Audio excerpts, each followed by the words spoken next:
the Hollywood Billionaire. This video is purely for entertainment and does not infringe on copyrights or laws. The rights to the novel and image belong to the original author. We do not claim ownership. Don't like waiting and want to listen to this fanfic in full now? Subscribe to our Patreon, where you'll find the best fanfics. Chapter 76, The Big Apple 4-4. From the very beginning, the three of them were in New York City, which was completely different from what Zuiru had imagined. After landing at JFK and picking up their luggage, they did not go directly to downtown New York City, but got on a black Cadillac Escalade and drove to a terminal that Zuiru had never been to or even heard of before when she visited New York, the General Aviation Terminal. The name was very confusing, but after arriving at this VIP lounge called Blade Lounge, Zuiru only took a glance at the scenery outside the window and understood the environment she was in. The various Bombardier, Gulfstream and Cessna outside the window accurately told her that this was a transit point for old money or new rich in New York to travel to all parts of the world by private jet. Why are we here? Zuiru asked in a low voice, looking at Hanyi, who was registering information. She glanced at Zhao Yaozhen beside her and found that the other person also had a similar confusion on his face. There's too much traffic between JFK and downtown, and it's said that there are so many international flights taking off and landing at this time that it will take more than an hour and a half to get to the hotel. After getting back the California driver's license that was registered as his ID, Hanyi pointed his thumb out the window. It was Olivia's idea. She booked a free helicopter for us. 10 minutes later, as the Bell 407 GXP helicopter rose to 1,000 feet in the sky, overlooking the entire Tri-State Junction, Zuiru asked, "Why is it free?" "What?" Wearing noise-cancelling headphones, Hanyi could only see Zuiru's lips moving up and down. "I said." Zuiru approached Hanyi, took off his headphones, and spoke loudly beside his cheek. "How can this be free? This company is competing with Uber and Lyft." Hanyi also took off Zuiru's headphones, competing to see whose voice could be louder than the noise of the high-speed rotation of the propeller blades. "They provide Chase private bank clients with a charter experience. They want me to sign up for an annual membership." Nodding, Zuiru sat back in her seat and turned to look at the breathtakingly beautiful scenery outside the glass window. In the inky night, the Big Apple is like the most dazzling galaxy in the boundless universe. The gentrification movement is in full swing, giving the old and decaying downtown Brooklyn a new vitality belonging to the digital age. With 388 Bridge Street as a center, countless luxury apartment projects arising from the ground with scaffolding within a mile. From Fort Greene to downtown to Williamsburg, vibrant steel branches grow on the ancient stone walls of memory. If this scene is shocking enough, please look up at Manhattan. At the southernmost tip of the peninsula, One World Trade Center, completed in 2014, overlooks 70 Pine Street, which stood here in 1932. Flying north, the New York Times Building, Condé Nast Building, Bank of America Building, and Chrysler Building are guarding the Empire State Building, a proud old nobleman born in 1931, in Midtown like guards. Nearly a century has passed, and the 1,250-foot Empire State Building is still the most majestic monument in the waste of Manhattan. Looking towards Central Park, the glory of this century is waving to people. Since the Time Warner Center, which was abbreviated as Time Warner Center in 2003, a gilded ribbon called Billionaires Row has slowly unfolded on the south side of the park. The 1,005-foot 157, the 1,398-foot 432 Park Avenue, and the Central Park Tower, which is halfway through construction and will eventually reach a height of 1,550 feet. This is Manhattan, which seems cramped and small, but can accommodate the wealth and power of the entire world. The old-fashioned rich who lived a life of luxury during the Roaring Age, the financial tycoons who rose strongly during the oil crisis, and the new industrial elites who sprang up like mushrooms after the internet bubble. No matter how much capital there is, New York will take it all. During the day, they greedily devoured the huge amount of cash and desire in the stock exchange in order to release the brilliant light of the essence of capital society into the depths of the Atlantic Ocean without reservation at night. Ah, ladies and Mr. Han, on your left is the world famous Manhattan skyline. At 8:30 p.m., it is the most beautiful time, accompanied by a piece of music that suits the occasion. Please allow yourself to immerse yourself in it. Zuyuru looked at the neon starry sea under her feet in fascination, and the background music prepared by the helicopter pilot for the flying passengers came from the noise-cancelling headphones. Empire State of Mind, Part 2, Alicia Keys. Even if the road ahead is bleak, I'm still full of dreams. Baby, because I come from New York, a dream city built of steel forests. Any ideal can become a reality, as long as you are still in New York. It seems that it is not so bad.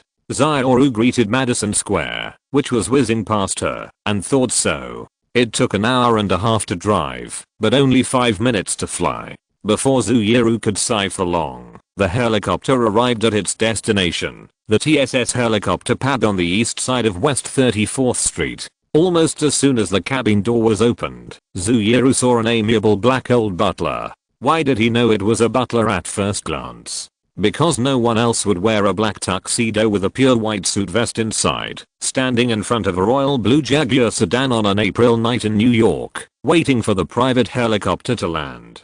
Good evening, everyone. The old butler bowed slightly to salute. I'm Maurice Tansel from the concierge department of Le Clef store at the Pier Hotel. I'm very happy to welcome our distinguished Jetty Suite VIP to Manhattan. Cora's recommendation. Hanyi explained in a low voice to the two girls beside him. He is quite knowledgeable about New York hotels. According to our itinerary, this is the hotel and room type he recommends most. Sure enough, he is the mansion butler who has seen the world with Steven Schwarzman. This suite is amazing. 15 minutes later, Zuyuru stood on the private terrace of the Jetty Suite, resting her hands on the railing and leaning her head out slightly, overlooking the endless stream of cars on 5th Avenue, and gave Corey McIntosh a high score in her heart. From the service details, interior decoration, to the historical sense revealed in the display of ornaments, this suite, and even this hotel, can be regarded as the leader of the Manhattan Peninsula. Who did you say lived here? It was not until the night wind blew through her thin clothes, making Zuyuru feel cold all over, that she reluctantly left the terrace and returned to the indoor living room to ask Hanyi, who had just put on a thick coat. Elizabeth Taylor. No, Yves Saint Laurent? Hanyi tried to recall for a few seconds, then shook his head as if giving up. I can't remember. But it must be one of them. It was Martin Zweig. Zhao Yaozhen walked out of her room, still adjusting the collar of her coat. The Jetty Suite has 3 bedrooms, just enough for Hanyi, Zuyuru and Zhao Yaozhen to live in. Of course, the 2 people you mentioned, including Sumner Redstone, are frequent visitors or tenants here. Zweig's penthouse has been the most expensive residence in New York since 2004. In addition to the 3 Los Angeles visitors who checked in, there was another visitor in the reception room of the Jetty Suite at this time. Madison Beer, Zhao Yaozhen, signing target for this trip to New York, went back to her hometown in Long Island to relax 2 days ago. She stretched out on the sofa and took over the conversation with a smile. Louis Vuitton's bright chapeau, supple flowered round cake bag, Balenciaga cincha black ankle boots, and a black guxy belt with double G letters hidden under a Topshop parka. Her delicate face, like a Greek goddess, with a 3-dimensional and deep face, coupled with impeccable fashion taste, made her still not inferior to Zuyuru and Zhao Yaozhen, and even unique. Have you been here before? Hanyi pointed to his feet and smiled. I wish. Madison rolled her eyelids coquettishly. No need to come here. Any New Yorker knows this place. Charles Peir's masterpiece, closed down during the Great Depression in 1930, was sold to Paul Getty in 1938, and was sold to the Taj Mahal Group in 2005. For a long time, New Yorkers couldn't tell whether this was a hotel that looked like a luxury apartment or a luxury apartment hidden under the pseudonym of a hotel. Wow. Hanyi raised his eyebrows and pursed his lips. Historian Bill. That's me. Madison Bill showed a cute smile full of pride. I watch a lot of Discovery Channel. After revealing an unexpected burden, the Long Island girl accepted the laughter in the room without hesitation. In that case, I guess the Food Channel is also at the top of the list to watch, right? Hanyi was referring to the Food Channel, a subsidiary channel of Warner Brothers Discovery Network, which holds a 69% stake. It is the largest food-specific TV station in the United States. 98.6% of American households with cable TV services subscribe to the Food Channel. Obviously, Bill's family is also one of the 91 million families. This is a question that doesn't need to be asked. Madison nodded proudly. I'll take care of your first dinner in New York this time. It's an honor. At this point, Han Yi cast his eyes on Zuyuru. Zioru, do you want to put on more clothes? It's a bit cold outside. Okay, then wait for me. Zuyuru responded obediently, smiled in the direction of Madison Bill, and walked towards her bedroom. Don't put on thin clothes. Wear something thicker. Han Yi reminded behind him. Your Loro Piana windbreaker is just right. The beige one. Got it. Zuyuru didn't look back. Her tone was impatient with being disturbed, but a lingering joy quietly hung at the corner of her mouth. Remember what I wore? I'm not completely stupid. Gently closing the bedroom door, Zuyuru hummed a tune, leaned down, and accurately found the Loro Piana windbreaker that Han Yi described in the pink suitcase. New York with 3 people may be a little awkward, but the Big Apple with 4 people seems to be just right. Sitting in a small restaurant at 385 6th Avenue, with a window facing the West 4th Street subway station, in front of them is a compartment that can barely accommodate 4 people. Across from them is Han Yi, who is exchanging food information with Madison Beal. In their ears are the laughter and gossip of other nocturnal animals after they have filled their stomachs. Of course, there are also the NYPD sirens that have been covering the entire Manhattan and will never stop for a moment. The addition of Madison Beal has largely alleviated the discomfort brought by the 3-person group.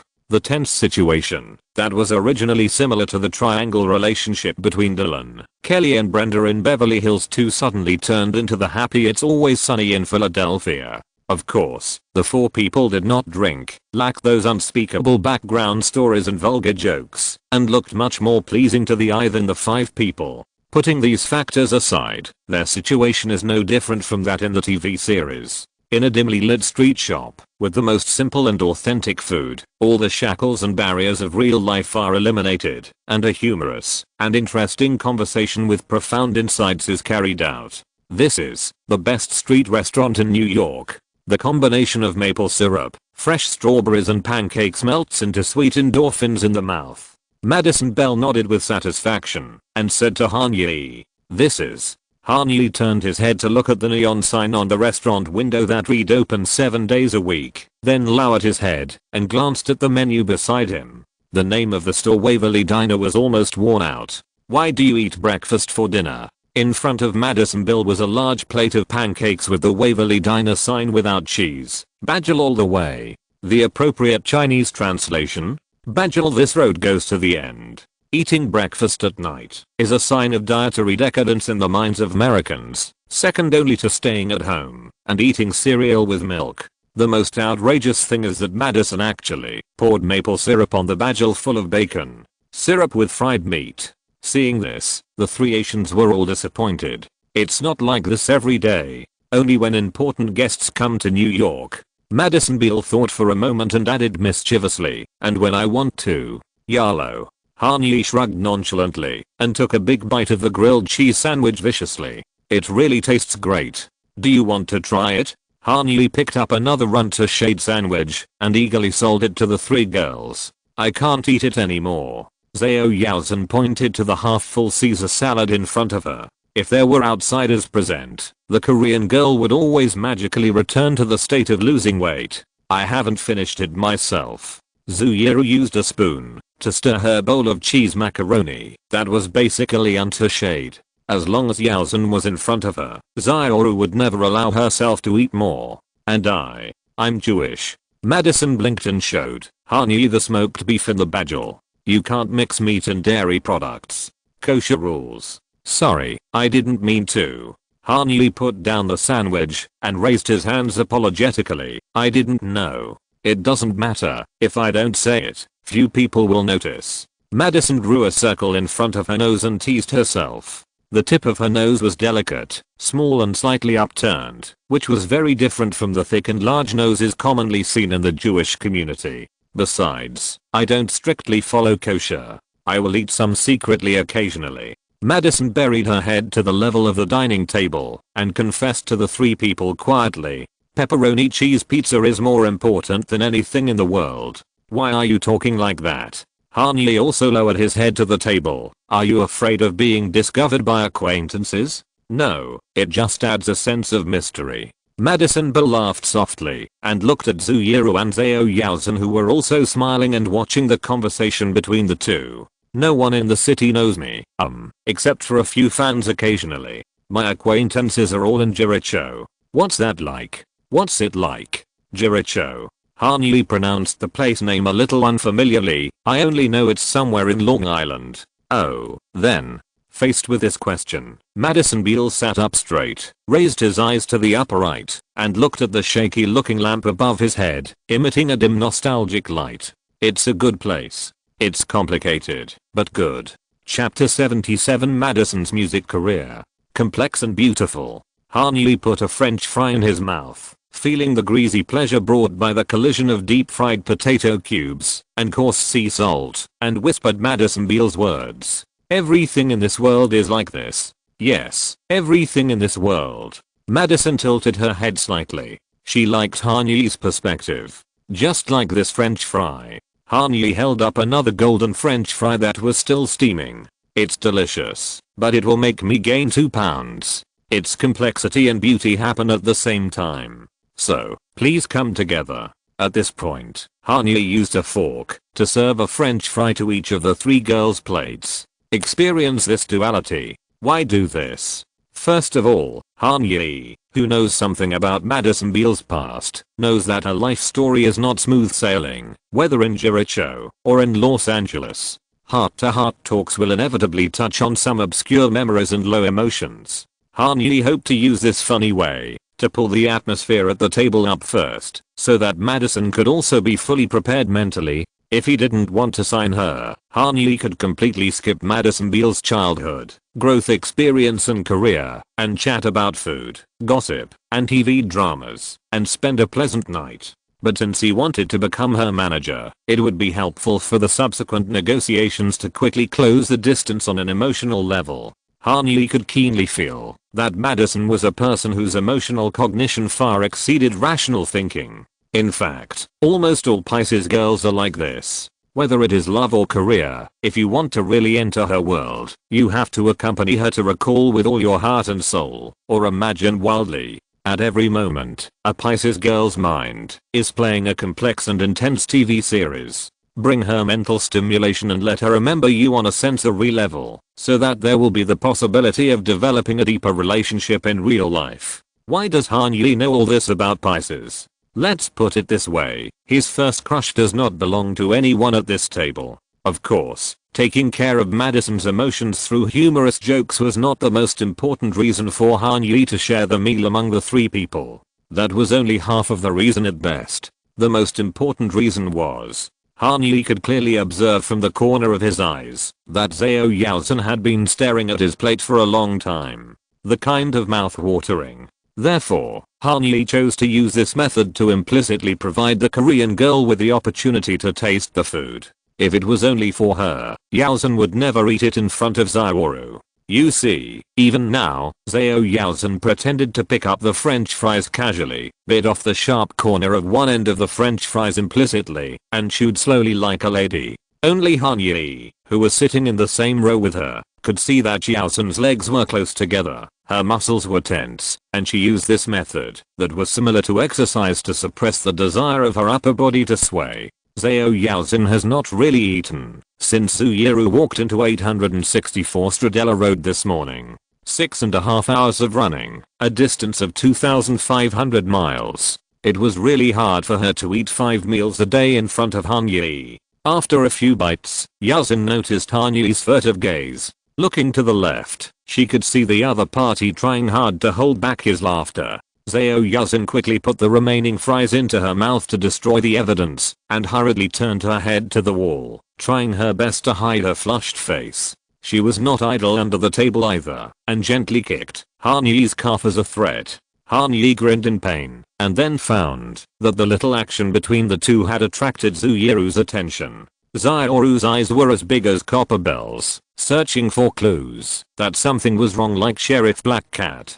So, Madison, where are the complex and wonderful parts of your Jericho? Han Yi brought the topic back on track to avoid unnecessary complications. The complicated part is that my parents divorced shortly after my brother was born. Madison Beale played with the fries handed to her by Han Yi like eating a candy bar and fell into the mood of reminiscence. My father remarried soon, and from the age of 4, I had to run back and forth between the two families every week, and later I had to bring Reed with me. I think this is not an easy thing for any little girl. At the age of watching Cinderella, you have to accept the cruel reality that love cannot exist forever. I'm sorry to hear this, Maddie. Zuiru touched Madison's shoulder and said softly, she suffered a family change at the age of 20, and it was hard for her to imagine what it felt like to have to go through all this since the age of 4. It's okay, Grace. Madison smiled generously and patted Zioru's hand.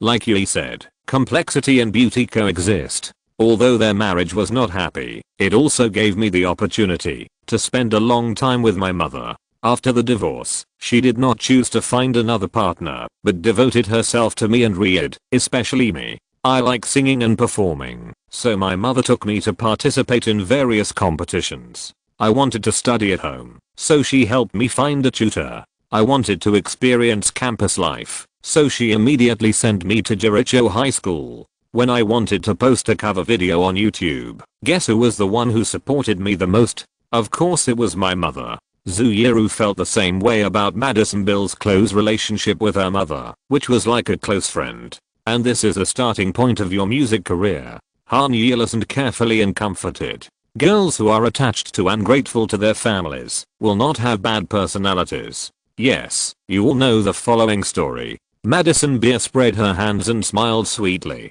May 1st, 2012. I will always remember this day. On that day, I uploaded a video of a cover of Etta Jones at last. 2 months later, Mr. Bieber retweeted the video link on Twitter. Wow, she's only 13 years old. She can really sing, and she did a great job.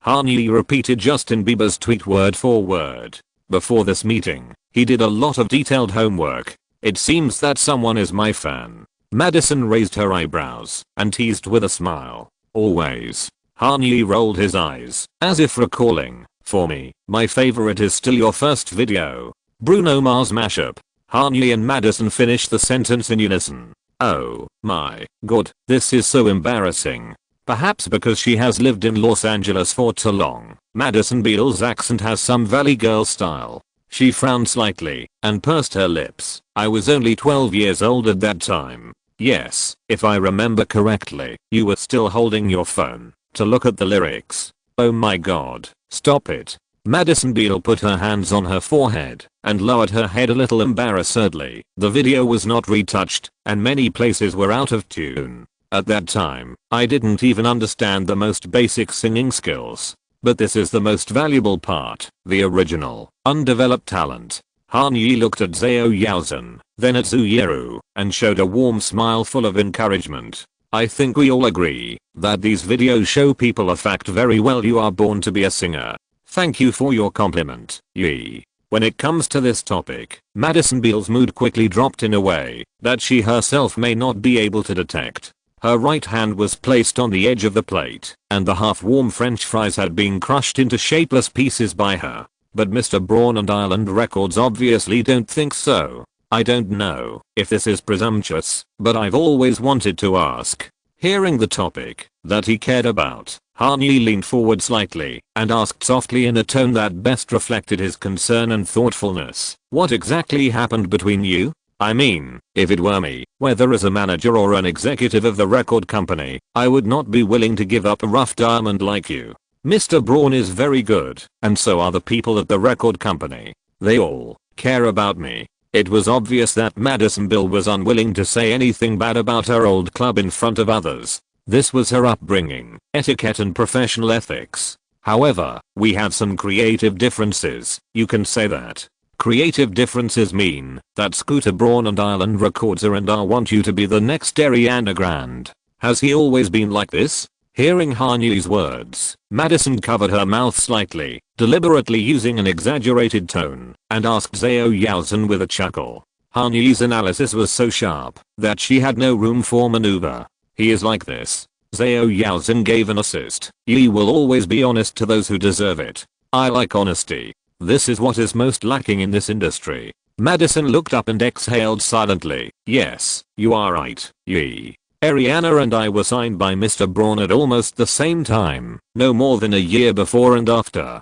The routes he planned for us were almost the same. One signed with Island Records, and the other signed with Republic Records. They are both under Universal, mainstream and easy to get resources. The first album we are preparing, the music style is pop dance and modern R&B that suits the market taste. We even have the same channels to collect songs. And you don't like this. Hanyi guided Madison Beale's narration in the way of late night talk show hosts, just like Stephen Colbert and Conan O'Brien. Of course, the former's words and direction are much more straightforward. Of course I liked it at first. I mean, it only took a few weeks for me to have over 1 million followers on YouTube, Instagram, and Twitter. Mr. Bieber himself appeared in the music video for my first single, and spent 30 seconds introducing me. At Jericho High School, I was the only topic everyone was talking about that fall. Look, that girl is the lucky one chosen by Justin Bieber.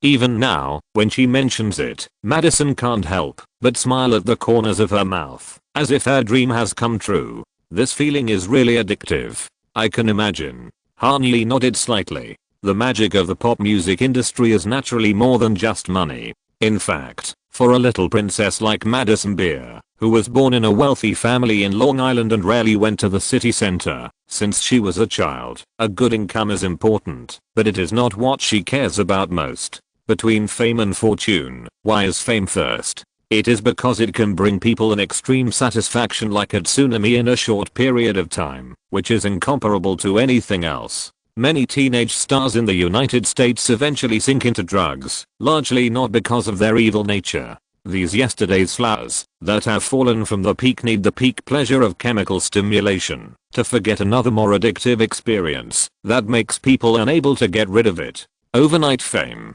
Ordinary singers are ecstatic if they have a hit single that can be on the Billboard charts. But Madison Beer has the most popular new generation superstar in the world to escort her as soon as she debuts. How much stronger will the media spotlight she is bathed in, the public fame she has gained, and the sense of accomplishment that comes with it be than that of ordinary people? Isn't it good? Thinking of this, Hanyi asked, becoming Bieber's most promising disciple, and becoming Scooter Braun's next masterpiece. Yeah, isn't it good?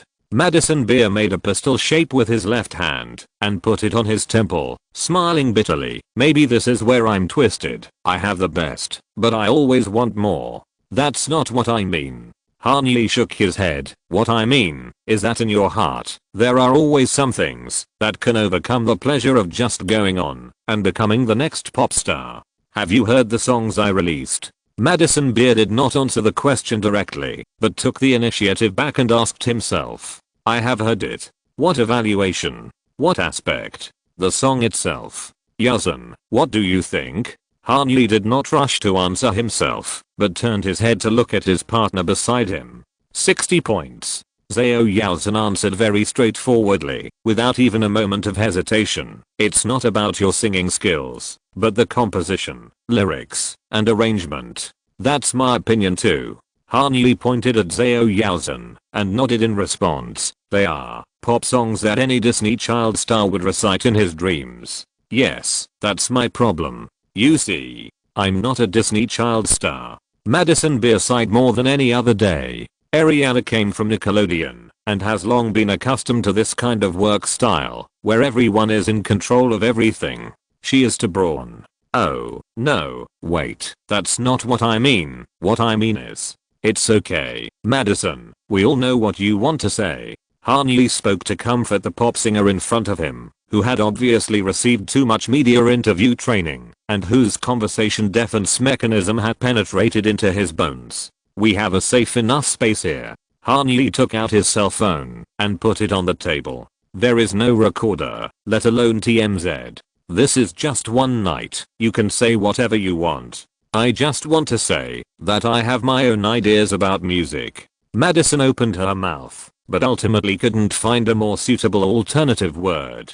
This industry has memory, especially in this era. Although the popular labels on the internet are changing every hour, what we do will remain forever. I can see it, you can see it, and everyone can see it. If everyone sees me who can only sing bubblegum pop songs, then even if I can make more money or become more famous, it's not the future I want. Scooter is a very strong person. Han Yi thought for a while before continuing. He probably won't be happy with your maverick attitude. It has nothing to do with being happy, it's more about ignoring. When Madison Beer's voice sinks, there is always an indescribable attractive hoarseness. They just sent me the song and asked me to learn it within the specified time. I still remember what Mr. Braun said to me. Listen, sweetheart, you are not qualified to decide whether to release this song or not. After hearing Madison's retelling, Han Yi did not show any dislike for Scooter Braun. In fact, he did not want the artist in front of him, whom he wanted to sign and manage, to get any hints in this regard. Managers should not be the yes men of artists. On the contrary, managers are the creative masterminds in a team and the real driving force behind the performing career. Those who are involved are confused, but those who are on the sidelines can see clearly. This sentence has been repeated again and again in the entertainment industry. Most of the time, artists do not know where their true strengths and weaknesses are. As the closest partner, the manager standing in the audience is the one who has the most say. Therefore, in the dispute between Madison Beer and Scooter Braun, there is no question of who is good or bad, who is right or wrong. The general direction of their efforts is the same, all for the Madison Beer brand, to become the top traffic in the United States and even the world. The reason why the partnership fell apart was simply because Scooter Braun thought he was experienced, so he was extremely strong in communicating with the artists, while Madison Beer,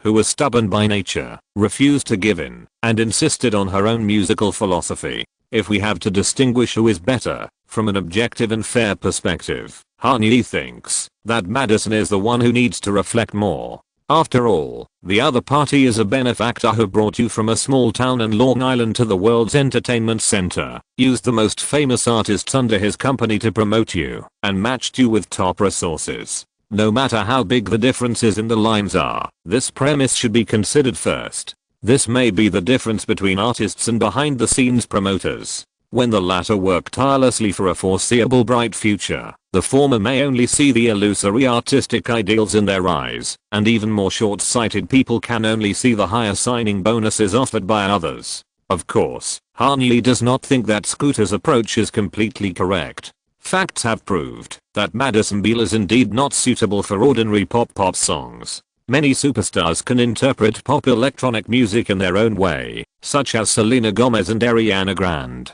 But Madison Beer obviously does not belong to this group.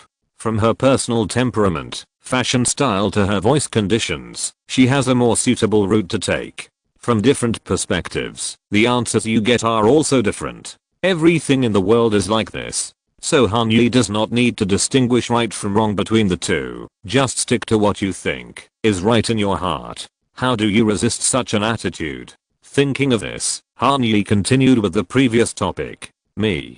Madison Beer made a peace sign. I'm my own Mahatma. Non-violent non-cooperation until they decide to terminate the contract, right? I really want to say that I terminated their contract, but yes, that's the fact. Madison couldn't help laughing, as if mocking her original naivety. I originally thought that, as long as my attitude was strong enough, they would see it. Unexpectedly, I still didn't appear in their sight. They just regarded me as a stumbling block, and stepped over it directly. So now, your mother is your manager? He did not choose to comfort Madison. This was not a task that could be completed in a short time. Han Yi now had more urgent tasks to complete.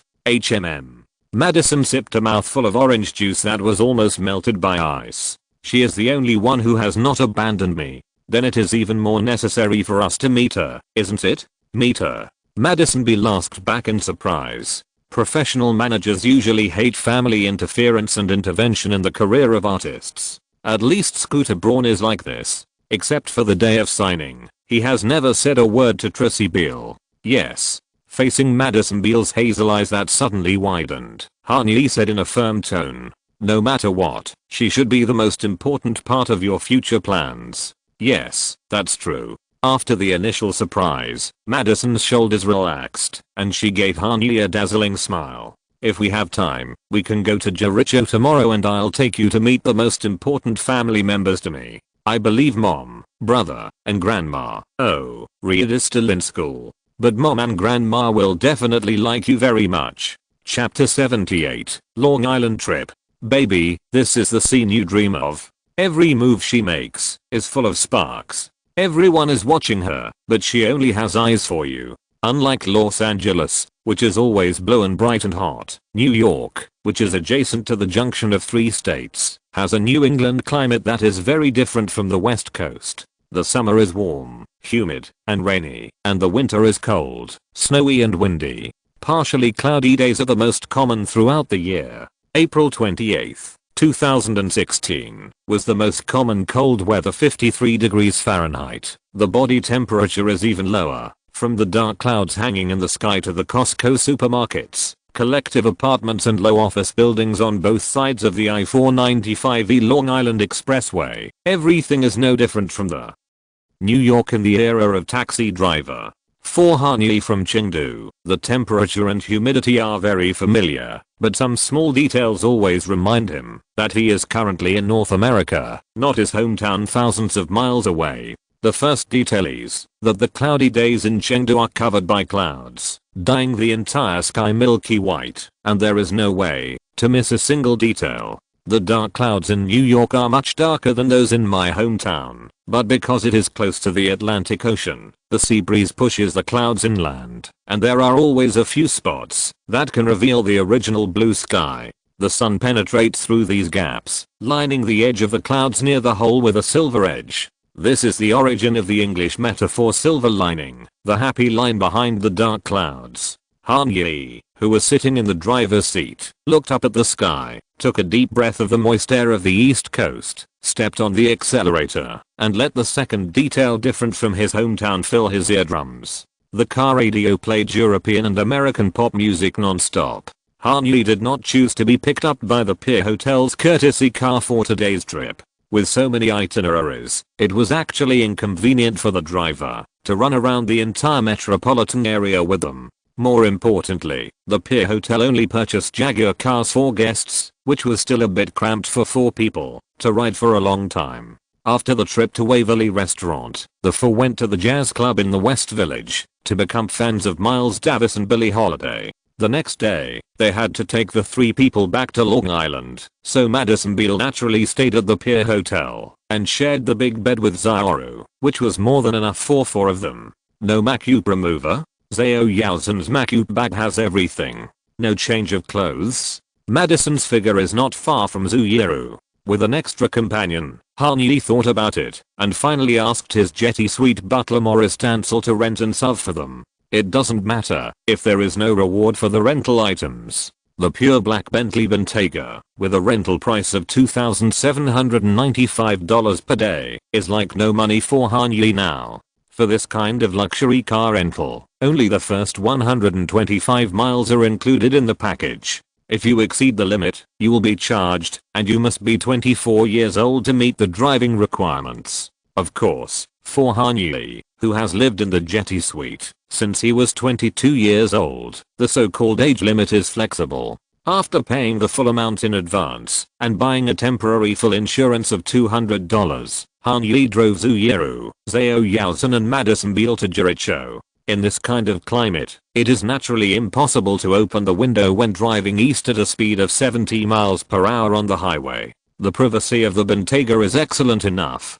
In the enclosed space, the noise of the vehicle driving can be almost ignored. Only the radio music played by the Bentley special name audio system supported by 1920 watts and 21 channel speakers flows in the car like a trickling stream. Baby, this is what you came for. Lightning strikes every time she moves. And everybody's watching her, but she's looking at you. OHH. OHH. The deliberately compressed verse is very short, and the climax part of the drop is abrupt. This pop dance music that mixes future house, Tropical house and diva house element makes everyone in the car unconsciously beat the beat with the strong rhythm of 4/4 and the appropriate vocal slices. Zuyiro and Zao Yaozen can still control themselves, while Madison Beer jumps up and down in the passenger seat. Wow, Rira's new song? As a loyal fan of Rihanna, Madison recognized her characteristics the moment the vocal sounded, and the light of expectation jumped in her fox eyes. I've never heard it before. Yes, from Calvin Harris and Rihanna, this is what you came for. Han Yi glanced at Madison on the right, and the answer sounded at the same time as the introduction of radio host Ryan Seacrest. Ryan's music show On Air with Ryan Seacrest is broadcasted from 10 a.m. to 2 p.m. East Coast time every Monday to Friday. From KICE FM in Los Angeles to WHTZ in New York, where the four are listening now. Ryan Seacrest's live broadcast from his Manhattan recording studio will be broadcast simultaneously. Welcome back to On Air with Ryan Seacrest. Ryan is here to say good morning to everyone with a bomb single from Rihanna and Calvin Harris. This Is What You Came For will be available on major streaming platforms at midnight tomorrow. Ryan Seacrest's voice is the most suitable template for the requirements of American commercial radio in the 21st century. It is bold and lively, with a high pitch, giving people a vibrant and friendly feeling. The booming pop music radio has long generated a set of exclusive rules. One of the most important rules is that no matter how popular the radio host is, the time of the talk session must be shortened to a minimum. If you want to listen to lengthy sermons, religious radio is obviously a more suitable choice. Those New York drivers who tuned to FM 100.3 wanted pop music that could help them kill time on their commute. The transition between two songs should be as quick as possible to retain the audience to the greatest extent. You are now listening to New York's #1 popular music radio station, Z100. After a pre-recorded call sign, Ryan Seacrest began to introduce the next single. Okay, today is Thursday. I hope everyone has listened to a lot of good music this week. I know that at least I have. Next, I will introduce to you a brand new single from a 15-year-old musician. Can you imagine?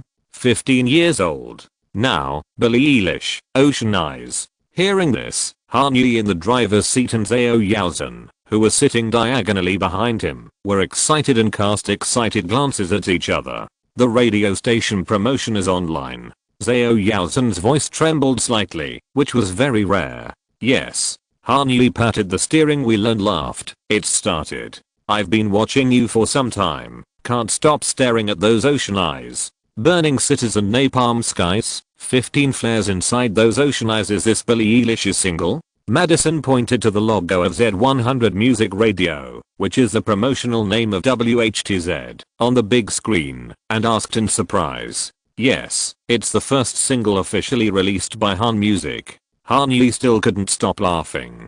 Planning and layout is one thing, and hearing the meeting arrangements become a reality is another thing.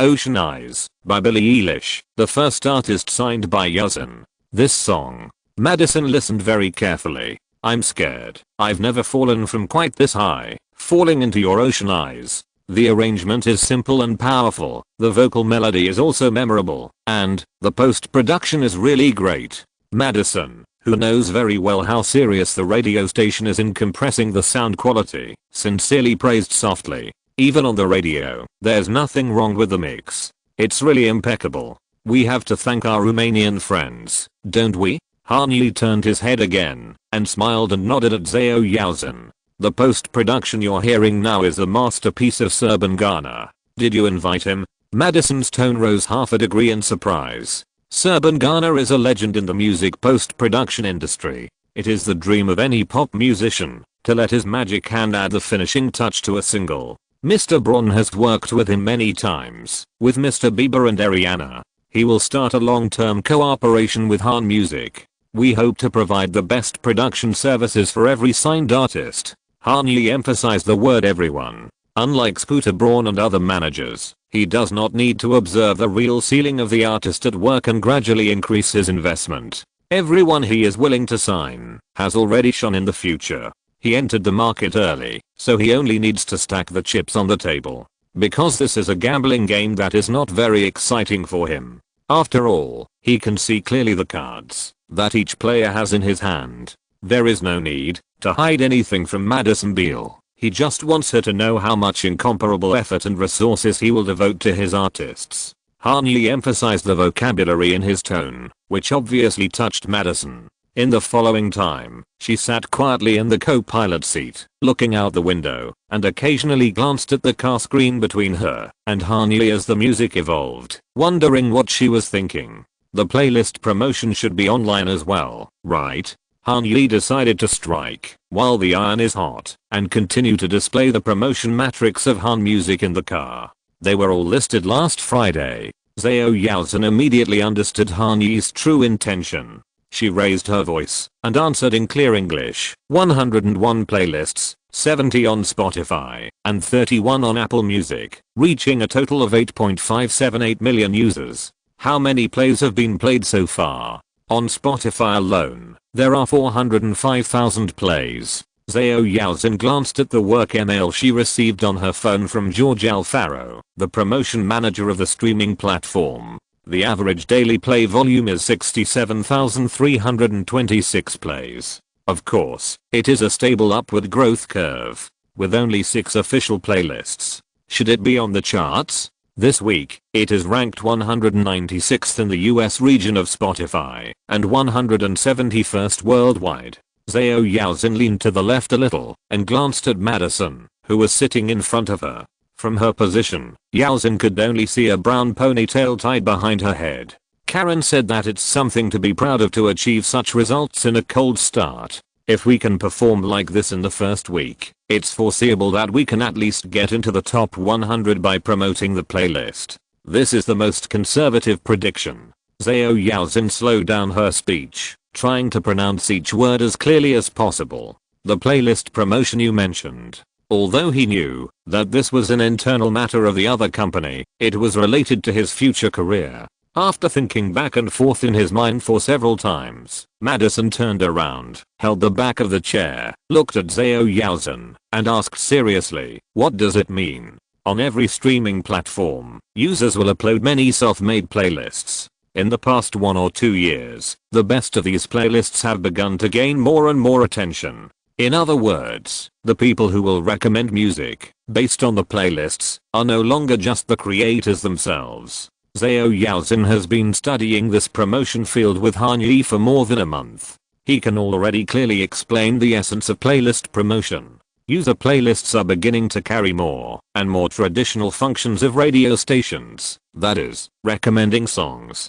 It's just that radio promotion cannot pay royalties, and every effective recommendation of user playlists can directly bring streaming income on the platform. Is it charged or free? Of course it's charged. Well, a small number of them will choose free promotion because of the quality of the songs. It depends on the person. After all, this promotion method is still new to everyone. In other words, the traditional official recommendation is to force the company's ideas or interests on users who use these music services. Madison Beal's education level is far lower than that of the other 3 people in the same industry, but this does not mean that she does not have keen insights in her favorite field.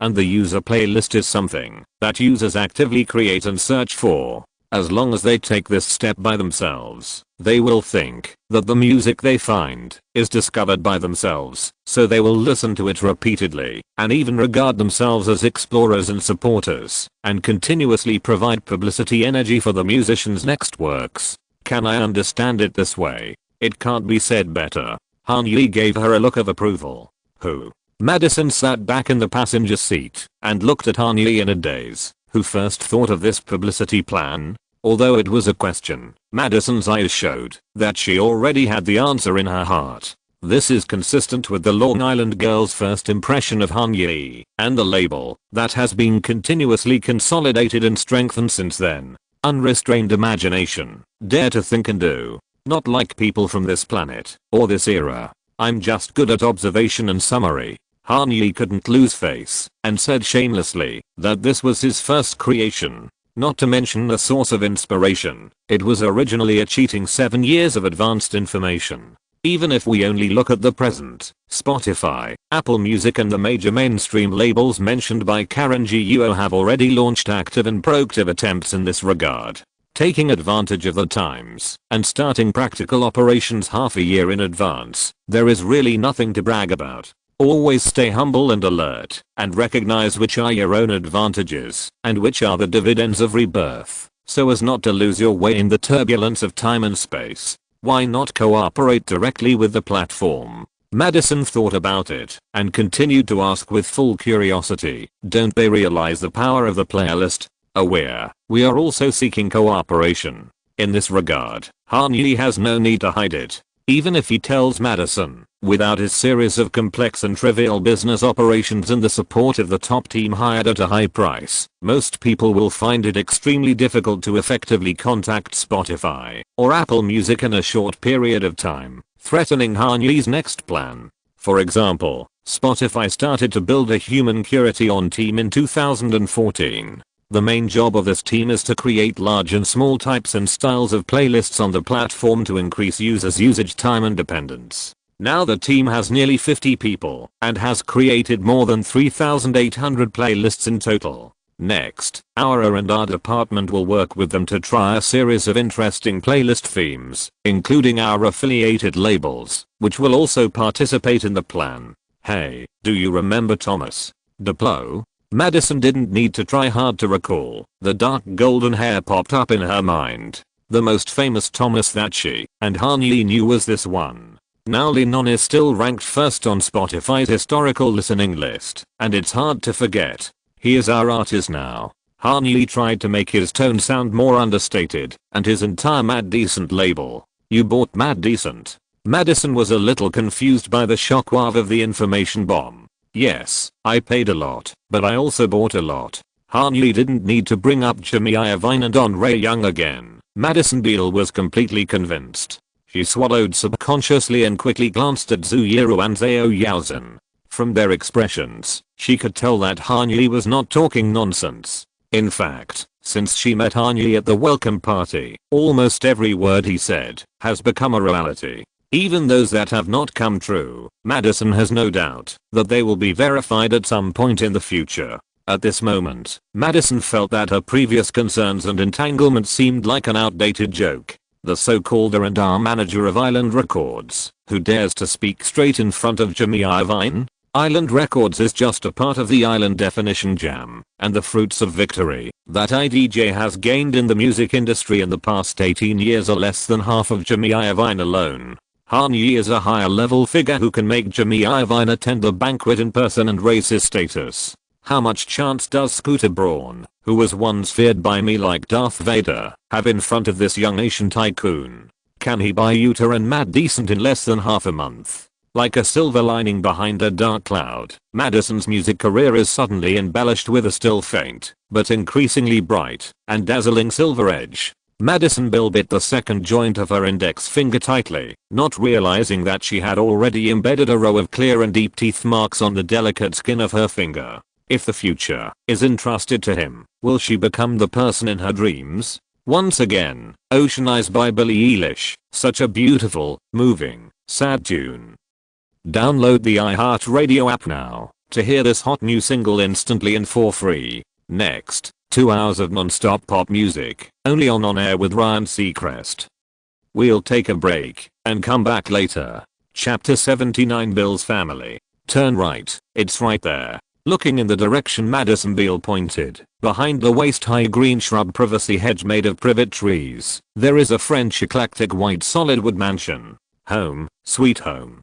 Taking a deep breath of the fresh sea breeze blowing from Shinnecock Bay, all the thoughts in her mind seemed to be completely cleared at this moment. This was the most relaxed and comfortable expression Madison Beale had shown since Han-Yi met her. There is no place that can make people feel more comfortable than home, especially when your hometown is in the Hamptons. This is not Jericho, ma'am. Han-Yi put his index finger and thumb on the screen of his mobile phone, zoomed in and out of the map, frowned and laughed. Although I don't know much about New York, but this is obviously not in the same place.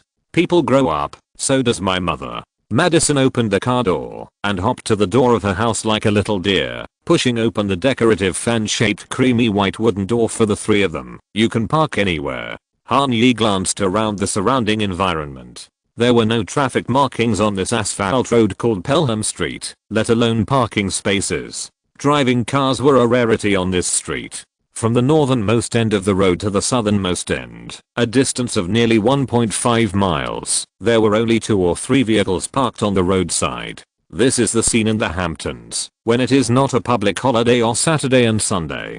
Hanyi parked the car casually on the grey shoulder of the road, closed the door casually, and was about to step into Bill's mansion. If it weren't for the careful Zioru's reminder, he might have forgotten his keys on the driver's seat. Of course, here, even if you put the car keys on the windshield, you don't need to worry too much. Not only because there are few people, but also because people are rich. When it comes to the luxury housing market in New York, people who don't live here usually only think of Manhattan. Those who know a little about New York can tell the difference between the Upper East Side, the Upper West Side, Tribeca and Billionaires Row. But in fact, in the hearts of New York locals, the Hamptons is where the real rich and famous should live. No matter which city, the location of luxury houses is linked to the scarcity of geographical conditions. Most communities in Los Angeles are very flat and lack high ground that overlooks the entire city, so the Platinum Triangle with the highest housing prices is built on the mountain. In the narrow and cramped New York, it is rare to find a quiet and leisurely spacious private space. Therefore, the Hamptons, located on the easternmost side of Long Island, is sparsely populated and rarely visited by outsiders. It is natural that it has become a summer retreat for East Coast capitalists and celebrities from all walks of life. Since the late 19th century, the Hamptons have gradually evolved from coastal farmland, where potatoes are grown, to luxurious manors that connect the sky and the sea. In the roaring 20s, not only the Great Gatsby lived here, but also the industrial giants who dominated the entire Federation at that time. After World War II, the Vietnam War and the oil crisis, the actor-president who loosened the American economy helped the Hamptons usher in a second opportunity for takeoff. With the rapid development of the financial and media industries in the 1980s, the value of real estate in the Hamptons was pushed to an unimaginable height.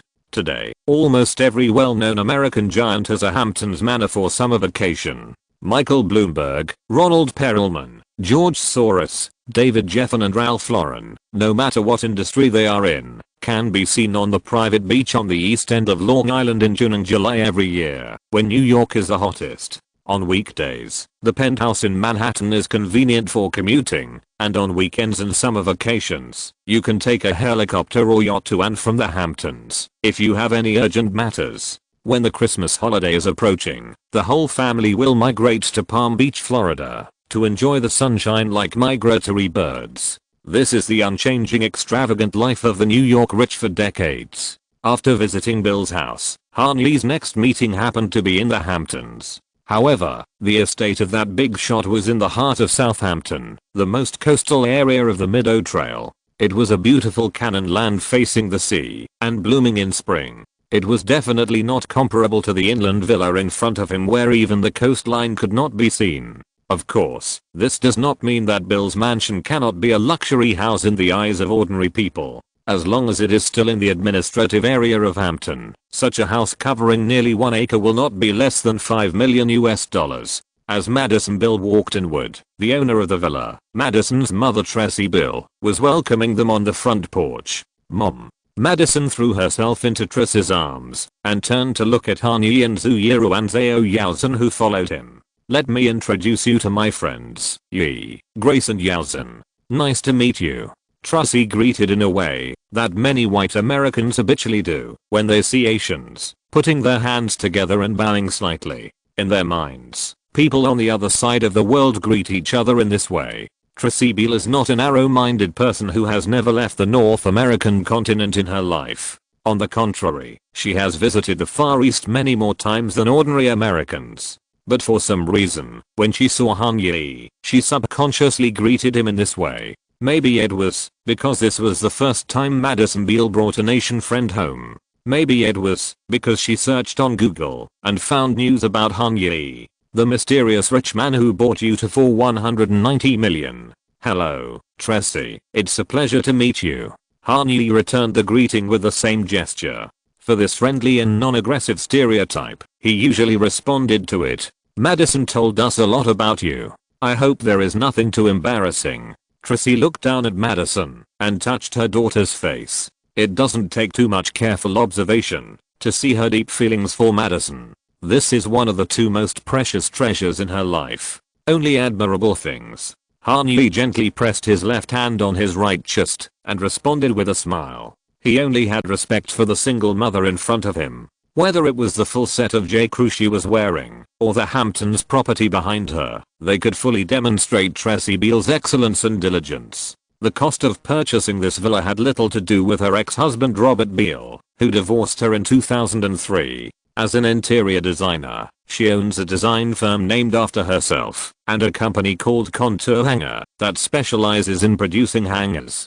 Unlike ordinary clothes hangers, the hangers designed by Tracy Beale specifically for women can not only support the shoulders, but also fix the fabrics in other parts, so that clothes of various materials and shapes can be hung for a long time without losing shape. This seemingly small, but extremely practical invention is very popular in the United States, and it has become the confidence for Tracy to support the entire family's life in the Hamptons. Both of their parents are divorced, and they are also closer to their mothers. What's more coincidental is that their mothers happen to be interior designers. With so many coincidences accumulated together, it is no wonder that Madison Beale and Zhu Yiru could become close friends who sleep together in such a short time. In terms of family relationships, the only difference between Madison and Zhu Yiru is that the former is still good friends with her father, while the latter doesn't know where her father is now. From Madison's description, "You are an independent woman worthy of learning for all of us."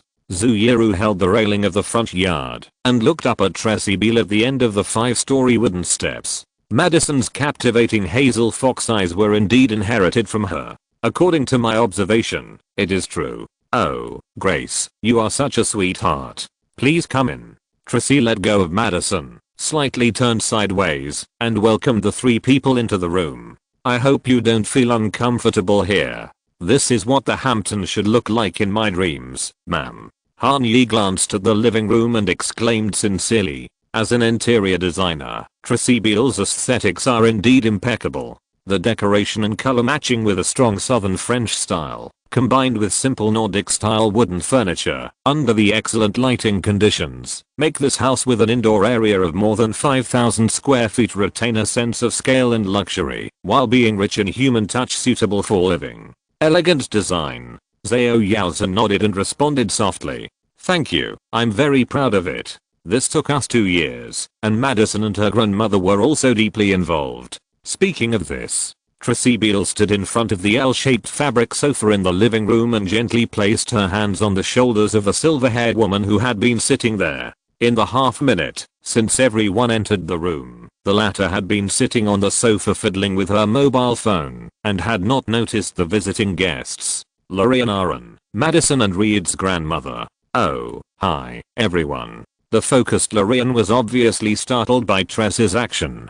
She turned her head and stared for a few seconds before revealing her dazzling white porcelain teeth. "Sorry, I was just trying to figure out why Twitter automatically unfollowed me. Maddie, Grandma." Madison ran to Lorian, kissed her on the head, and then put her face on the roots of her hair, smiling and introducing her to the three people. "This is the person I love most in the world. I prefer to call her Marian." "Lorian, Marian, the same thing, whatever you like." Lorian Aaron stood up and straightened the white women's shirt that could not be identified by brand, but judging from the texture alone, it was expensive. At this time, Han Yi realized that even when sitting indoors, Lorian was wearing a pair of fashionable silver Ray-Ban sunglasses and her collar was turned up.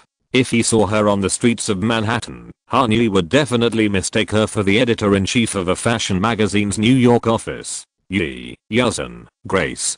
Good afternoon." Lorian took off her sunglasses and looked at the three of them carefully. "Hey, Maddie, where did you get so many supermodels?" The hearty voice and exaggerated tone filled the whole living room with laughter. Whether it was Han Yi, Zhu Yiru or Zhao Yaozhen, they all had a good impression of this cool and fashionable old lady.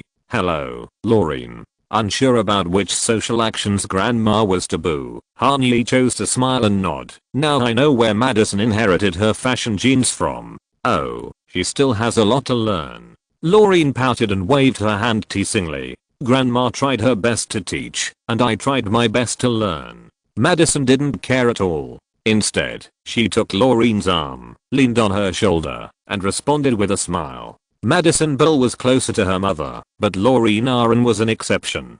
Just from her behavior of keeping her last name, we can see what kind of strong and independent woman Laureen is. Even in that era full of oppression and discrimination, she can stick to her values. Such a strong mother-in-law will certainly appreciate entrepreneurial daughters-in-law like Tracy Beal, and will be closer to granddaughters like Madison Beal who start to make money by themselves in their teens. You are the music tycoon who bought half of Utah, right? If I'm not mistaken. Laureen took off her sunglasses and looked at Anya carefully, the one that Madison repeatedly told me to be careful about what I say. Grandma. Madison stared, tugged at her grandmother's sleeve, and her mouth moved slightly. Obviously Laureen didn't listen to Madison's reminder. Yes, it's me. Anya didn't mind at all, and nodded and agreed. You should be the female version of Carol Lagerfeld that Madison mentioned, if I'm not mistaken. Oh, listen, there is finally an expert. Laureen spread her hands and turned around quite elegantly. I actually prefer to call him the male version of Laureen Aaron. Come on, ye, and the two cute elves, come to the restaurant, we can have dinner. Like any elderly person, Laureen always seems to have a very stiff twist in her hips when she walks. It is difficult not to have wear and tear problems when the same parts are used repeatedly for decades. However, this did not hinder her impetuous personality. Laureen waved to everyone to follow and continued as if talking to herself. Try the beef and hash browns I made. No, it's not made by me, it's the recipe I gave them. No, technically it's not my recipe, it's passed down to me by my grandmother, but it's undoubtedly delicious. Sorry. Following behind her grandmother, Madison grinned as she passed by Han-Yi. She's always like this. I like it very much, very cool. Han-Yi shrugged, stepped aside to let Zhu Yiru and Zhao Yaozhen walk in front of him, and then took a step. I hope the lunch that follows will be as good as hers. Is this your first time eating homemade Jewish food? Madison asked while walking backwards. Do bagels and smoked beef sandwiches count? Of course not, they're sold in restaurants outside. Then, yes, I haven't eaten them. Han-Yi nodded. Me neither. Zhu Yiru agreed. I have eaten them. Seeing Han-Yi's surprised look, Zhao Yaozhen explained calmly. When I was traveling in Israel, I had Israeli salad with hummus. It was quite good for losing weight. Is it delicious? Han-Yi walked side by side with her, switched to Chinese, and asked in a low voice. It's not delicious. Zhao Yaozhen couldn't help but look at Han-Yi twice more. Why do you think I said quite good for losing weight? Okay. Han-Yi sighed softly and cheered himself up in his heart. It's just a lunch. It doesn't matter if it's not delicious. After all, the main task today is to sign Madison Beal, not to find the best Jewish chef in the entire Hamptons. Be patient, it will pass. Chapter 80 Paper Towel Contract. Wow, Laureen, this. Swallowing the beef hash browns in his mouth, Han-Yi pointed at the plate in front of him with a silver fork, looked at Laureen Aaron, and said, it's really delicious. See, I told you. Grandma's recipe, you can't go wrong. Laureen raised her eyebrows, showing a matter-of-fact smile, with a double meaning. Our people have been running around the world for 2,000 years. If there were no delicious food, they would have collapsed long ago. How to respond to this? Han-Yi, who was more determined to be a good ancestor, nodded and concentrated on the hash browns, not daring to respond. Thank you for your hospitality. Zhao Yaozhen continued to speak, so that the table would not fall into silence. Yes, thank you. Zhu Yiru put her hands together, put them on her lips, and bowed slightly. Her behavior was not a stereotype of Asians, but a habit she had developed for a long time in Nantou. It should be, I also have to thank you for taking care of McGrady, whether in New York or Los Angeles. Tracy reached out, stroked her daughter's shoulders, and spoke softly and appropriately. Thank you for inviting her to the Utah party. Maddie told me that she met a lot of friends in the industry there. Tracy Beal's gratitude was undoubtedly sincere. Different trades are like different mountains. She may have a place in the interior design industry in the greater New York metropolitan area, and she may also have some connections in the consumer goods and even e-commerce fields. But when the topic extended to Hollywood on the West Coast, Tracy found that the business knowledge and business logic she had accumulated on the East Coast deviated from the reality in the entertainment industry. In her previous life, Madison Beal was floating in the circle after being terminated by Scooter Braun. As an independent artist, it was difficult for her to get high-quality singles, and she definitely did not have the operating resources that could compete with the three major ones. It was not until the second half of 2019 that she signed a contract with Sony's Epic Records with her amazing social media popularity, ending the embarrassing situation of fighting alone. The 3 years of delay in vain seriously delayed Madison Beal's music career.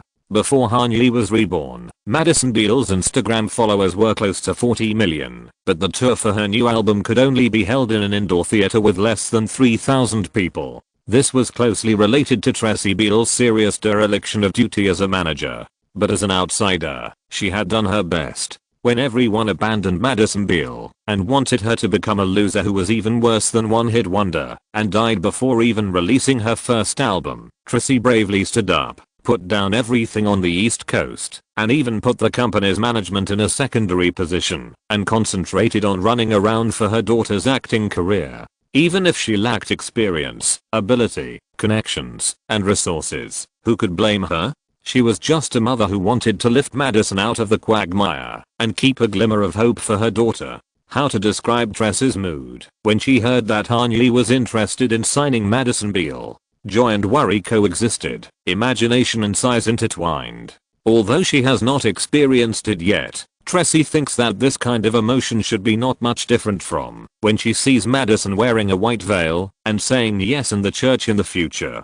The homing birds will travel far again, but this time there are geese flying south to lead the way. Naturally, there will be more positive emotions. Searching for Han capitals on Google, there are 389 million results, and most of the home pages related to the capital of the Han dynasty. The only real effective information is the reports of media such as Variety, Billboard, and Deadline on the acquisition of Utah by Han Capital and Parkway Capital. Open Facebook and search for Kanye. He is the only one studying at the University of Southern California. Except for the avatar that proves that it is Kanye himself, Tracy can't see more news. After all, he is not a person who likes to use social media to update his status at any time. But this is enough. The acquisition of $190 million and Kanye's performance at the press conference are enough to show his strength and vision. And how much does Madison Beal need to complete her first album?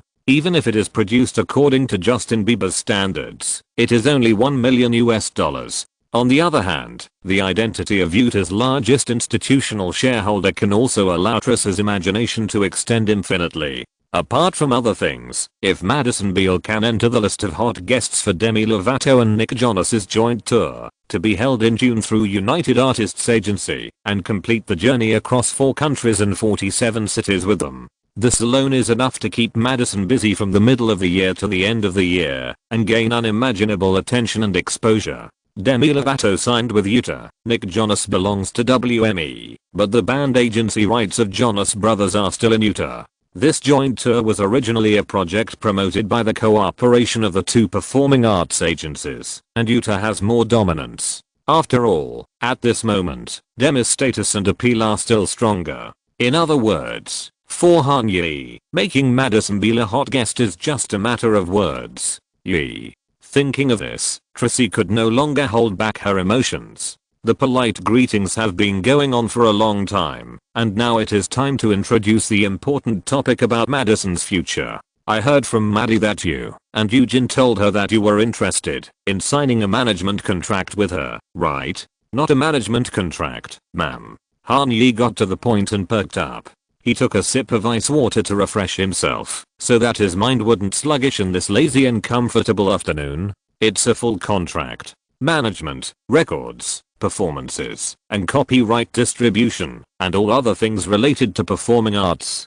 Kanye's index finger drew a circle in the air, 360 degrees. We are very interested in hearing your ideas. Tracy folded her hands on the table, observing her negotiating opponent calmly, and also keeping an eye on the allies on the table. Madison Beal, of course, sat up straight and listened intently to the conversation between the two. After all, this was directly and crucially related to her music career. Even Laureen Aron, who seemed absent-minded and fiddling with her phone, quietly took off her sunglasses. "Do you have paper, Tracy?" Han Yi took out the pen he always carried with him from his inner pocket, looked at Tracy Beal, and asked with a smile, "I think it would be clearer if I wrote it down."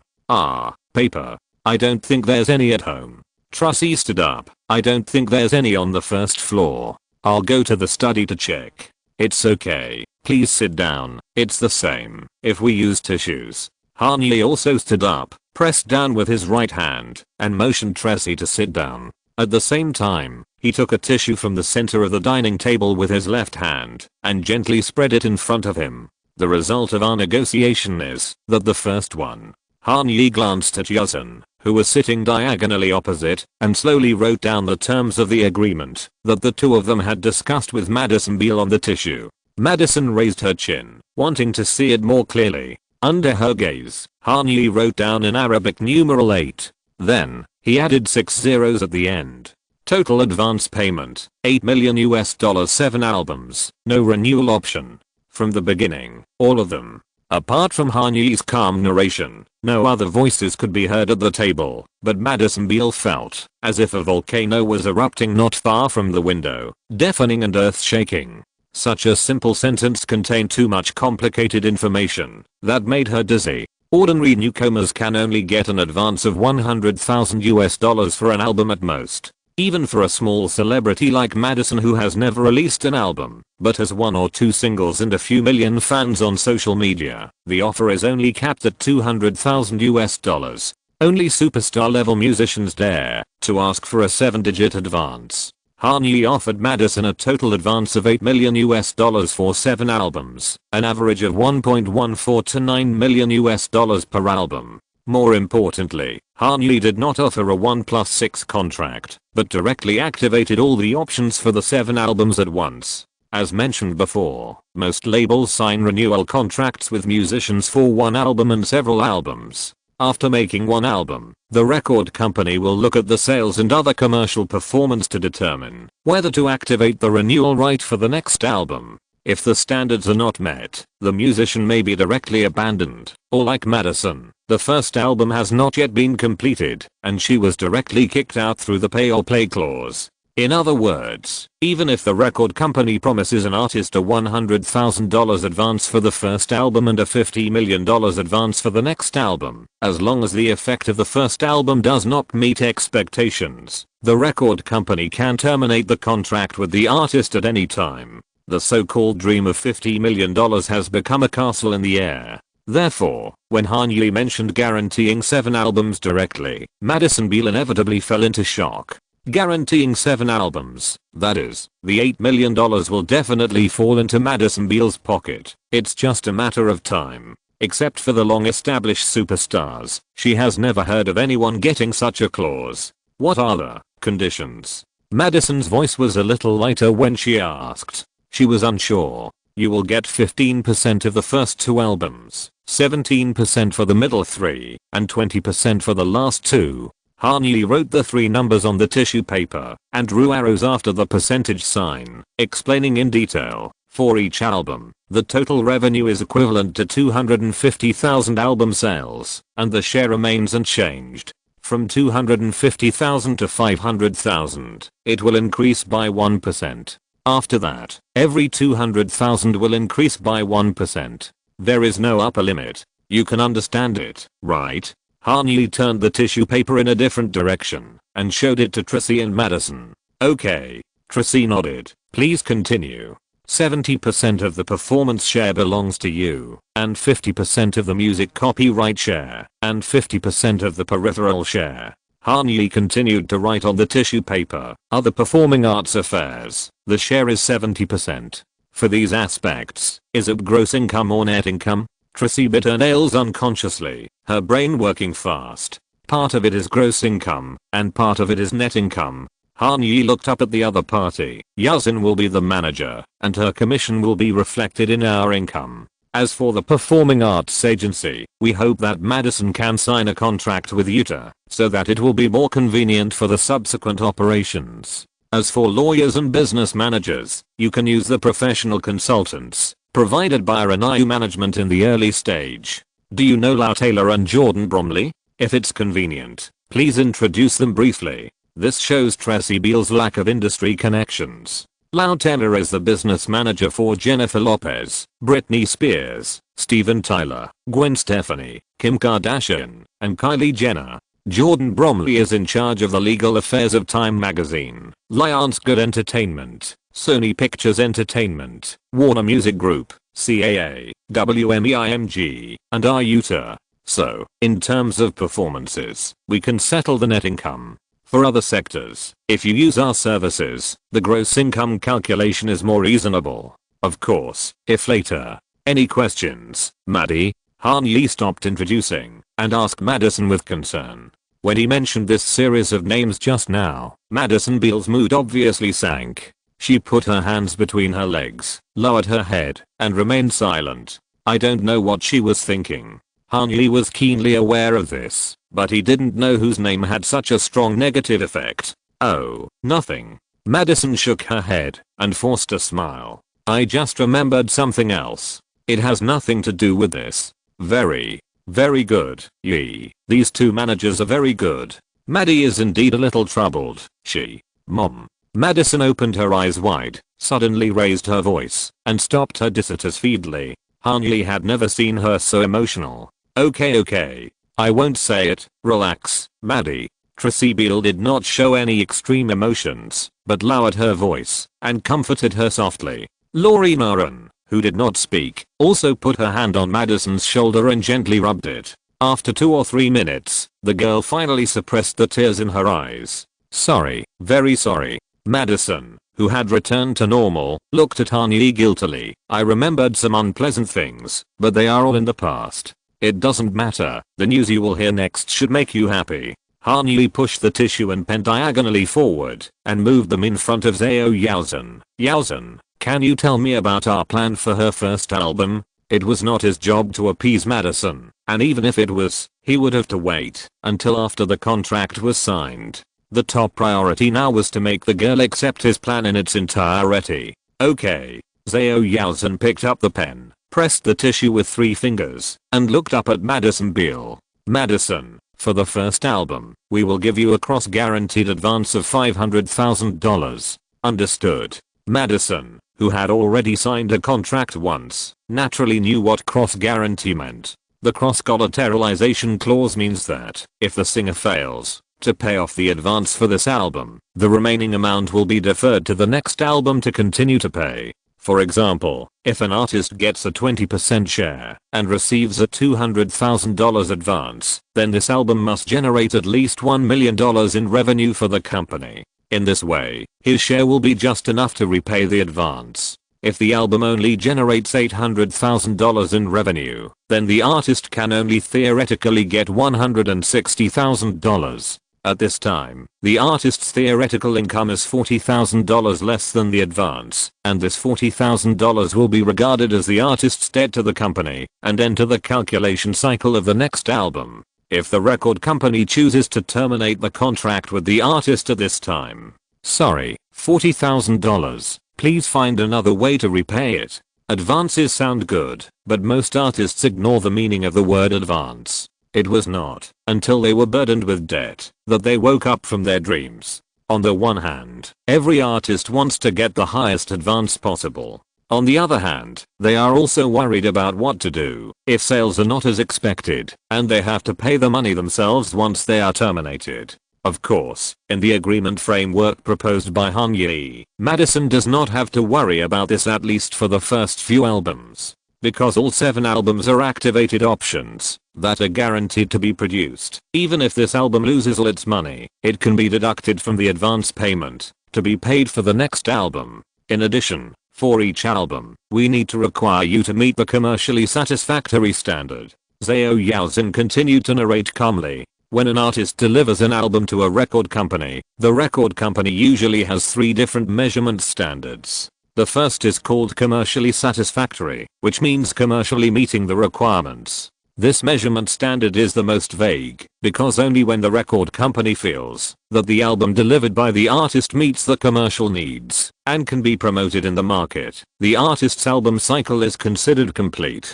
Otherwise, the artist needs to make modifications according to the requirements of the record company over and over again until it is approved or ruthlessly abandoned by the record company. When working with Island Records, Madison Beal failed at this stage. The other 2 are conditions that can only be obtained by slightly bigger artists with successful experience.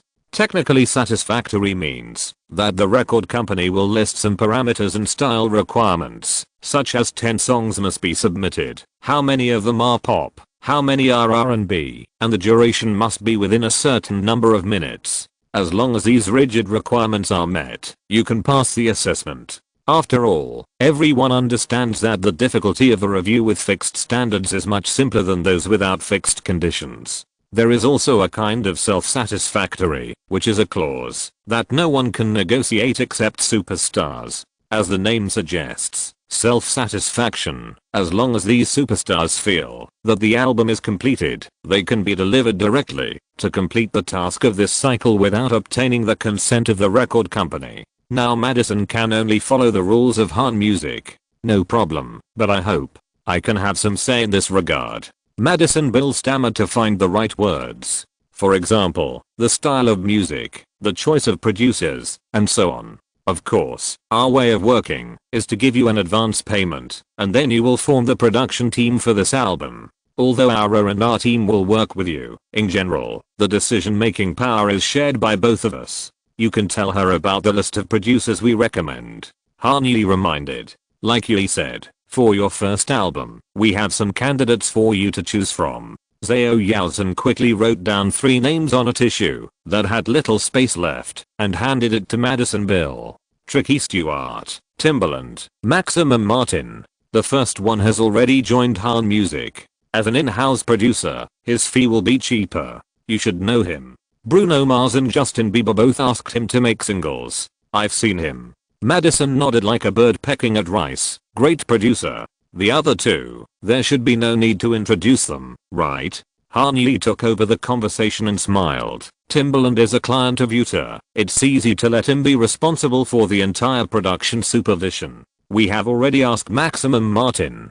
There will be a 3-week schedule starting from the end of August. If we work faster to collect songs, we should be able to catch up. And we don't need to record the whole album at the same time. We can make 1 or 2 promotional singles first. That's what I think. Madison Beal's eyes moved back and forth between the 3 names. If she didn't have to consider the production cost, she was sure that all 3 producers would want to be hired together.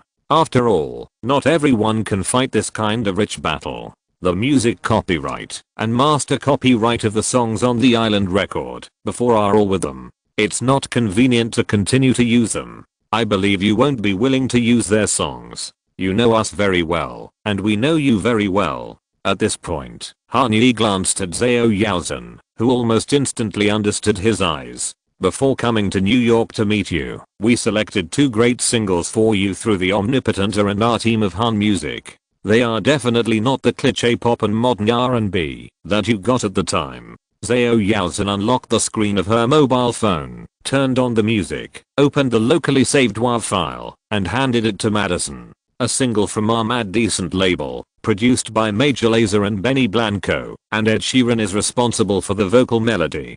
Cold Water. Part of it has been produced, and a female singer is still missing. Major Lazer, Benny Blanco, Ed Sheeran? How can a song with such an all-star lineup fall into my hands? Madison pressed the play button in a daze. The male voice that appeared after the prelude was so familiar. Everybody gets high sometimes, you know. What else can we do when we are feeling low? So take a deep breath and let it go. You shouldn't be drowning on your own. Mr. Bieber? Madison Beal looked at Han Yi in disbelief. But, I know the situation may be a little embarrassing for you. You will worry whether Scooter will allow his artists to work with his former artist. Han Yi drew quotation marks in the air with his index and middle fingers. Don't worry, we will handle this problem. Justin likes this song very much, and he will go to convince his manager. Okay, no, I'm afraid it will affect your cooperation. This is the advantage of having a team. We will handle all the things you are afraid of. After saying this, Han Yi smiled and looked at Tracy, who was shocked, and Laureen, who was drinking tea calmly, and then continued the previous topic. Let's listen to the second song. From our friends at Interscope. Zed's new single is also looking for female vocals. It's called Stay. Chapter 81 signing progress. 8 million. After lunch, they reached a preliminary agreement on the contract. Madison Beal stayed at home with her grandmother and mother, while Han Yi, Zuyuru and Zhao Yaozhen headed to the next destination. Zioru, who was sitting behind Han Yi, thought for a long time and finally couldn't resist the urge to persuade him. Can you make it back? Yi, do you want to think about it again? At this point, Zuyuru turned around and looked at Zhao Yaozhen. The meaning was obvious. This stall is under your control. Why didn't you persuade him? I persuaded him. Zhao Yaozhen moved his eyes to the window and responded calmly. You also know what he is like. After thinking about it, it seems that it is indeed as Yaozhen said. Han Yi is determined to do something, and Maximinus Rex can't pull him back. Are you so confident in her? Yeah, let's not talk about anything else. Her social media followers are increasing very quickly. Driving on a deserted road is always a bit boring. Han Yi yawned and replied, if we continue at this speed, it won't be a problem to break through 30 million fans on Instagram alone. Think about it, just for brand endorsements and product placements, what kind of price can a star with 30 million fans get? Han Yi is confident that he can give this contract, and it is definitely not a casual move on a whim. In the previous life, Madison Beal's music career was a bit mediocre, but the major social platforms were booming. With her super powerful appearance and exquisite and eye-catching beauty style, Madison quickly became one of the top influencers in the entire European and American world. The price of a product placement advertisement in a tweet is close to $100,000. For Madison Beal in 2023, it will take less than a quarter to make $8 million. And how long can Han Yi's contract bind him to Madison? 7 albums. In the previous life, from 2016 to 2023, Madison Beal only released 2 albums in total. Compared to money, this is the biggest advantage of rebirth. Countless people in the industry have spent a lot of money to understand the future trends, but in Han Yi's eyes, it is history that has already happened. Follow the footsteps of history and lend a hand when those star-studded names are covered in dust, and you can share their unimaginable glory. The most important thing is that, although the total amount promised is 8 million, but Han Yi actually only needs to pay $500,000 in advance for the first album. As for the rest of the advance, Madison has to earn it herself. Capital always has all kinds of tricks to make you think you have opened the treasure chest of the Amber Palace, but in fact, what you get is a Pandora's box. It sounds disgusting, but when you are the capital yourself, it feels good. Thank you for your reminder, but don't worry, it's okay. After stopping in front of a red stop sign and waiting for 3 seconds, Han Yi turned around and gave them a smile of gratitude and comfort. Whether it's Billie Eilish, Madison, or other artists we are about to sign, they will become representatives of this industry. This is not my belief, it's a fact. Okay, I believe you. Zioru nodded and responded softly. Choosing to persuade is her concern, and not to entangle is her trust. Zuyuru witnessed Han Yi's transformation from an ordinary college student who went to and from school every day, and whose biggest worry was whether the final score would be counted as attendance, to the new generation of investors who now drive a Bentley Bentayga and drive west along the magnificent Atlantic coastline and the Hamptons. Is there anything he can't do? Speaking of other artists to sign, I heard you say there were 5 female singers who were candidates. Zuyuru recalled carefully. I only remember Biebe and Halsey. What about the other 3? And Mary, Zara Larsson and Dua Lipa. Another stop sign. The most annoying thing about driving in the suburbs, there are no cars coming from any of the 3 directions, but you still have to stop at the intersection for 3 seconds, or at least make the move to stop. Brightest seems to be quite interesting, right? Han Yi glanced at Zhao Yaozhen in the rearview mirror and asked. Yes, she has been with Sarastina since her debut. Zhao Yaozhen gave a positive answer. First Access Entertainment. Iggy Azalea, Ellie Goulding and Jessie J were all discovered by her, if I remember correctly. Yes, and Rita Ora. Zhao Yaozhen has made detailed and thorough preparations for matters related to talent management, and any information can be retrieved from memory in an instant. First Access was originally an artist management company jointly established by Steenert and Warner in London. Helping Warner manage artists in the UK is their main task, and Bieber is currently their biggest artist in the United States. If it weren't for Han Yi, the biggest artist of First Access in the future should be Madison Beer. What a pity, Miss Steenert. This is the main reason why Bieber's looking for a new management company. Her management contract with Fee expires this year.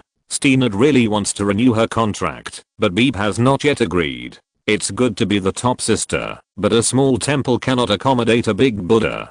Zhu Yiru summarized the information she heard in Chinese. That's about it. Han Yi replied. Then she should be very satisfied with TGO. Zhu Yiru pondered for a moment and said, the legal and financial staff are both top talents in Hollywood, and the boss is an important shareholder of Utah. Indeed, she is satisfied. Zhao Yaozhen paused before continuing to answer, but there is competition. Who? Wasim Slabby, Sal. Seeing Zhu Yiru's somewhat confused look, Yaozhen explained, the founder of Sal & Co., The Weeknd is an artist he discovered. In addition, he also has a strategic partnership with Gayoshi's Mavericks. In addition to Madonna, Millie, Britney, and U2 are all artists of this company. This is indeed a strong opponent. Even though she didn't know the music industry as well as the other two in the car, these names were familiar enough to Zhu Yiru.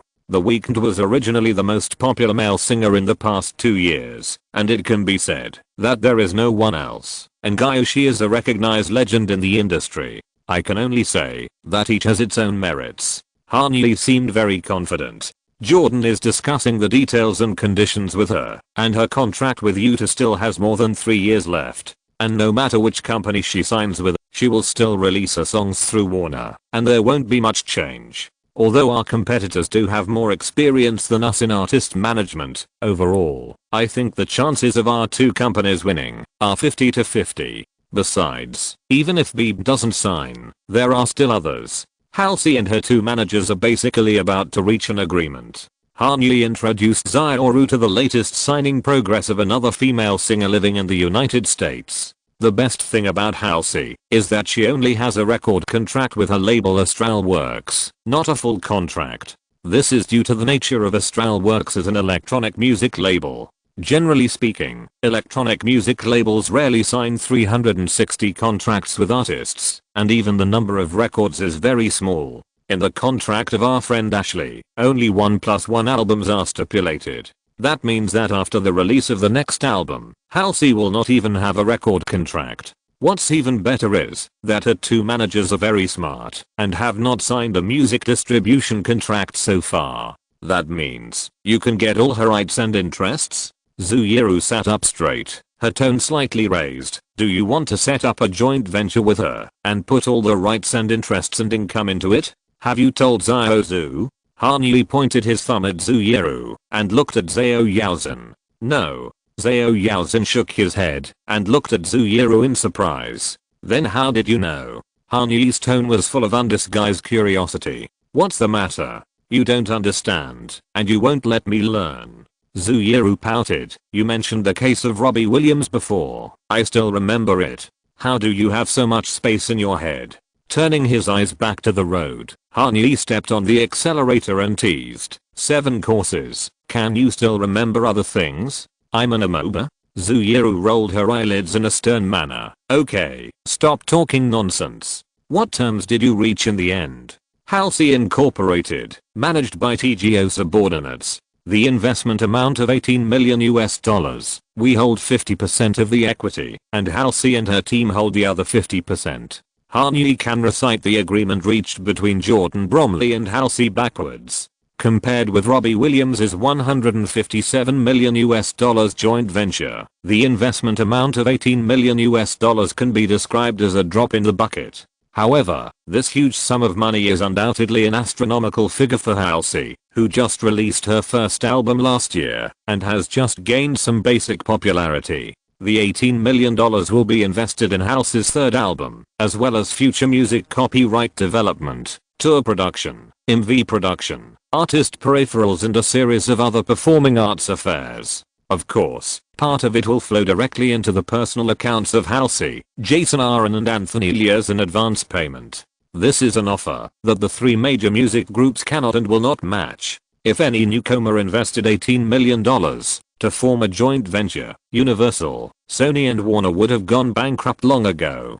Based on the average advance payment of $100,000 per album, this money is enough for the three major music groups to sign 180 newcomers to raise money. According to a 10% success rate, 18 artists who can make a small profit for the company can also run out 18:1. If it were you, which one would you choose? In this world, only Kanye would choose the latter, because he knows the huge volume Halsey is about to reach. Not in 5 years, not in a year, not even in half a year. On July 29, 2016, Closer, a collaboration with the Chainsmokers, will be released on Columbia Records, a subsidiary of Sony Music Group. It will be exactly 3 months. At this moment, except for Kanye, no one can predict the amazing performance of Closer. Each sector has a different share. For example, we get more from record sales and less from performances. But according to Jordan's formula, it is basically the same as the equity ratio, which is 50-50. It seems that you have more confidence in Ashley than in Madison. When signing Madison Beal, Kanye promised $8 million, but the actual payment in the near future is $500,000. As for Halsey, he has to put $18 million on the table. In Zuyeru's view, it is self-evident who has more confidence in the future. That can't be said. What was given to Madison was just an advance payment, and what was put into Halsey Incorporated is future operating funds. In fact, the two should have about the same amount. Kanye shook his head and smiled. Besides, the amount of money invested in the early stage does not represent the degree of my confidence in a certain artist. If that's the case, my confidence in Mary and Dua Lipa is only 700 to 800 yuan. Why?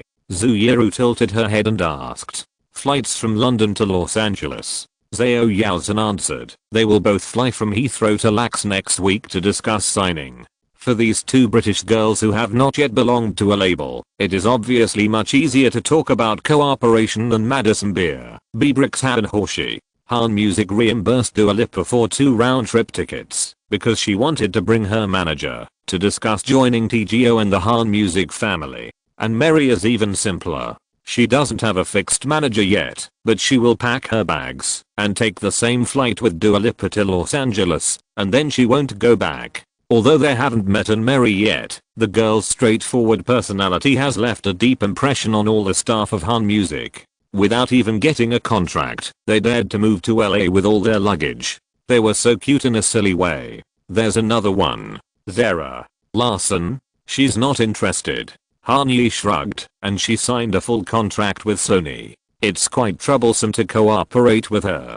But it doesn't matter, we still have many alternatives. Not only the record company, but also the distribution company has many excellent singer-songwriters who want to sign. There's a very honest black guy, Billie Eilish's SoundCloud friend. You will definitely like his voice. What's his name? Newcomer. You definitely don't know him. I'll play a demo for you when we get back. You have arrived at your destination. Before he finished speaking, a mechanical female voice without any emotion came out of the Garmin navigation system provided by the car rental company. 1730 Meadow Drive. Let's talk about it when we get back to Manhattan. We're here. Kanye turned the steering wheel to the right and entered the private driveway of 1730 Meadow Drive. Behind him was the entire inland sea scenery of Shinnecock Bay. In front of him was a creamy white metal gate that was not much taller than Madison Beal's house. And on the left hand side was a black L-shaped rod supporting a white intercom box that had been used for who knows how long and had turned a little yellow. 1730 Meadow Drive. May I ask who I'm fortunate enough to be talking to? There was no need to press any buttons. The intercom box automatically sounded. Obviously, in the seemingly messy bushes on both sides, there were a lot of high precision monitoring equipment hidden. Han Yi rolled down the window and stuck his head out a little. Yi Han. Mr. Han, good afternoon. With the salute from the other end of the intercom box, the door slowly opened. Welcome to the Rubenstein mansion. Mr. Rubenstein is waiting for you. If you're listening to this novel on a channel other than Fanfic World, it means they downloaded and uploaded it without effort. We cordially invite you to visit our channel, Mundo Fanfic Novelos. There you'll find the original version of this story and you can explore many other novels of various genres. We're waiting for you to immerse yourself in a world of incredible novels. Chapter 82, Rubenstein. Han Yi doesn't like the style of 1730 Meadow Path.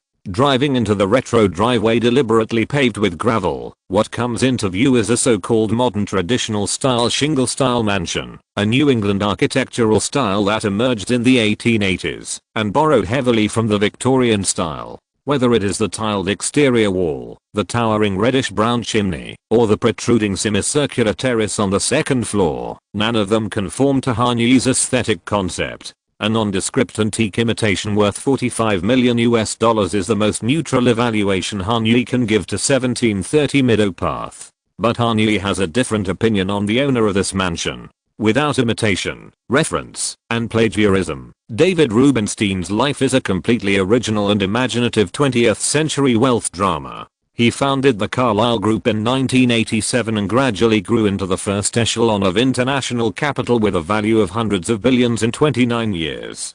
Just such a simple introduction is enough to be written into human history. In other words, David Rubenstein's life is a modern history of politics and capital. Every minute and every second, the events surrounding him will become news in a direct or indirect way and be known to the world. When the Bentley Bentayga drove to the right side of the circular driveway at 1730 Meadow Drive and was stopped by two Secret Service agents wearing sunglasses and black suits, Han Yi felt as if he was witnessing history. "Sir, please stop where you are." The two agents stood at the front of the car, with their hands folded in front of them, staring at them motionlessly. Another four slightly younger NYPD officers in navy blue jackets surrounded the vehicle at a weird angle. Then, two Caucasian bald men in gray suits leaned over the front wheels. "Please do not start the engine while we are checking the vehicle. Do not use mobile phones or take photos." The slightly older agent at the front of the car half extended his left hand and pulled the corner of his mouth, which was a formal notification and comfort.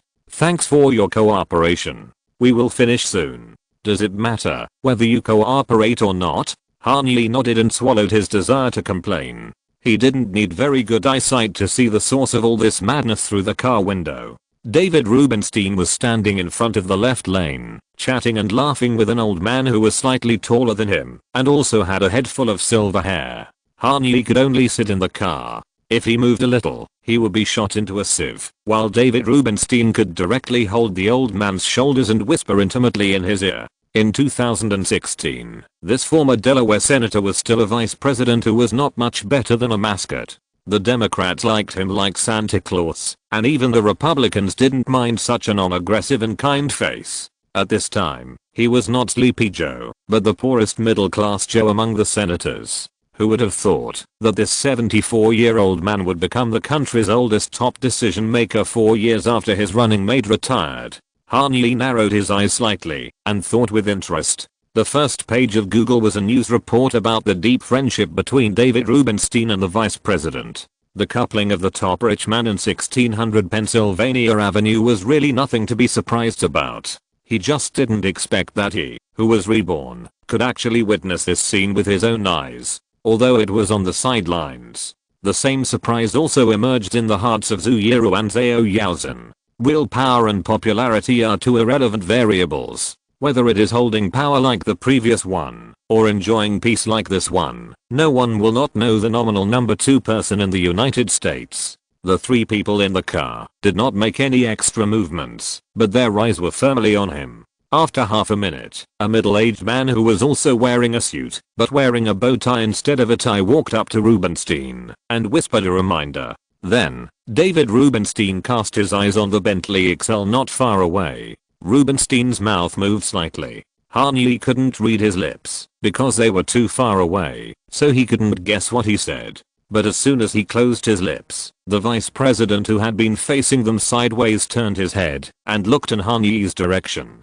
Joe outside the C-SPAN camera was lifeless, with no expression or emotion. His head moved up and down at a barely perceptible angle. It was unclear whether he nodded or simply couldn't control the muscle tremors. Before Han Yi could choose an answer in his mind, he lowered his head and got into the Cadillac Escalade that had been waiting for a long time. The Celtic sleeve. Hearing the code from the intercom, the agent at the front of the car seemed to casually lift up his suit and put his hands on his waist. The NYPD surrounding them took a half step forward with a solemn look on their faces. One of the red-haired guys with a strong Irish style even put his fingertips on the Glock 19 hanging on the back of his belt. All clear.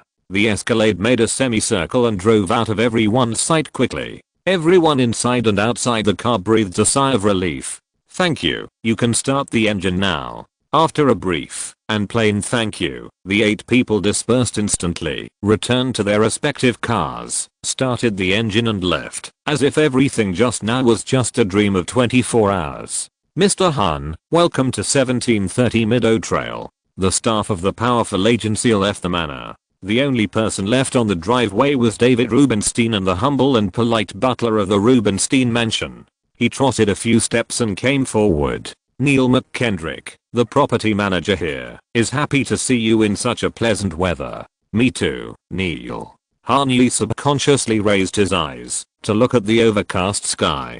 "Perhaps this is a good weather for the British. I'm sorry that the last guest stayed a little longer." Neil McKendrick bowed slightly. "Just leave your car and keys here. I'll arrange for the staff to park it properly." "Ms. Zhu, Ms. Zhao, good afternoon." There were 3 people on the list of visitors reported today, and Neil did not forget to greet the other 2. He looked through the window of the driver's seat and threw a friendly smile and salute to the back seat. "Mr. Han, welcome." David Rubenstein's legs and feet were definitely not as agile as the property manager who was 20 years younger than him, but for a 67-year-old, he was definitely not slow, at least much better than the guest he just received. Therefore, as soon as Han Yi and his party opened the car door, he came in front of the 3 people. "I hope the traffic to Long Island didn't make you too irritated." "No, Mr. Rubenstein. It was a very smooth ride." Han Yi was very alert and carefully looked at the silver-haired Jewish man in front of him with a kind smile. The broad nose with obvious racial features, the amber tortoiseshell frame glasses with no brand, the 2 eyebrows of black and grey hanging low above the deep brown eyes, fighting desperately, and the unusually low-key Patek Philippe Calatrava 5120 on his wrist. David Rubenstein's daily dress is not much different from his appearance on PBS. Unlike the other 2 founding partners of the Carlyle Group, William E. Conway Jr. and Daniel A. Danilo, David Rubenstein is not afraid of the attention of the mass media, and even actively becomes one of them. He not only actively participates in the programs of various liberal news stations such as CNBC and ABC, but also signed a contract with Bloomberg TV this year to open a talk show called The David Rubenstein Show, where he will host interviews important figures in the world's political and business circles and criticize current problems. "Anyway, I'm sorry that we have to meet in this remote place. A friend is coming to visit us, and it's not convenient to meet in crowded places. My original plan was to meet at 1 Vanderbilt Avenue, and then take you, and the 2 lovely ladies, to have a simple meal at the Four Seasons restaurant. But now, I can only ask you to tolerate the low-quality sea fish at home. Public speaking and interpersonal communication are 2 compulsory courses for American billionaires, and David Rubenstein, who has been immersed in the media for a long time, is obviously a leader in this field." He shook hands cordially with the 3 young people, and he did not show any difference in treatment, whether he was facing Han Yi as a client or his 2 lovely female companions. The arc of the corners of his mouth and the strength of his palms were not much different from when he met the vice president just now. He spoke very quickly with a strong Baltimore blue-collar accent, but he never seemed reckless or abrupt. David Rubenstein is the kind of billionaire who best fits people's fantasy of the top class, the image of a self-made billionaire. In fact, except for a few exceptions, Few celebrities of his level would have a bad temper towards outsiders.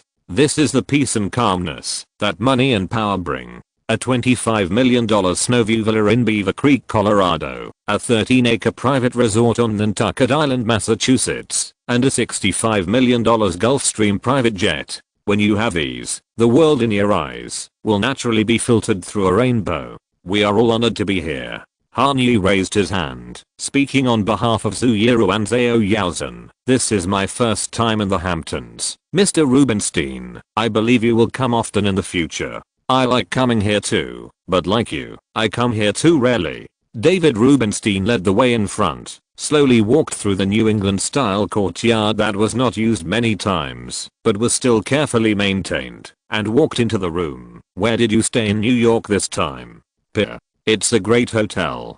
I once did an exhibition of American collections there. Let me tell you, Mr. Han, they have the best Vernoise champagne in New York. Isn't it, Neil? I can't refute it. Neil McKendrick stood on both sides of the steps with Han Yi and waited until Zhu Yiru and Zhao Yaozhen stepped safely into the porch before continuing to move forward. This series of subtle actions all reflected his dual etiquette as the housekeeper of the mansion and an English gentleman. But I think Mr. Han and his friends should try the chocolate tart at the Carlisle restaurant, especially the two ladies. As one of David Rubenstein's most trusted life consultants, Neil McKendrick would carefully study every guest who visited his host. That is one of the most popular desserts in New York in the past 90 years, and Mr. Givenchy's favorite. Well, that's right, Neil, you reminded me. David Rubenstein held the porch handrail, turned around and smiled. Mr. Han, how long will you stay in New York this time? I'll go back tomorrow. What a pity. But next time you come to New York, you must stay at the Carlisle. I'll arrange it. Thank you, Amy. David Rubenstein took the warm towel handed over by the housekeeper in the salon area, pointed on his forehead symbolically, and continued his quick and orderly way of speaking. Many people don't know that the name of the Carlisle Group was inspired by the Carlisle Hotel.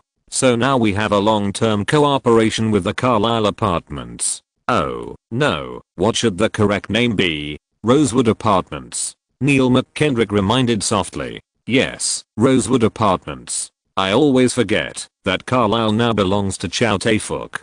David Rubenstein patted his head. His memory of Carlisle Hotel still stayed in the Jerome Green era. We bought 4 apartments there, on the one hand as an investment, and on the other hand, to provide accommodation for dignitaries visiting New York. Especially your family, who recognized us as loyal customers from the beginning. From the beginning? 1987? Han Yi pursed his lips and said nothing. In front of the power to change reality, he only needs to remain silent. The more he speaks, the more mistakes he makes. The two girls behind him widened their eyes at the same time. Carlisle Group recognized their loyal customers from the beginning. That was exactly 29 years ago. That year, Formosa had just lifted martial law. That year, the Fifth Republic at the southern end of the peninsula was still basking in its doomsday glow. Whether it was Zhu Yiru or Zhao Yaozhen, their previous generation, in 1987, were just ordinary people trying to climb up. And Han Yi's family was already able to become the founding private equity client of Carlisle Group. They didn't know exactly how much money Han Yi had under his name that was being managed by the Carlisle Group, but it wasn't difficult to estimate a rough figure. First, according to data submitted by the Carlisle Group to the US Securities and Exchange Commission, the minimum entry threshold for private equity clients was between $5 million and $20 million. And if the investment amount was only tens of millions of dollars, would David Rubenstein, one of the co-founders, personally receive them at his private residence? The Han family's asset package in the Carlisle Group is probably more than the total amount of the acquisition of Utah. Much more. For a moment, the salon area at 1730 Meadow Lane fell into silence. Zioru stared at the English breakfast tea that was still steaming in front of her in a daze, while Yasin turned her head and looked at the exquisite brown picture frame on the huge suede wall to the right of the sofa. In the picture frame was a document that Zhao Yasin, who scored 800 points in SAT Second World History, was very familiar with. The Magna Carta of 1297. A code of law that sparked the flame of independence on the North American continent. At this time, it was quietly hung in David Rubenstein's home as a private collection. And such a wealthy man with countless treasures, to some extent, is regarded as a manager of Han Yi's assets. Money is freedom. This classic saying of Horace Walpole, the 4th Earl of Orford, is like a pebble thrown into a quiet lake, causing waves in Zhao Yaozen's heart. Mr. Han, it seems to be sunny outside. After sipping a few sips of hot tea and filling his stomach with half a scone, David Rubenstein raised his head and turned his gaze back to Han Yi, smiling. Let the two ladies rest here for a while, and we will go to the backyard for a walk, okay? We've got a lot of catching up to do. Let me tell you, the 5 chapters updated every day in the first 5 days are the extra updates for the Leader and the Silver Alliance, and the explosive updates for the release of the books. The last 2 chapters were also 10,000 words. There was no so-called writer's block, lack of drafts, or lack of ideas. I still have 200,000 words in reserve, and I won't add any water to it. Every chapter is moving forward. I'm annoyed by those who say I can't continue writing without any basis. You can give a bad review, but don't say such inexplicable things. I'm only 81 chapters away. Chapter 83, 1,200,000,000. I couldn't understand it when I first got here. Walking on the wooden bridge leading to the private beach at 1730 Meadow Trail, feeling the slightly cool Atlantic breeze blowing in his face, Han Yi squinted his eyes in comfort. But now, I understand why everyone comes here for vacation. If you like the East Coast, this is the best place. The southwest wind of 8 miles per hour on Long Island is not strong, but it can still make the hem of David Rubenstein's suit rustle. Under the clear blue sky with most of the dark clouds dissipated and the sky brightened, it is a different feeling. Still in college, Mr. Han? This is a question that does not need to be answered. Carlyle Group and Rubenstein have more than 100,000 ways to obtain detailed information about anyone in the Federation. Yes. Han Yi nodded in response. There are still 2 weeks before graduation. Your family trusts you very much. David Rubenstein looked at Han Yi kindly and said with a smile, at this age, they are willing to let you work alone with Parkway to handle the acquisition of Utah. Hearing this, Han Yi's eyes, which were originally looking straight ahead, turned to David Rubenstein's face, observing the other party's clues. Sure enough, the interrogative sentence is a manifestation of certainty, while the declarative sentence reveals that this is a detail that Rubenstein is unsure of. Without any superb reasoning skills, Han Yi can judge that David Rubenstein must not have found the source of his funds. This is indeed the case. The funds that Han Yi's so-called family remitted to the United States and the Carlyle Group's account, regardless of whether the final destination is a technology investment fund, a secondary market investment fund, a mezzanine investment fund or a high-yield partner fund. The last stop is all shell companies such as S42H19 LLC. Further investigation shows that the sources of overseas funds are even more diverse, including the Bahamas, the British Virgin Islands, Ireland, Luxembourg, Monaco, Singapore, Switzerland. Any country in the world that can be called a financial haven has traces of the Han family active. Digging deeper, every fund was obtained through the actual asset transfer or corporate mergers and acquisitions. For example, the source of one of the investments that can be traced is the RJ Nabisco acquisition. A company called C66W244S21 received nearly $100 million in cash from this leveraged buyout led by KKR. Where did the company's shares come from? From the shares of Nabisco before the acquisition. If you want to ask where its shares in Nabisco came from the shares of Lifesavers acquired by Nabisco in 1983. In this way, one link after another, until the truth disappeared in a certain acquired company that was lost in the long river of history among the vast paper documents. For David Rubenstein and his co-founders, tracing the source of funds is an important measure to ensure the stable development of the group.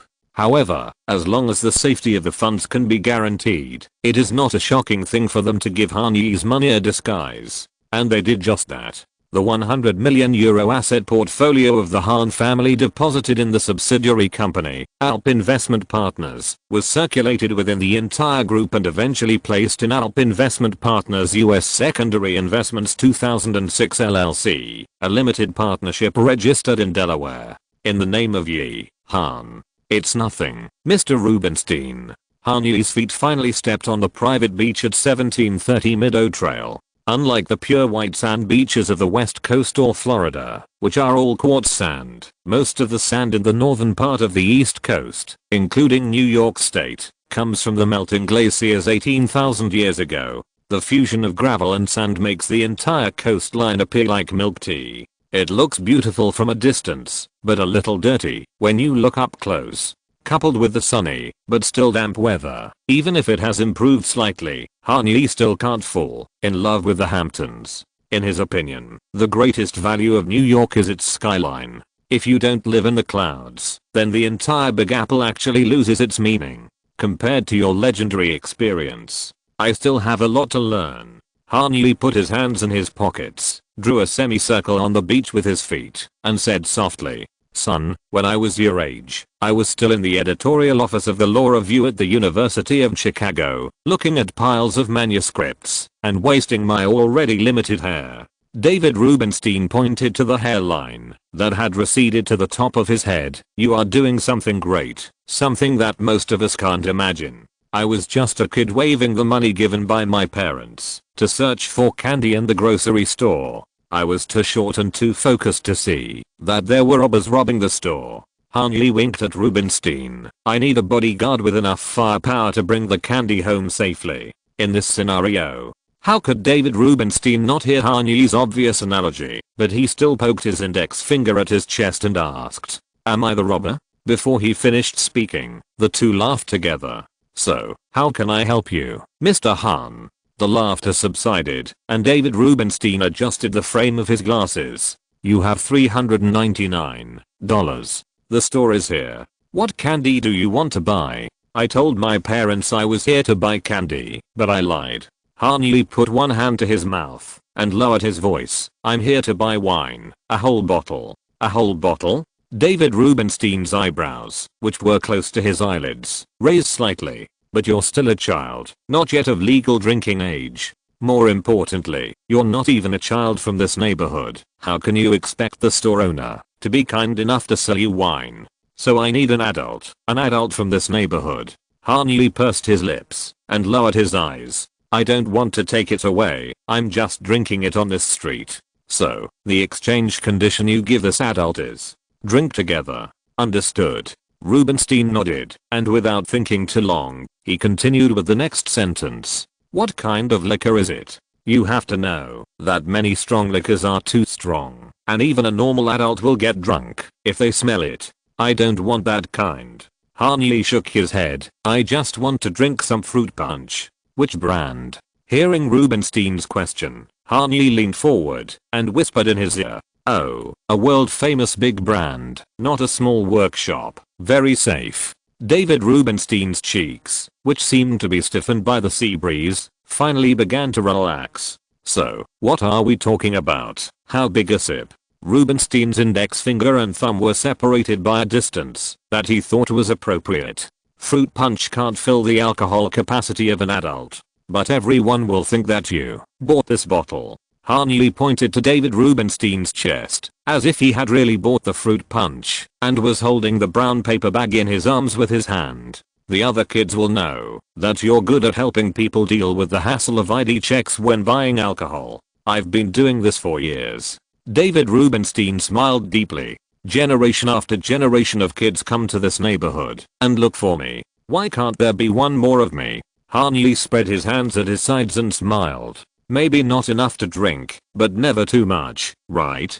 Help me buy it, protect me from robbers and the owner's infringement, and get me out of this grocery store safely, and you will have my eternal gratitude and support. It's too risky to go this way. Hey, look, I'm not wearing a bulletproof vest." David Rubenstein lifted the lining of his suit and showed Han Yi his light blue shirt. "If you want me to help you, unless you buy more this time, that's all I have." Han Yi smiled and waved his hand. I don't think so.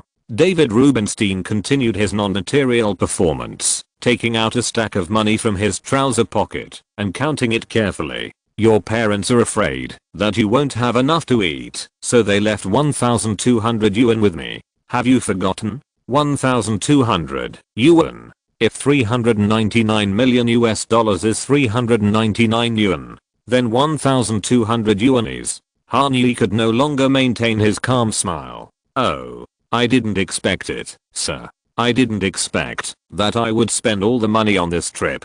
Han Yi's response was no longer fluent, and he began to stumble in his reply. Children don't need to save so much money. Han Yi's hesitation did not arouse Rubenstein's suspicion, but was interpreted by him in a different way. The latter patted the former's back and laughed heartily. Eat a little, drink a little, take everything you should take, and enjoy your life. So what do you think, Mr. Rubenstein?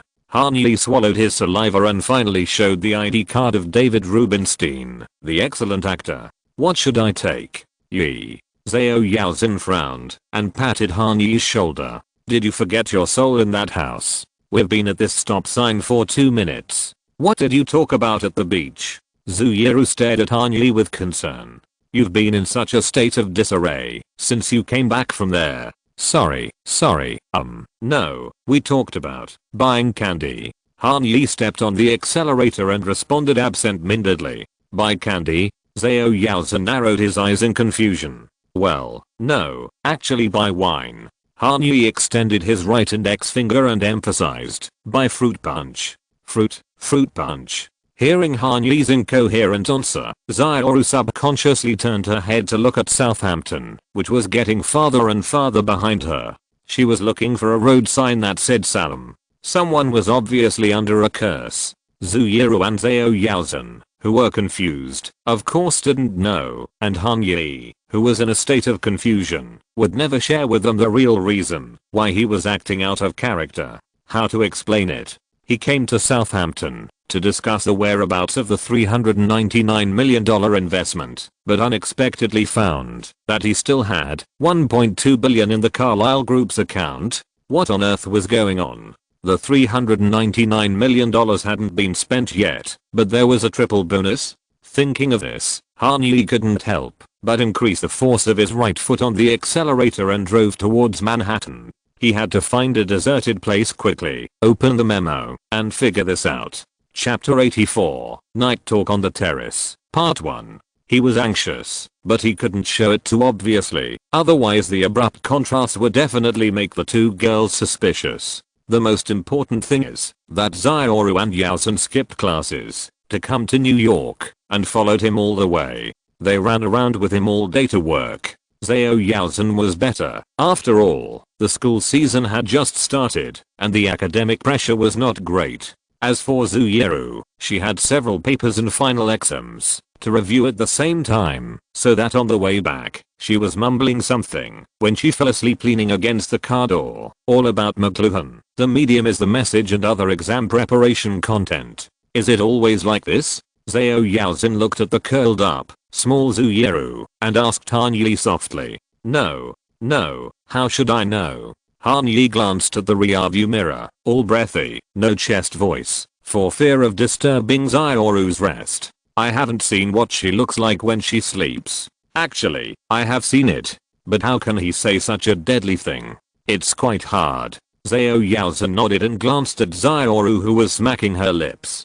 7 courses. You would do the same if it were you. Han Yi shrugged and said. 7 courses? Zhao Yaozhen frowned slightly. Why are you so anxious? When they first met at the welcome party, Zhu Yiru talked a lot with Zhao Yaozhen and exchanged sufficient information, but academic studies were definitely not one of them. Firstly, this topic was not what the two of them were most concerned about at the time, and secondly, Xiaoru, who was strong and low-key, would not complain to people everywhere. She wants to graduate early. Han Yi breathed a sigh of relief. His eyes moved from the right side of the rearview mirror to the left side, looking at Zhu Yiru, who was still sleeping soundly. Help her mother relieve stress. I see. Zhao Yaozhen was slightly startled. His eyes slowly melted like ice meeting spring water and became soft. Then you have to take her to a good meal. Your way of encouraging people is to eat, right? Han Yi laughed dumbly. You want to eat, right? Do you feel like you've been treated badly compared to the last time you came? Why not? Zhao Yaozhen leaned forward, her tone full of blame, but her eyes were full of smiles. I helped you sign a Madison. Shouldn't you treat me to something? You talk as if I'm not your artist. Han Yi grumbled, but in her mind she had already made plans for her leisure time in Manhattan after work. It was reasonable to give their trip to New York an unforgettable touch of color. Therefore, after passing through the toll tunnel in Midtown Queens, Han Yi did not turn right directly and drive in the direction of the Pier Hotel on Central Park, but turned on the left turn signal on 2nd Avenue. After being stuck in traffic for nearly 15 minutes, she turned right onto East 31st Street and followed the traffic flow in Manhattan during the Thursday evening rush hour to the west. Any tourist visiting New York should remember that from 8 to 9 in the morning and from 3 to 7 in the afternoon are the so-called rush hours. Don't drive if you can avoid it. If you really can't avoid driving, then avoid the north-south main roads such as Madison Avenue, 5th Avenue and Park Avenue, and drive on the east-west digital lanes. Although it will be slower, these narrow streets and alleys will not have so much traffic, and you can still reach your destination within the specified time. Of course, why is it not recommended for anyone to drive in New York? In addition to the road traffic system that has been used for more than 100 years since the opening of the port and is already overwhelmed, there is also a high rate caused by the serious lack of parking space design capacity. In New York, parking fees of $5 per hour are commonplace, and anyone who hears about this fee standard will frown with heartache. Except for Han Yi, an extremely rich man who just learned that he has $1.599 billion deposited in the Carlyle Group.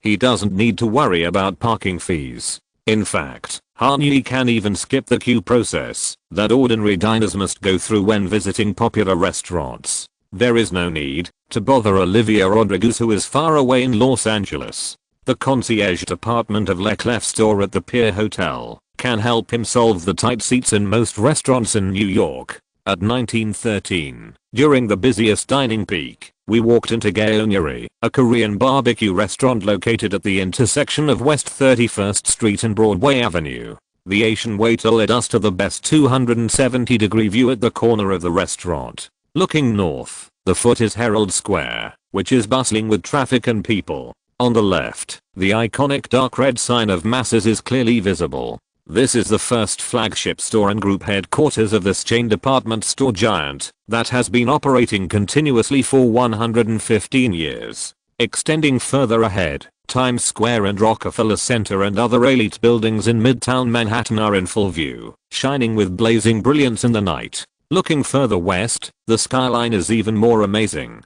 From Chelsea to Soho, Tribeca, downtown, and finally ending at One World Trade Center on Wall Street, all the steep and beautiful man-made landscapes in New York can be seen in an inadvertent glance back. Not to mention the view of the bar area and waiting area when I just entered the door. The Empire State Building is just one street away. Admiring this masterpiece of Art Deco style up close, one can feel the majesty of a temple in the sky. Such an impeccable environment, coupled with a table full of steaming and even sizzling Far Eastern delicacies, is a dining experience tailor-made for these three hungry Asian stomachs. Originally thought that he could sit down and chew as soon as he could, but Han Yi overlooked a very important point. What is the most indispensable part of an Asian dining experience, especially with two Asian girls? Taking pictures. Take lots and lots of beautiful pictures with people in the front and the scenery blurred in the back. Otherwise, where do you think Zioru's Instagram posts come from? On the account named Grace HSU, in addition to the scenery of traveling around, there are Zioru's perfect smile, and the two are combined in an obviously carefully considered arrangement. Selfies leaning on the railing on the cruise ship from Kaohsiung to Hong Kong, sipping iced tea by the infinity pool of the Singapore Sands Hotel, and of course, a group photo in front of the water lilies in the Orangerie Museum in her favorite Paris, wearing a cute little red hat. One by one, these unpretentious travel photos connect the youthful imprints that began with the use of social media. Although she has never done any promotion and is not a public figure, Xiaoru's Instagram now has 129,000 real fans. After all, she is a tough character with more than 10 million Instagram fans in later generations. As for Xiao Yaozhen, although her circle of friends is extremely clean, and even her profile picture is an old-fashioned landscape photo, this does not mean that she does not have a normal pursuit of beauty like a girl. Unlike Zhu Yiru, who has been praised since childhood, Xiao Yaozhen's incomparable appearance is the fruit of her hard work. From this point of view, Yaozhen cherishes her appearance even more. However, this kind of cherishing is entirely out of appreciation for one's own talent and diligence. In Xiao Yaozhen's view, it is absolutely not necessary to let outsiders see it. Eugene 95's private account is full of her most satisfactory portraits. Without layout, people can't take their eyes away. Zhu Yiru's Instagram is colorful, like Mel Bochner's masterpiece. Xiao Yaozhen's homepage is more like Joseph Havel's installation art, full of powerful simplicity and artistic uniqueness. Whether it is scenery or portraits, almost all are modulated with black and white filters. Even for color photos that have not been processed, the element presented in the frame are quite simple. For example, Han Yi's favorite photo is a timed selfie of Yaozhen at the Park Hyatt Hotel in New York. She sat in front of the bay window with her hands on her knees, looking at the camera calmly, with the snowy scenery of Central Park behind her. There is no excessive dressing, and even no need to pose. Just relying on her soul-stirring peach blossom eyes is enough to make people lose their minds in this quiet but strong impact of the picture. If she is willing to make her account public, it will be a matter of minutes for her to have the same number of fans as Xiaoru. The night view of Manhattan is so beautiful, and the two girls are stared at by restaurant diners several times more often than Times Square in the distance. In this situation, even Han Yi feels that, if they are not allowed to take pictures to their heart's content, then the meal is equivalent to not having eaten. Han Yi himself does not like taking pictures, but he is a master at taking pictures for others, especially portraits suitable for Instagram. Speaking of which, it is Xiaoru who has been helping him hone his skills. Although this is the first time the two of them have traveled together, most of the photos of Zhu Yiru in LA are taken by the great photographer Han. Xiaoru is of course very satisfied with the apprentice who was personally taught by her, and Yaozhen, who rarely has anyone to help take pictures, is also amazed at Han Yi's composition. Not bad, not bad.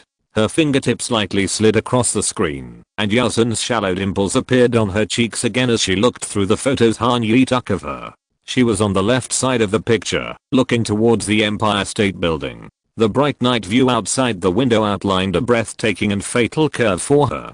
From the peak of the nose to the chin, and then to the middle of the body, it was all the same. Proportion, beauty and artistic conception were all present. After a brief thought, Yaozhen opened WeChat and clicked to upload the avatar, leaving the landscape picture behind. Yee, take a look. Which of these two filters is better? Like Xiao Yaozhen, Zhu Yiru did not retouch the photos. In fact, there was no need for them to retouch the photos at all. Whether it was the facial features or the overall appearance, any retouch would destroy the original beauty. Xiaoru brought her phone to Han Yi, swiped her fingers left and right, and showed Han Yi two photos that he could not tell the difference at all, and could only judge by intuition that the colors were different. In the picture, Xiaoru clasped her hands beside her face, looking directly at the camera gently, and her smile was covered with 8 white teeth that were standard for Taiwanese girls. This one, right? Han Yi randomly clicked on one and said uncertainly, "Okay, this one." Zhu Yiru nodded and quickly switched between several apps. Soon, friends on Facebook, Instagram, WeChat, and Line all saw Xiaoru's latest beautiful photo. Finally finished, Xiaoru let out a long sigh, looked down at the dining table, and found that nearly half of the silver plates on the table that was originally filled with food were gone. She looked at Han Yi, then at Xiao Yaozhen. Both of them were chewing barbecue, but the latter's lips were obviously much shinier. He ate it. No one asked, but Yaozhen, with a slightly red face, pointed to the pile of ribs between her and Han Yi, and explained softly.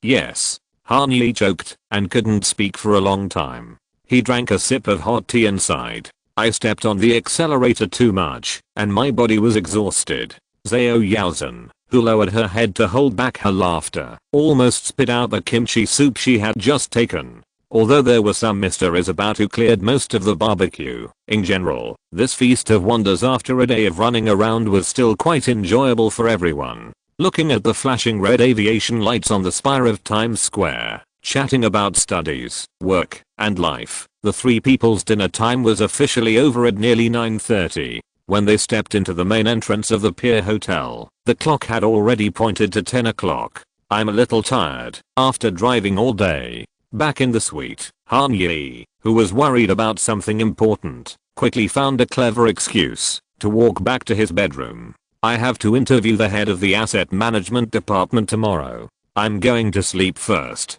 With such a high-sounding reason, Zhu Yiru and Zhao Yaozhen naturally would not raise any objections. The two of them returned to their respective rooms, which was regarded as the end of this busy day in the Big Apple. After closing the door, Zhu Yiru took out her MacBook, put it on the desk, and continued her plan to rush to finish her graduation thesis. But Manhattan is not a good place for careful writing, especially at night, especially near Fifth Avenue, especially in this jetty suite only 10 floors above the ground. The horns of anxious drivers, the faint singing and laughter of drunkards, and the whistling sirens of the NYPD, all mixed up in a noisy noise, turning Zaoru's brain into a mess. In the morning, she witnessed Han Yi signing a rising star with millions of fans. In the afternoon, she leisurely drank afternoon tea in the Century Mansion in Southampton. In the evening, she sat in what might be the best view in New York, and had a barbecue dinner that completely satisfied her taste buds.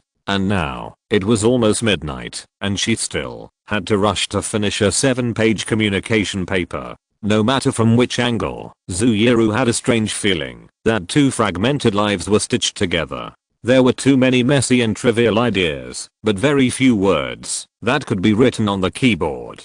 After an unknown amount of time, Zhu Yiru stared at the laptop screen still stuck on the first page of the new document, sighed, rubbed her swollen temples, stood up, opened the door, and walked toward the terrace connected to the living room. Get some fresh air, feel the cool breeze of early summer in New York, embrace the neon lights of the city flashing and jumping in the night sky. Maybe some inspiration will come. When passing by the mini bar hidden in the dark solid wood cabinet on the left side of the LCD TV, Zhu Yiru paused and looked at it thoughtfully, as if a bold idea was forming in her mind. But after a few seconds, Zaoru threw this somewhat reckless impulse out of her mind. No, just get some fresh air.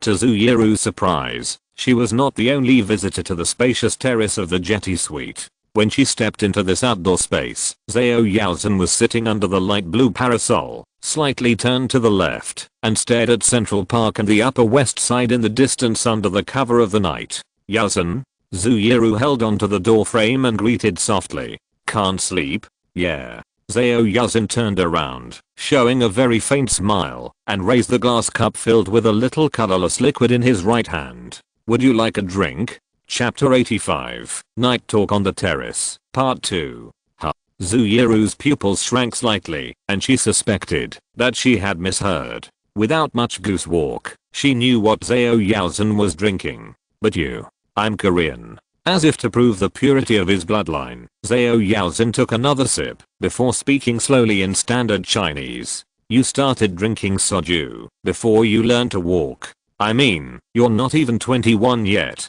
Zhu Yiru sat down opposite Zhao Yaozhen, with her back to the bustling Fifth Avenue at night. We're in a private suite, and Zhao Yaozhen tilted her head, as if pointing to Han Yi's bedroom. According to the room records, he drank it. It seems so. Zaoru covered her mouth and laughed secretly. Do you want it? As if seeing Zhu Yiru's hesitation, Zhao Yaozhen tapped the sky blue bottle that was placed aside with her fingernails, which looked extremely beautiful in the night. This is Italicus, an Italian aperitif with a low alcohol content, and very sweet, with the taste of orange. Then I'll have some. Zhu Yiru wrinkled her nose and smiled. Thank you, Sister Yaozhen. In response, Zhao Yaozhen gave a much more subtle smile. Her eyes scanned Zaoru, then stood up, and walked into the room. According to common sense, Zhao Yaozhen should have gone to the house, to help her find a glass, but the Korean girl was away for too long, making Zooyeru, who was alone on the terrace, a little uneasy. Just when Zioru made up her mind to go to the living room to see what happened, Yasin came back. In her left hand was a glass from the jetty suite, and in her right hand was a black and white cloddy parrot lady's coat. It's a bit cold. Facing Zooyeru's confused gaze, Zao Yasin put the things in her left hand on the table and stretched out her right hand in the direction of the former. You'll catch a cold if you wear this. The thunderclap heard in silence is the most shocking. Zao Yasin, who usually speaks little to others, suddenly showed such caring and concern that Zooyeru was a little stunned. It seemed that she also knew that her current behavior was inconsistent with her personality, so she didn't urge Zioru to take the clothes, but just looked at her with a faint smile. Sister Yasin, this. Zooyeru gathered her mind and stretched out her hand hesitantly to accept Zao Yasin's kindness. The coat was thick, but after being carefully folded into a ball, it didn't take up much space. Therefore, without deliberately looking for it, Zioru's fingertips could easily touch the warm back of Yasin's hand. Thank you so much. It's a bit cold indeed. The weak heat from Zao Yasin quickly spread throughout her limbs. Even though she hadn't put on the coat yet, Zooyeru could feel a trace of warmth rising from the bottom of her heart. Rather than drawing a line between each other for something vague and irrelevant, Zioru still wants to get along with Yasin, like she does now. It would be great if she could have such a beautiful woman as a friend.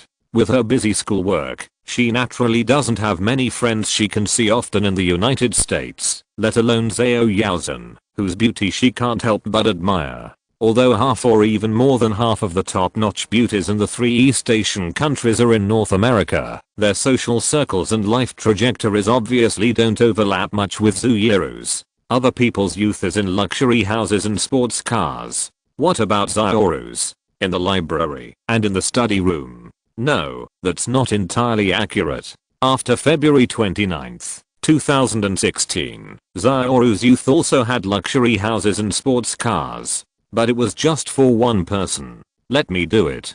Countless thoughts swirled in her mind, but the polite Zooyeru's hands were not idle. She took the Italicus bottle from Zao Yasin, added some to her, and poured a little into the glass in front of her.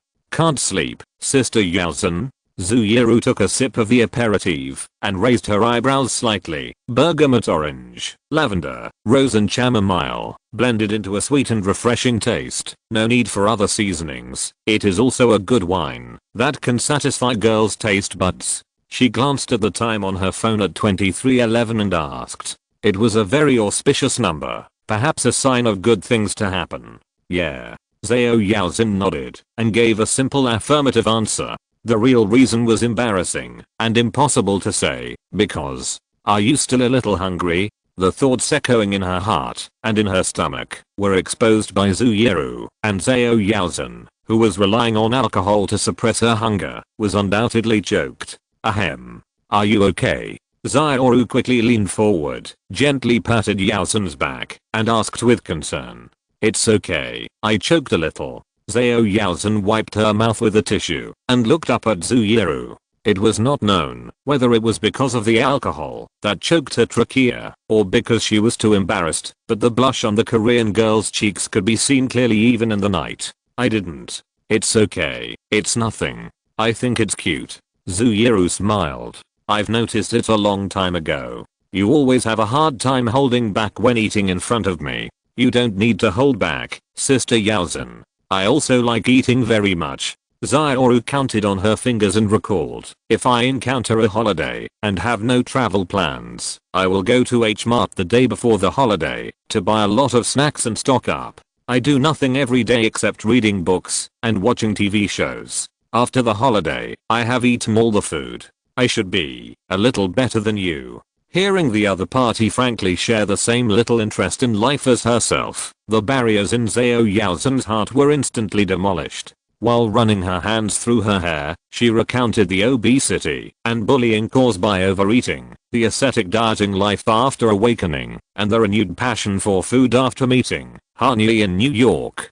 So, your observation is correct. At the end of the story, Zao Yasin chuckled shyly.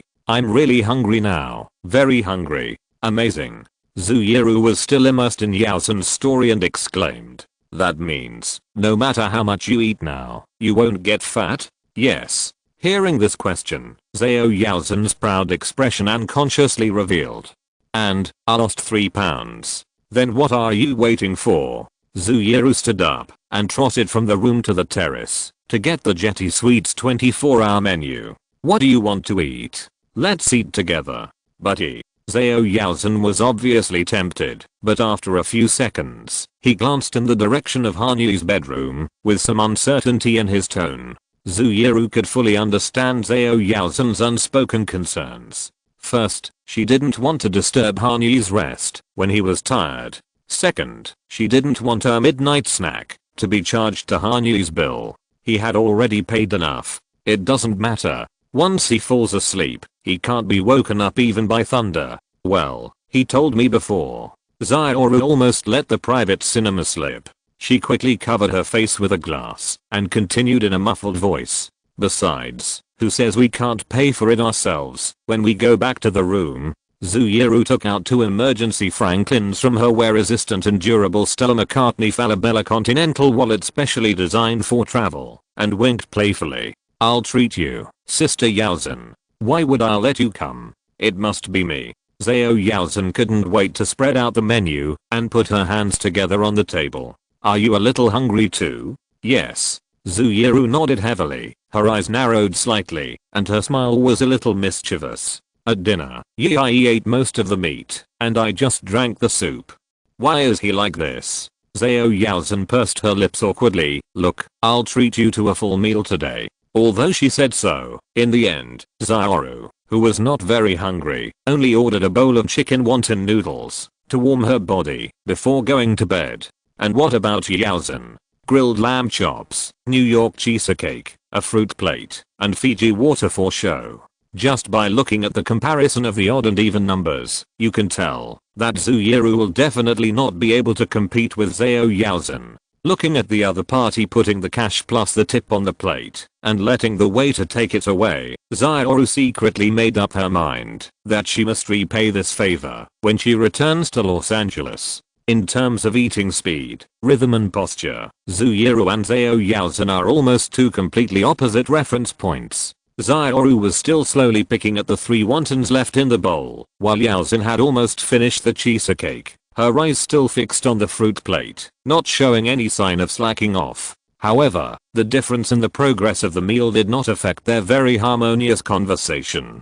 After letting go of the unwarranted deference in their hearts, both Zioru and Yaozen were surprised to find that they could resonate with each other to a great extent in many aspects. Whether it was life planning, aesthetic interests, experiences, and knowledge, or emotional concepts, the two might be slightly different in some aspects, but in the end they could be regarded as having the same goal. Is there really such a person? Zuyuru widened her eyes when she heard the actions of a fanatical pursuer of Zhao Yaozen. Yes, she would write love letters to herself in my tone every day, and then she would reply to me. It was quite scary. Alcohol prompted the expression of true inner emotions. Thinking of the previous experience, Zhao Yaozen couldn't stop the fear on his face. In the end, she rushed into my classroom with her mobile phone and questioned me why I didn't show up on time. She also sent text messages to herself. Yes. Zhao Yaozen sighed. I didn't know her mobile phone number until the end.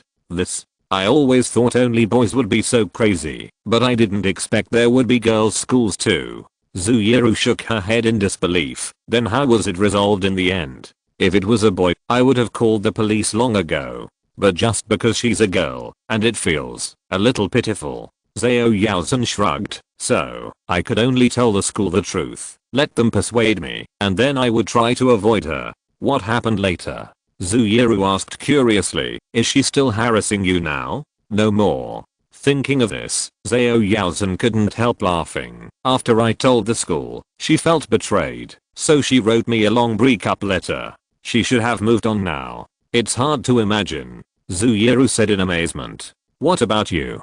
Zhao Yaozen raised her eyebrows and asked back with interest. No such sweet as that impressed you? It seems that there is nothing new. Zuyuru thought about it seriously. It was difficult to get a piece of meat in elementary school and junior high school. Most of those who wanted to do this were stifled by the dual restrictions of school rules and age. The number of people who really began to boldly pursue her gradually increased from high school and reached its peak in college. I was given gifts, but I refused. I was given more. I was sent messages. I responded politely. I was sent again. Then one day I finally couldn't help but confess my feelings, and I completely rejected her. At this point, Zuyuru smiled helplessly. I don't really like this kind of thing. There is no contact at all, but they decide, based on their own assumptions about what I like, and then they give it to me, and force me to accept it. It's like dressing up a doll. Zhao Yaozhen gave an incisive footnote.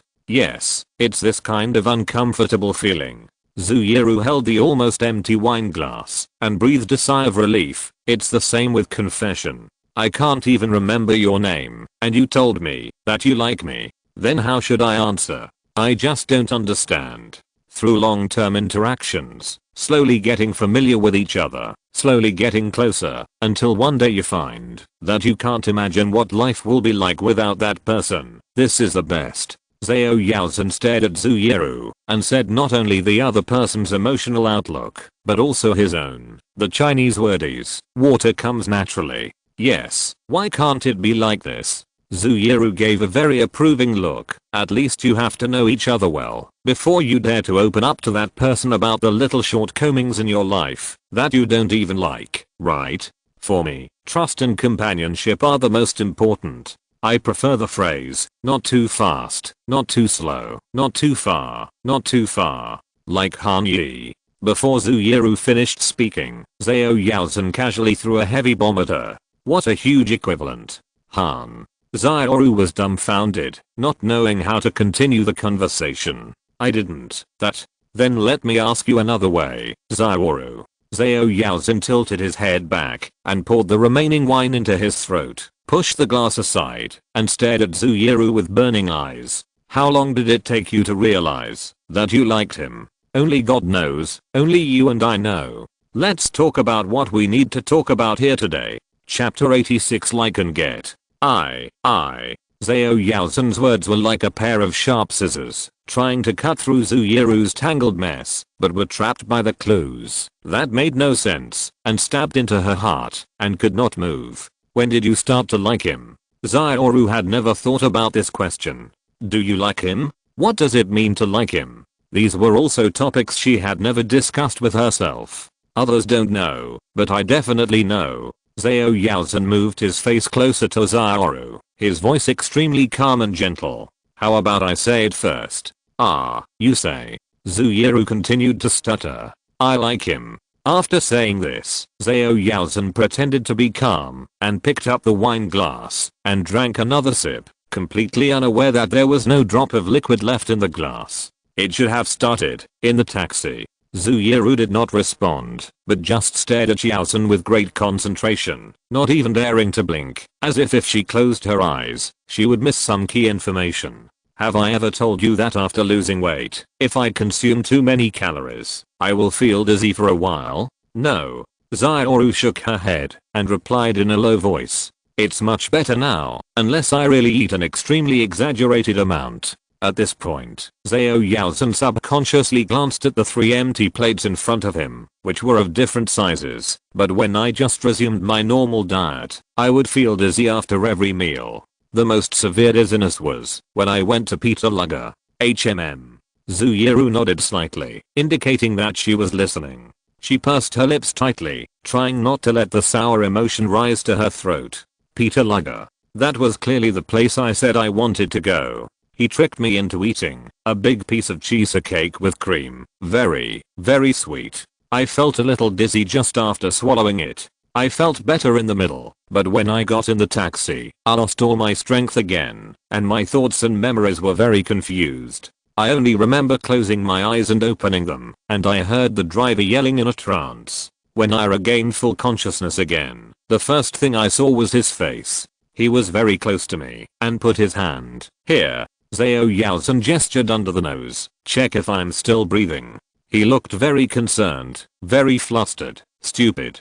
Zhao Yaozen's body still exists on April 29th, 2016, but her thoughts have long returned to that afternoon 43 days ago. She clearly remembers that Han Yi sat on the right side of the taxi, facing west. The moment he reached out to feel her breath, the taxi stopped at a red light. The setting sun hanging over Jersey City illuminated his entire face, with spots of light dancing in his eyes, his cheeks bordered with fiery red, and even the fine hair on the tip of his nose was clearly visible, swaying in the gentle spring breeze. I have always traveled alone before, without a companion. But at that moment, I felt it would be nice if there was someone by my side, even if they saw me at my most embarrassed. Zhao Yaozen's eyes traveled through time and space, lingering in the yellow taxi for a long time before reluctantly returning to reality. Did she realize her affection for Han Yi that day? Of course not. The equal treatment beyond gender and appearance on Gail Avenue, the outstanding demeanor of speaking freely at the press conference, the iced American coffee in the office of Xinghu building, the listening and comforting in the middle of the night without condescension, and countless working dinners that warmed up the memory in the steaming heat.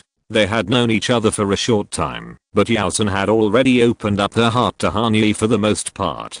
She felt that she was a particularly twisted person, longing for someone to hear her true and fragile voice under her hard shell, but she didn't want this fragility to be known by too many people. So she traveled alone, went to many places, but never shared with anyone. So she posted exquisite photos on Instagram, but set her account to private. After the conversation about family and future in front of Xian'an Tang that night, Zhao Yaozen suddenly found that Han Yi had become the solid bridge between her and this cruel world. And one bridge across the chasm is enough. I'm done. It's your turn. Zhao Yaozen took another sip of wine and then found that there was only air left in the glass. She put down the glass with some embarrassment and said in a very subtle voice, "You are not allowed to not say it.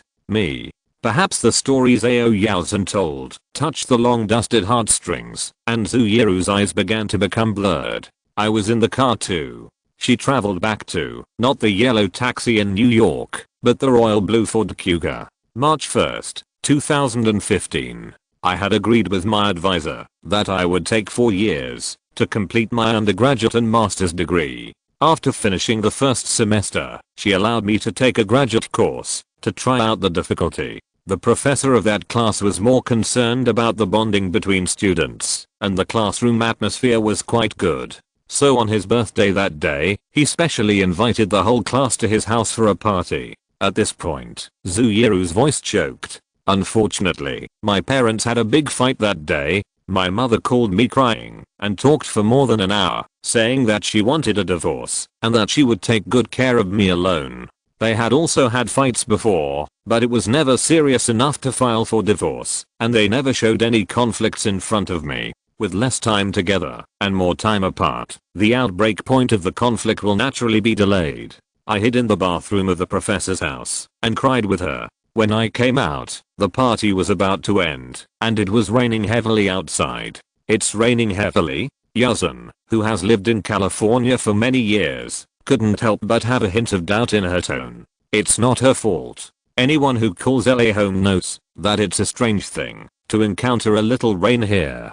Yeah, it's rare. Zhu Yiru held her chin with one hand and nodded with a smile. After waiting for half an hour, the rain didn't show any sign of stopping. Instead, it got heavier. I can't drive, and I don't have any other, friends I can trust, except him.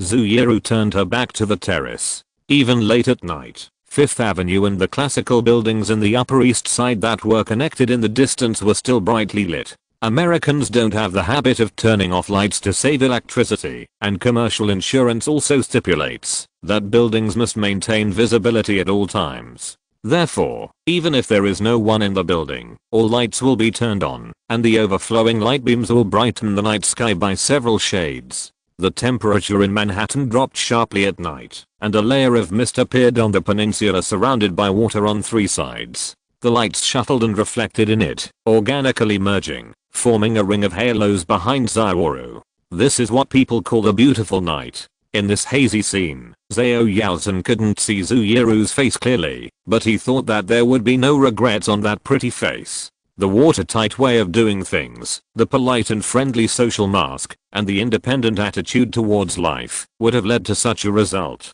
Zioru would never ask those so-called pursuers for help. A favor, kept with a reliable person, would only make the relationship more harmonious. But if someone with a heart gets it, there will be countless troubles. As for asking for help from a same-sex friend, that is even more impossible. Not to mention, whether it is too delicate to ask a female friend to take the risk to pick her up at night. Zioru also doesn't want others to see her in such a mess. With tears on her face and a haggard expression, she waited for someone to rescue her in front of a certain house at night. Zouyiru knew the horror of people's words. After thinking about it, she struggled fiercely in her heart for many times, and finally opened the dialogue box with Hanyi. He is the only person she can trust. This boy who disappears inexplicably every time the topic of love is discussed, and always maintains a sense of boundaries, will not use favors as a bargaining chip for ulterior motives. Even if he does, what does it matter? Zioru does not hate this, but occasionally fantasizes in her heart. If he really appears as a pursuer, how will she deal with it? At least, when she saw the car lights appearing on the street corner and gradually shifting towards her that night, half of Zioru hoped so. After picking me up, Yai asked me if I hadn't eaten yet, and then took me to the spicy chicken feet restaurant in K-Town. What's it called? Yasiknara. Zhao Yaozhen gave the answer. She hadn't been there yet, but she had been drooling over it for a long time. Is this the only way he comforts people? Thinking of those meals, Yaozhen couldn't help laughing. His life is pretty boring. He doesn't smoke or drink. He just eats and plays video games. He's a super homebody, just like me. Zioru certainly wouldn't say this supplementary explanation. It was the same that day. I heard that he had just finished taking a shower and hadn't had time to open Steam when I called him out. Zouyiru still remembered what Hanyi was wearing that night. Dark red USC short-sleeved shirt, light grey thumb brown shorts, and short hair that fell down into bangs due to gravity. It was too simple, unforgettable. Really? I can't tell at all. Zhao Yaozhen subconsciously turned around and looked in the direction of Hanyi's bedroom. Since they met, he seemed to have never played games. Of course, he didn't have time to play games. Of course not now. For him now, the game of life is more fun. Zouyiru shook her head, smiling a little sadly. After all, you can't sign Brexxer or Madison Beale in the game. But a year ago, his life was far from being so colorful. I still remember his Ford Kuga. The passenger door was broken, and it hadn't been repaired for a long time. It was fine at other times, but it would leak a little when driving fast on the highway, and when it rained heavily that day, water would flow in. It sounds like a detail that would not make people feel comfortable, but Zioru's expression did not show any disgust, only nostalgia for the old days. Ford Kuga. Zhao Yaozhen raised his voice in surprise. He was more low-key at that time. From Yaozhen's tone, she knew that Hanyi had never told her about the past and the source of the huge sum of money. Zouyiru would undoubtedly keep the secret she knew in her heart. Mom Han. I remember it was in 2014 when I came to Los Angeles to see him. When I was reversing in the apartment, I forgot to close the passenger door and hit the pillar directly. Hasn't he gone to repair it since then? Because he's super lazy. Zouyiru covered her mouth and laughed. There was another reason she didn't tell her he would go out to find food with her every 2 or 3 days and had no time to go to the repair shop. So that day, I took his leaky Ford and went to Yasiknara. Yi saw that I wanted to cry, but didn't want to cry in front of him, so he ordered me a bowl of chicken feet that was 10 times spicier and told me that I could talk to him while eating. This way, even if I cried, I wouldn't know if it was because of the spiciness or other reasons. Zhao Yaozhen smiled and listened to Zouyiru's narration with relish, as if she was the heroine in the story on that rainy night. This approach is indeed in line with Hanyi's personality. There is always a bit of sincere consideration in the hilarious humor. The chicken feet was really a big plate, and it was so spicy that I cried while eating, and he also cried with me because of the spiciness. If I have to say that I like it. Zouyiru bit her lower lip lightly. Maybe it started from this time. Then why didn't you get together? Zhao Yaozhen looked at Zhu Yiru dimly and asked, "It's been a year now. It doesn't mean that we have to be together if we like each other." Zhu Yiru pursed her lips. "There are too many practical considerations to worry about. For example, if we are together, do we only have 2 years?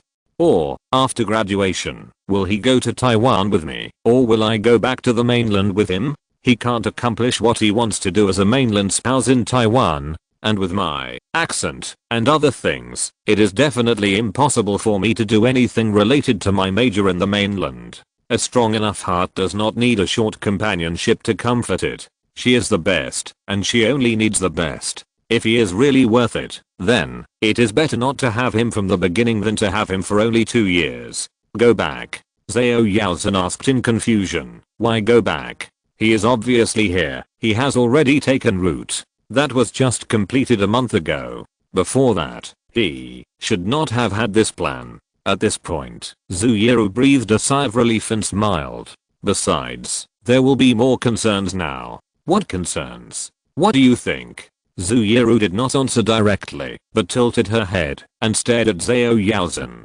Yaozhen understood what she meant instantly. Himself. Maybe more than just himself.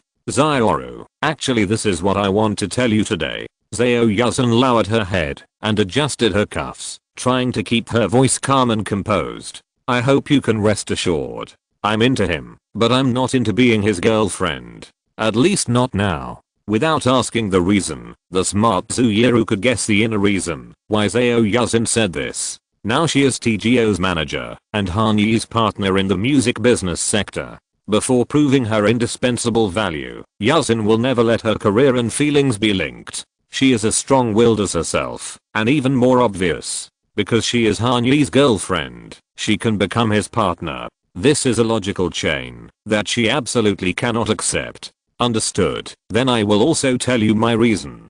Zhu Yiru stood up and poured a light layer of colorless aperitif for Zhao Yaozhen and herself. "I won't settle for less, but I'm willing to wait for more." Zhu Yiru clinked her cup with Zhao Yaozhen's, which was still on the table, and sipped the sweet wine that made her more intoxicated, and murmured in a voice that only she could hear. "He's too young to promise, and too old to lie." Zhao Yaozhen also understood what Zhu Yiru wanted to express with these 2 English sentences. She was too young to make a promise. If she tried to cover it up, it would be too naive. Whether it was Zhu Yiru, Han Yi or Zhao Yaozhen, their ages were not yet at the point where they could talk about a lifetime relationship. Not to mention, with Han Yi's wealth, the industry power and status he was about to obtain, and his age of 22, it only took him a month to attract a competitor of Zhao Yaozhen's level. In another year or two, what other powerful enemies would Zhu Yiru face? Putting herself in a position of being surrounded by enemies early on, she was gradually moving away from the perfect love in her mind. At that time, there would be no mutual support, only hatred due to love. Thinking that she could not control it, and with the lessons learned from the past, the best thing to do was to wait and see what would happen. See what kind of person this boy was who made her heart beat at a strange frequency for the first time in the heavy rainy night. It would be best if the test subject was not herself. But you have to know that if this happens, you may face a lot of competitors. Zhao Yaozhen raised the glass with a smile, put it to her lips, and blinked, which was a double reminder to the other party and herself. If you don't want to compete, there will be no competition. Why should you use this thing to restrict yourself? Zhu Yiru gave a thumbs up, not only to herself, but also to Yaozhen. If it wasn't me, us, it should be his loss. I like this sentence. Zhao Yaozhen smiled brightly. His loss. Hu. Han Yi, who had just finished a shower and was lying on the bed in the master bedroom of the Jetty suite, sneezed for no reason. He looked at the tightly wrapped bathrobe and every closed window with some surprise. But soon, this extremely small abnormality was driven out of his mind. Han Yi opened the memo, took a deep breath, and his expression was quite solemn. Slowly and accurately, Han Yi wrote the first sentence in a long time in the memo. Is this 1.2 billion US dollars the previous 399 million reward?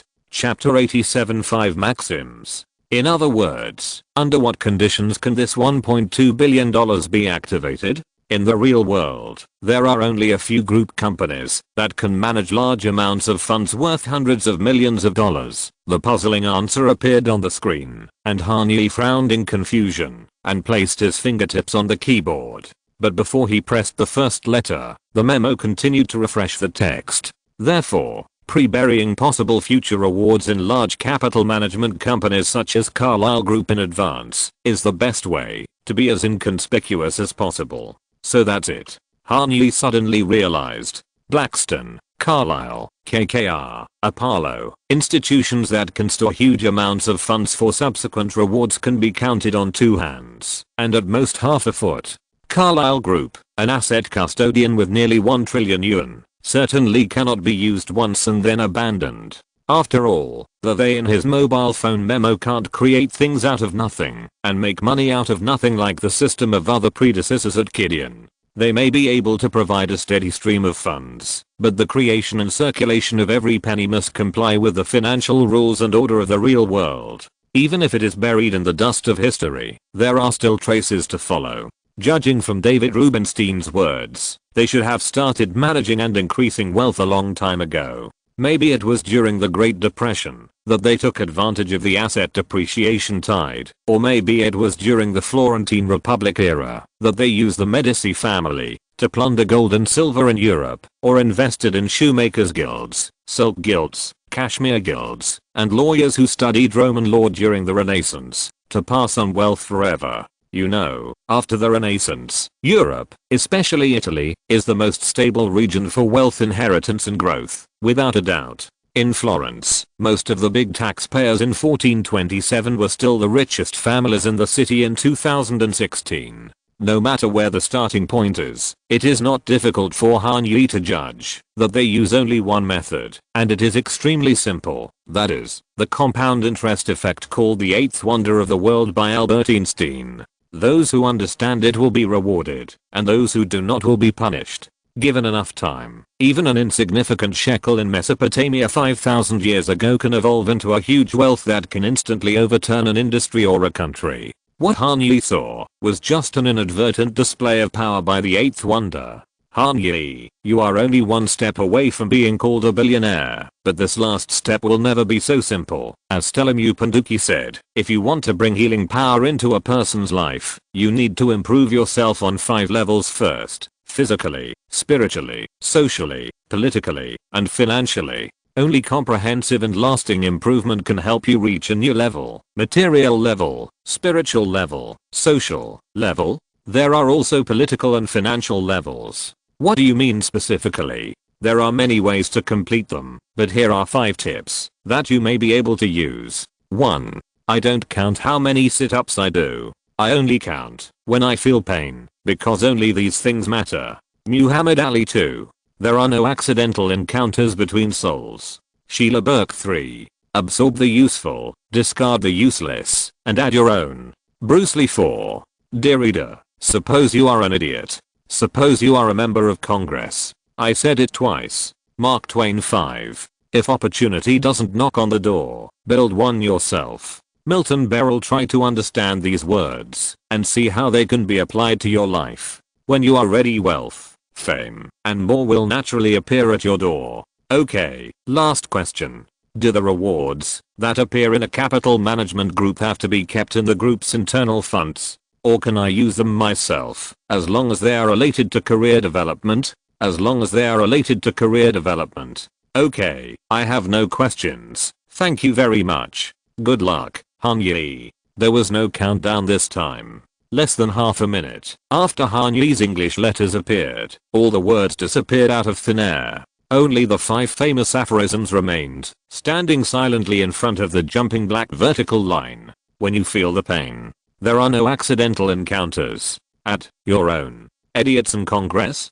Build a door yourself. Han Yi's eyes were fixed on the screen, scanning up and down, muttering to himself, trying to understand the connection between each sentence and his life, as well as the hidden meanings in it. Some sentences are easy to understand. Muhammad Ali's words are to make him really start to pay attention to the strength of his body, and to really implement the fitness plan that he has been talking about for a long time, instead of continuing to procrastinate. but there are one or two sentences that make people confused. Idiots and members of Congress, what does this sentence of Mark Twain have to do with his future? And there is no soulmate who encounters by chance. Who is this soulmate? What does it mean to not encounter by chance? It took him a while to figure out what was going on, but he became more and more energetic. After tossing and turning in bed for more than 10 minutes, Han Yi simply changed his clothes and prepared to go to the living room to find some midnight snacks. Unexpectedly, as soon as he opened the door, he saw Xiaoru and Yuzun, who should have been sleeping soundly. It was already the early morning of April 29th. Although there was no wind, the 48-degree weather was not suitable for staying on the terrace for a long time. So Xiaoru and Yuzun moved their late-night chat indoors. At this moment, the two girls were curled up on the grey sofa in the living room, sitting opposite each other. The bottle of Italicus just now was empty, and now lying in Xiaoru's arms was a bottle of Smirnoff vodka, and there were two opened cans of Sprite on the coffee table in front of her. Sprite mixed with vodka means that this two-person cocktail party has entered the fierce second half. Yes, so I really agree with Susan Douglas's view. Jersey Shore and the Real Housewives of Beverly Hills are mass media that make girls the executors of their own oppression and transfer the anger that should be vented from broader social forces, such as patriarchy, to each other. Xiaoru held the glass. Her words were a little unclear, but her expression was extremely serious. Enlightened sexism is the biggest problem that troubles women in modern society. Yuzun supported her head with her hands. Her whole body was soft, except for her mouth. She could move, and there was no strength in other parts. But this is already the next stage. In our place, we haven't even occupied the enlightened one. Even if they were drunk, the conversation between the two academic masters was full of academic atmosphere. Han Yi was stunned. What is this doing? Inter-school discussion group between USC and UCLA. Which school will the credits be recorded in? Yi. The alcohol that numbed the nerves made the senses dull. Han Yi stood there for a long time before Xiaoru noticed him first. Xiaoru raised the cup to her flushed face, pointed her index finger at the other person, and narrowed her hazy almond eyes. What do you think of enlightened sexism? A new and subtle form of sexism. People who hold this view insist that women are completely equal, so we no longer need feminism. So even if retrograde and sexist images of women reappear in the media, it doesn't matter, everyone can just laugh it off. Han Yi shrugged and replied, as if no one has learned it before. I'm asking for your opinion, not the definition. Xiaoru glared. I don't think he is. Yuzun's words were incoherent, and he exhaled a breath of alcohol. Like Xiaoru, he squinted his eyes into a slit, so that he could focus on Han Yi in front of him. He is still very respectful to women, and has never done anything gender bullying. He is a good person. What do you think, Xiaoru? He is definitely a good person. Xiaoru nodded a little crookedly, but he is also a fool. Fool, that's right. Hearing the increasingly outrageous conversation between the two, Han Yi, who was inexplicably given two good guy cards, decisively took a step back and closed the door. The way to open it is wrong. Try again in the morning. At 9:15, when Han Yi pushed open the white wooden door again, Xiaoru and Yuzun had disappeared. The sofa and tea table were tidied very cleanly, and there was not even a wrinkle on the pillow, as if nothing happened last night. Two little drunkards, they still have the energy to clean up the battlefield by themselves. With a smile on his lips, Han Yi picked up the landline receiver on the desk in the living room and ordered a rich breakfast of continental, American, and Japanese dishes according to the menu of room service. It was not until Han Yi sat on the dining table to the right of the sofa, drank a cup of English breakfast tea, and made himself a cup of milk tea, that Xiaoru and Yuzun opened their doors. Good morning. Han Yi raised the porcelain cup in his hand and greeted them energetically. Good morning. Ugh. Her hair was messy, her eyes were swollen, and her lips were bloodless. If you didn't know, you would think Xiaoru had just got off the high-altitude roller coaster at Six Flags. She just opened the door, stuck her head out, and took a look at Han Yi, then covered her mouth and hid back in the room. Han Yi's hand holding the teacup froze in midair, his expression a little embarrassed. You wouldn't vomit just because you saw me, would you? Fortunately, Zhao Yaozhen did not make the same reaction to Han Yi. She dragged her heavy steps to sit opposite Han Yi, with her hands on her temples, like a Zenga wooden tower with its core hollowed out and shaky. How late did you drink last night? Facing Han Yi's question, Yaozhen didn't even have the strength to open her mouth. She stretched out 4 fingers of her right hand against her cheek as an answer. You are fighting against American law. Han Yi shook his head helplessly. Then go to sleep for a while. There's no rush for the flight tonight. You still have an interview. Yaozhen spoke out word by word with great difficulty. Every time she uttered a syllable, the muscles in her head jumped and hurt. First, pack up. It's not convenient to dress up after you come. I can change the interview location to downstairs. Han Yi stopped joking. The two people's serious hangover did make him a little worried. I'm serious, can you go and rest for a while? It's okay. Zhao Yaozhen waved her hand and stubbornly put a croissant into her mouth to prove that she had sufficient behavioral ability. But the next second, she spit out the bread, puffed up her cheeks, and trotted back to the room. The next hour was the time for Han Yi to help Zhao and Yaozhen sober up. I haven't stolen cheese, but I have watched Tom and Jerry. Han Yi kept the pot of English breakfast tea for himself and replaced it with mint tea for the two girls. It can not only relieve the symptoms of nausea and other stomach discomfort, but the powerful menthol essential oil can also improve the sobriety and concentration of hangover sufferers. After drinking the hot tea, they initially stabilized their position. As a standard breakfast, iced orange juice is something that Zhao and Yaozhen need to avoid as much as possible, because the acidic juice will stimulate the already fragile stomach nerves again. Maurice Ansel sent someone to bring a large pot of fresh coconut water, and each of them drank half a cup. He also asked the two to take blowfish sobering effervescent tablets bought from CVS with water. After about half an hour, Zhu Yiru and Zhao Yaozhen finally came back to life. The girls who came back to life found that they only had fragments of their memories of last night, which made them even more embarrassed. Zhu Yiru drank a mouthful of miso soup and asked carefully. I remember you seemed to come out to the living room last night. Strictly speaking, no. Han Yi raised his hand and pointed to the door of the master bedroom. You didn't even step out of the door. Did we talk about anything?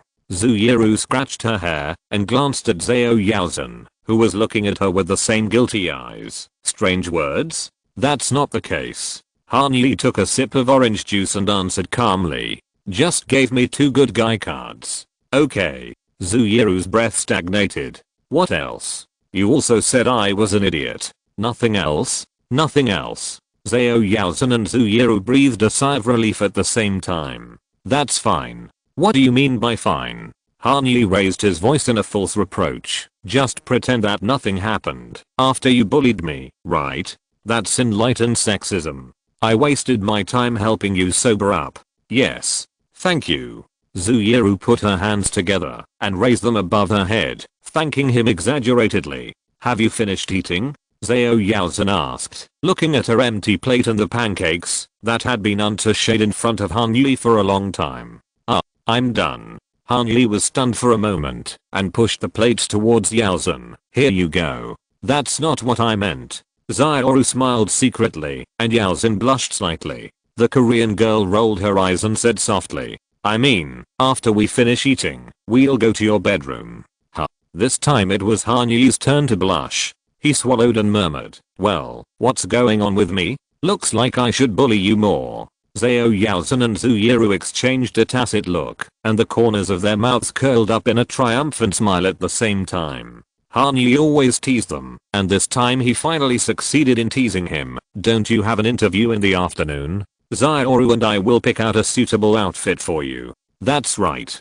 Zhu Yiru nodded and agreed. Your future asset manager must see a handsome boss who is energetic and worthy of trust. Chapter 88 Asset Manager. Okay, thank you, Ben. We'll keep in touch. Yes, you'll receive a notification of the interview results around this time next week. Standing up, he politely watched the middle-aged man leave the suite. This was the 11th asset management consultant that Han Yi had interviewed for his family office today. There were less than 3 hours left before he boarded the plane back to Los Angeles. There was only one interviewee left.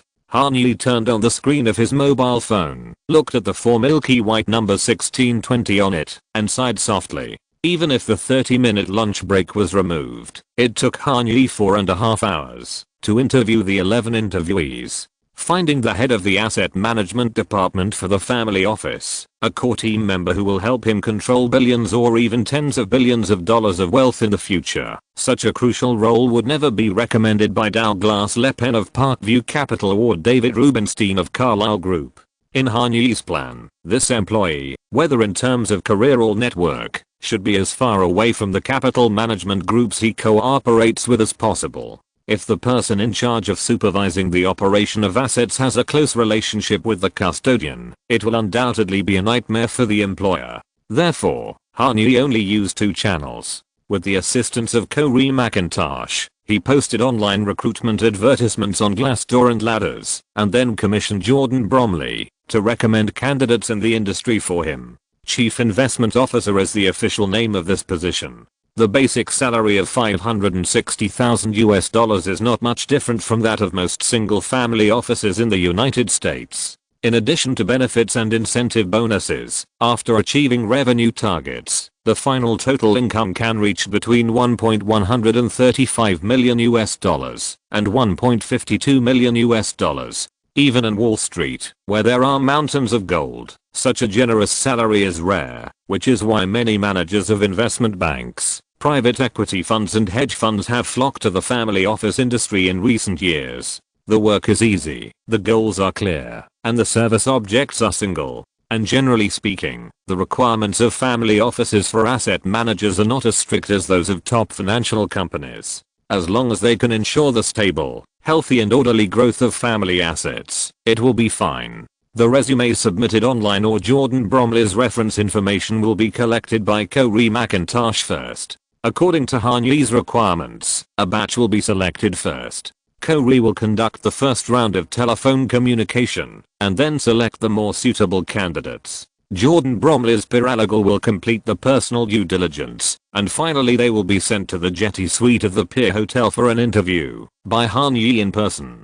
Jordan Bromley is needless to say, since Mannett's team is deeply trusted by various giants in the entertainment industry, it is natural to handle the commission of talent recommendation. However, Corey McIntosh is a discovery that has repeatedly surprised Han Yi. Not only did he manage 864 Stradella Road in an orderly manner and successfully completed the Utah welcome party, but Corey was also hardworking in the preparation and establishment of the family office, and even took on some tasks that were not originally within his job scope. Telephone interviews are one of them. 187 resumes, more than half were eliminated, and finally 63 numbers were left to call. Corey not only meticulously talked to each person for at least 15 minutes, but also recorded everyone's performance in detail on an Excel sheet for Han Yi to compare horizontally. Such a work attitude is really to Han Yi's liking, or in other words, no employer can refuse such a model employee. Steven Schwarzman's favor for him is indeed well targeted. If there hadn't been the water scandal in Palm Beach, Corey McIntosh might have become the chief operating officer of the Schwarzman family.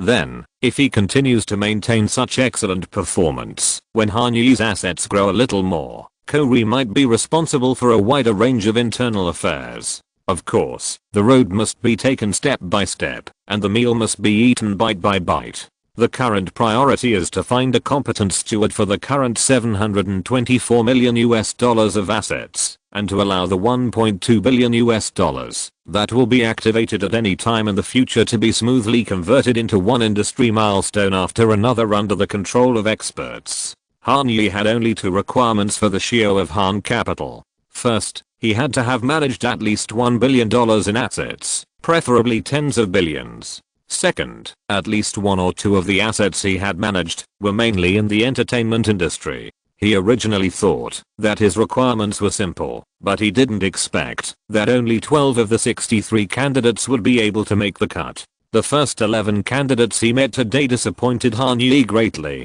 Han Yi had never really stepped into the Wall Street circle, but he had heard of the 4 personality types of financial practitioners. Which 4 types?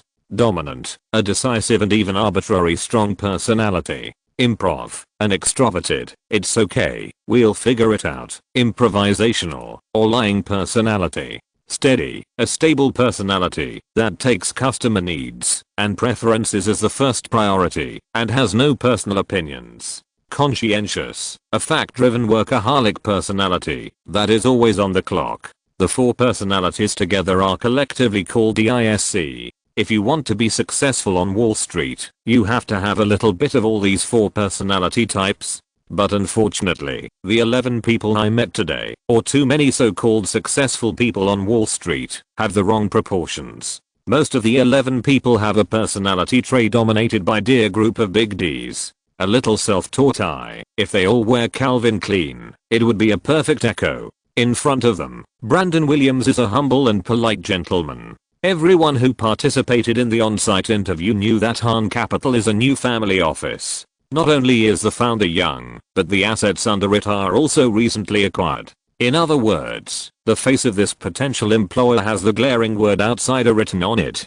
Facing a potential employer waving $1 million salary check, how can the elites of Wall Street declare their uniqueness, indispensability, and superiority? They should take the initiative by verbal suppression, devalue others and elevate themselves. Let their questions take longer than the time for the interviewer to ask questions, and when answering questions, they should also try to extend to the areas they are more proficient in, so as to create an image of an expert with wisdom in hand to the other party, so as to stand out from the crowd of mediocre people. This is the most respected practice in Wall Street, which advocates the culture of pack wolves. Interviewers will ask all kinds of strange questions to make things difficult for interviewees, and interviewees will try their best to find new ways to defeat the other party. For them, the interview is a boxing match. If they can get a TKO, they can get the recognition of the alpha wolf. But Han Yi really hates people with this kind of personality. The so-called alpha male who puts Machiavellianism first. What Han Yi needs is not a hungry wolf that can hunt quickly, but a loyal and alert sheepdog. Okay, the last one. There are still 12 minutes. Han Yi looked at the time again and muttered to himself. After completing this last indicator, they will embark on the journey to the TSS apron and fly over New York to JFK. If they can't find the ideal candidate in New York, it doesn't matter if they return to Los Angeles and look for it slowly. Just as Han Yi was comforting himself in his heart, the intercom in the room rang. Mr. Han, your next visitor has arrived. In the past 2 days, Maurice Dancel was the voice that Han Yi, Zhu Yiru and Zhao Yaozhen heard the most, apart from each other. Should I send him up? Of course, thank you, Maurice. Hey, there is one more interview left. After this one, we will leave immediately. After hanging up the phone, Han Yi said loudly to Zhu Yiru and Zhao Yaozhen who were standing side by side on the terrace and whispering something.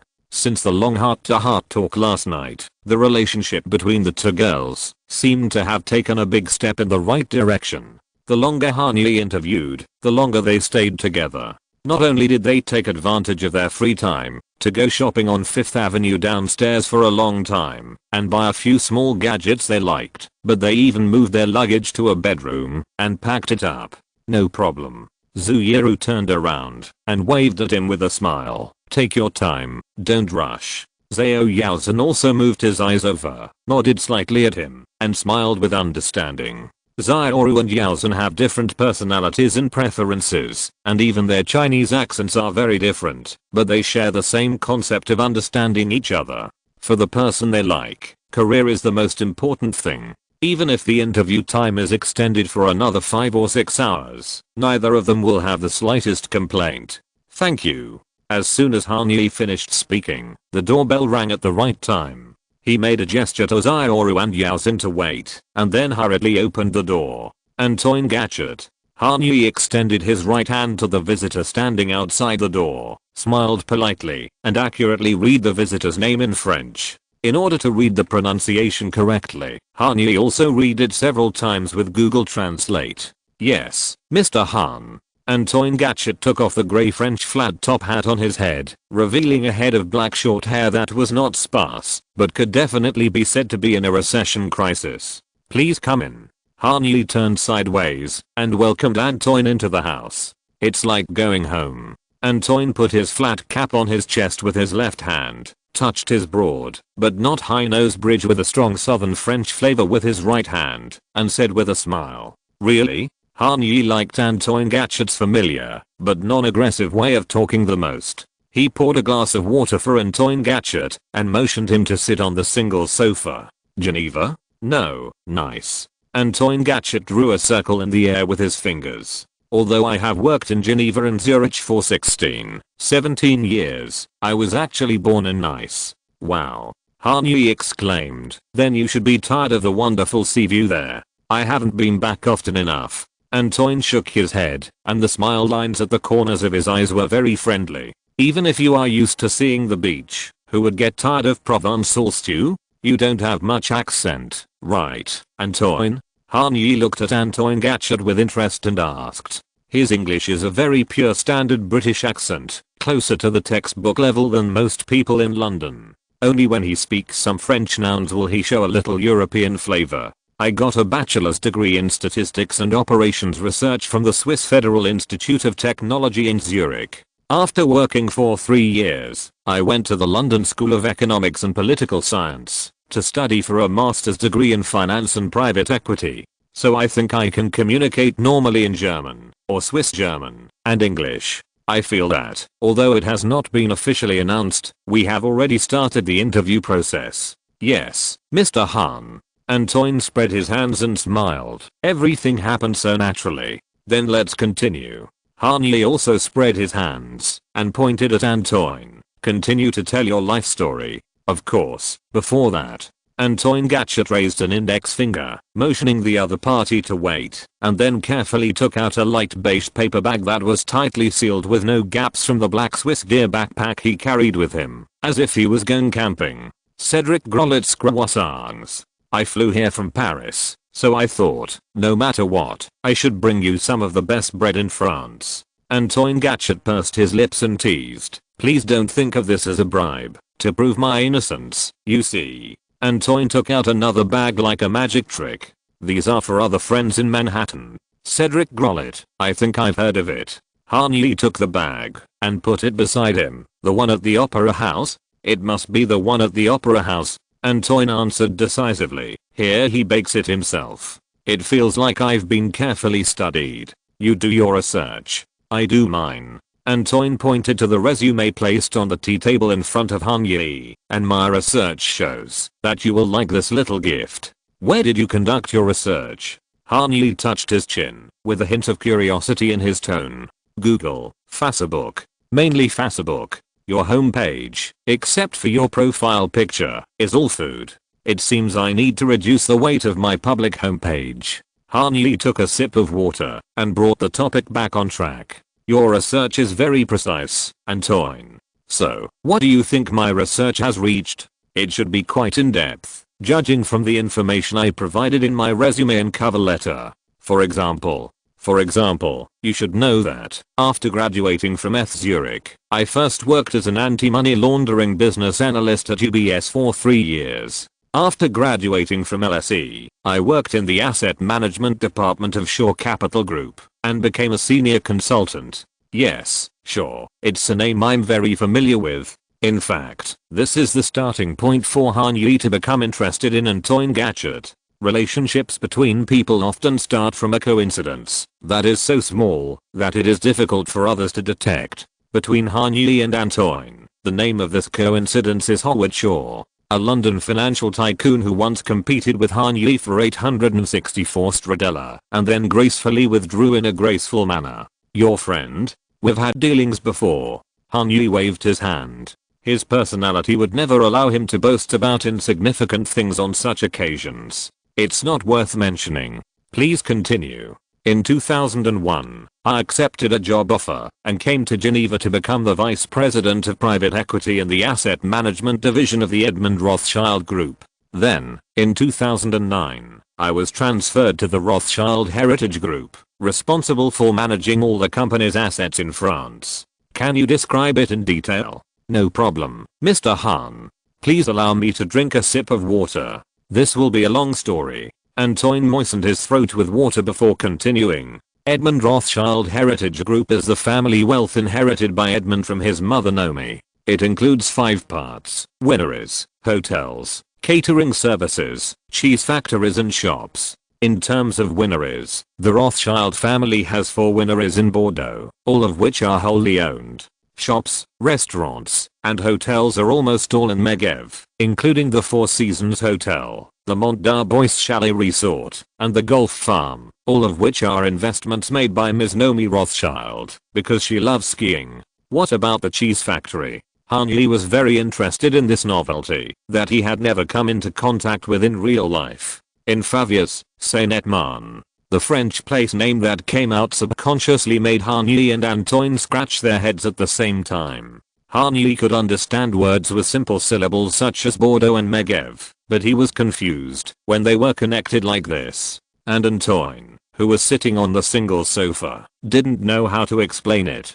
Saint-Etman is Saint-Etman. Where is the English translation? Favius, Saint-Etman. Zuyero, standing at the junction of the balcony and the living room, interrupted at the right time. Since she heard Antoine Gachet's background, Zuyero has been listening attentively. A little above Paris, northeast. Zhao Yaozhen added that there was no need to guess what attracted her. You know French? Han Yi was a little surprised. UCLA's foreign language course is mandatory. Zhao Yaozhen thought for a while and added, I only went to Daewon for 1 year. The school stipulates that no matter what the visa situation is, you must study in a non-English speaking high school for 2 years to skip the language requirement. I studied in Pute, and it's a compulsory course. Zuyero gave Antoine Gachet a polite smile. Sorry to bother you. No, it's an honor to meet you two ladies. Antoine placed his left hand on his right chest and bowed slightly.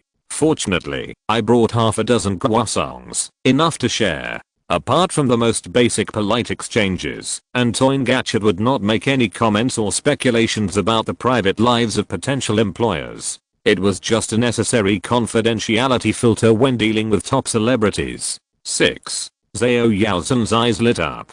The key information she captured was always so consistent. This sounds like the dream job for most people, Antoine. Han Yi nodded gratefully to the 2 girls, then turned his gaze back to Antoine Gachet. Why do you want to leave? This is indeed a good job in the traditional sense, in many ways. I think the salary should be about the same. 460,000 Swiss francs. Antoine Gachet hesitated for a moment, but finally chose to be frank. It's not as much as this position, but it's still a living. But, the difference of $50,000 should not be enough to make you give up your life in Switzerland. Han Yi asked, at this stage of your career, stability is the most important thing. That's true, Mr. Han, but life is about change, and change is stability. Expressing different opinions in an agreeing tone, to avoid conflicts with employers to the greatest extent, is a skill that Antoine Gachet has honed over his years of career. Heritage Group is good.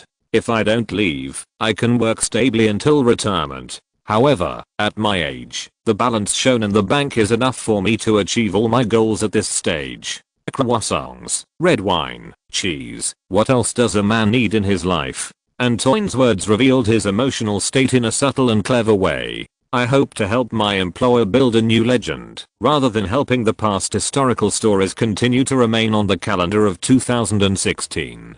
I like your metaphor very much. Han Yi smiled and nodded. Then tell me, Antoine, in what ways can you help your employer become a legend? In addition to the public Facebook homepage, I have also read all the news about you and your speech at the Utah press conference. Antoine put his flat cap back on his head. You already have a clear plan and investment direction. I believe that in this regard, you don't need anyone's help and you can do well on your own. As a practitioner who has worked in the Swiss financial industry for 20 years, I have a trait that my American colleagues do not have. That is, to help employers actually control a large amount of assets as much as possible in an unobtrusive way, while maintaining a low profile like a hermit. You mean? Han Yi finally heard the keywords he wanted to hear most in the 12 interviews. My specialty is to help you keep your assets hidden in a complex business and political environment, Mr. Han. Antoine lowered his head to drink water, his eyes not on anyone, and even his voice sounded a little ethereal.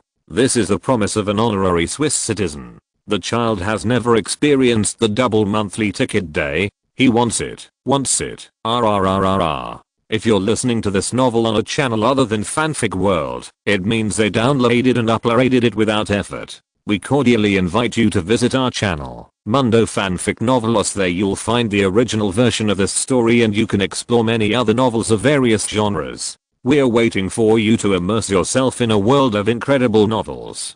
Chapter 89, Number 1 Pick. You want to keep each section operating independently, right? Yee. On the helicopter back to JFK, the sound of the propeller blades was still deafening. Zhao Yaozhen, who was unable to communicate with Han Yi verbally, chose to communicate through WeChat text, antitrust law. Mostly because of this. After receiving the message, Han Yi raised his head and looked at Zhao Yaozhen, pondered for a while, and replied. Monopoly, attempted monopoly, conspiracy or joint monopoly, such a broad definition, you must be careful. Han Yi quoted the original text of the Sherman Antitrust Act, which was proposed by John Sherman in 1890 and signed into law by the 23rd President of the United States Benjamin Harrison. The definition of trust in the federal territory is extremely strict. Any agreement reached across states or across countries in the form of trust or conspiracy in any trade and commerce is illegal. It is not only Standard Oil, General Electric, Kodak and DuPont, the monopolists before the Roaring Age, that were dismembered by a sharp knife. In 1982, the Bell system was ordered by the federal court to split up into AT&T and 7 smaller regional companies. In the entertainment industry, the federal government focuses more on the vertical trust alliance, that is, whether there is a single company in the upstream and downstream of the industry chain that has formed a joint advantage. The United States v. Paramount Pictures case directly ruled that film companies cannot own their own theaters, and even independent theaters cannot exclusively underwrite the films of a certain film company. In the field of television, Viacom International has also taken Time Incorporated to court, accusing the latter of unfair competition and having a joint trust with local suppliers in the field of pay TV. As for the music industry, let alone, every day there are members of the Los Angeles city government and Capitol Hill who threaten to send Spotify to the antitrust hearing.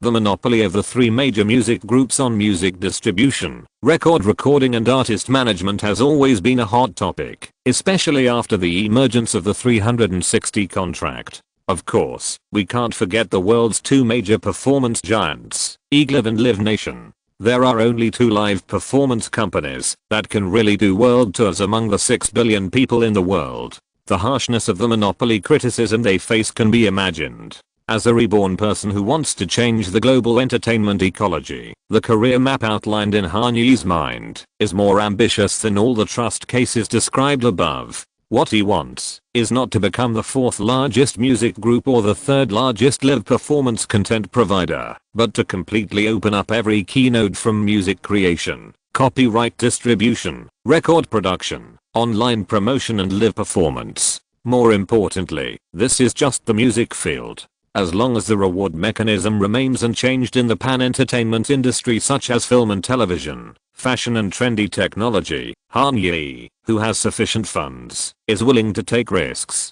based on his own preferences and emotions. Therefore, in this case, in addition to tax compliance, Han Yi needs to pay attention to legal compliance and structural compliance the most, to avoid triggering antitrust laws, so that potential opponents can use administrative power to make him cut meat and feed the eagle without any effort. Especially if his special identity and the distortion of the political ecology in the next few years are added to the calculation formula, Han Yi must be doubly cautious. Legal compliance will be handled by Jordan Bromley and an all-star team of lawyers representing other sectors in the future. Structural compliance will require financial and operational experts such as Antoine Gatchett to join the family office for micromanagement. Which industries can be controlled by the same company? Which sectors need to be jointly held by a partnership with a capital management group? Are there any sensitive assets that need to be divested separately? And how to place them after divestiture? Establishing an LP with Parkway Capital to jointly hold Utah, and then contacting Carlyle Group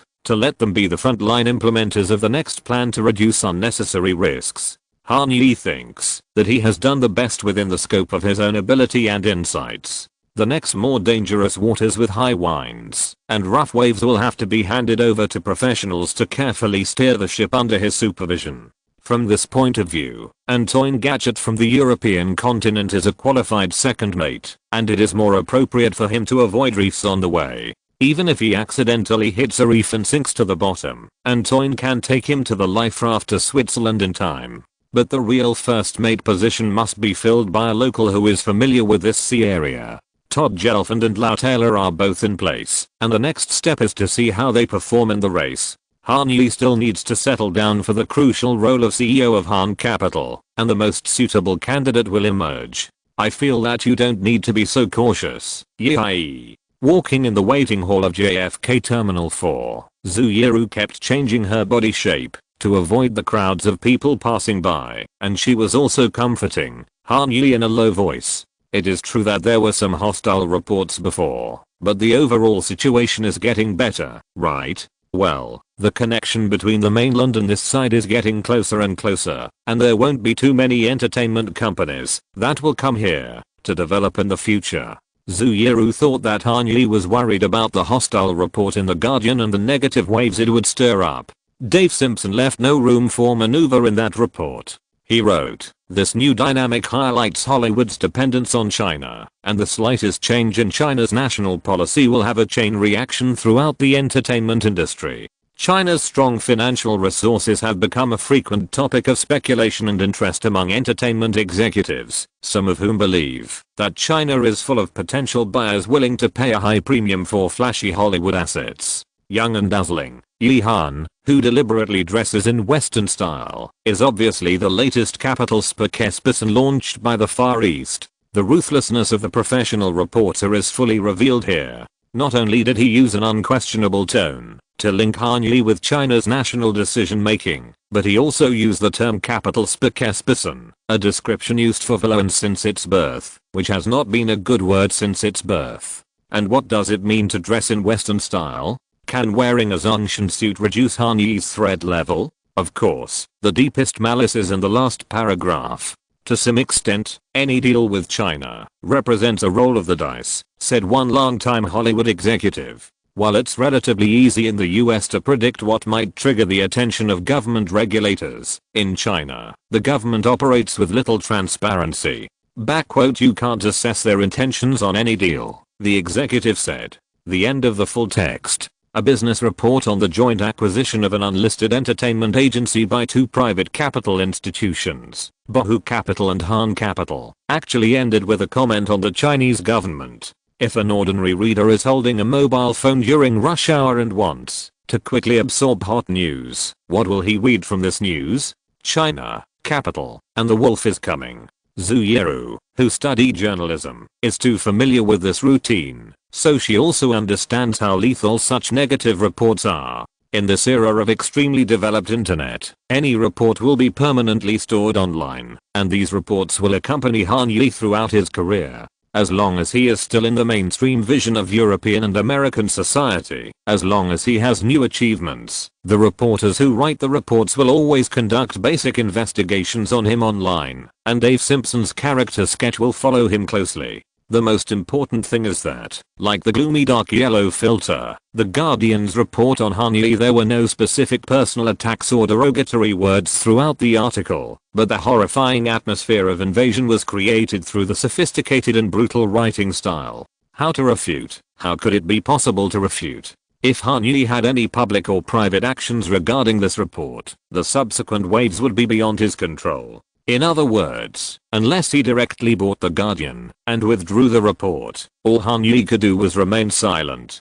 This has been the general treatment that Chinese companies have received in Western society for decades. The standards are sometimes loose and sometimes strict, but it will never be that good.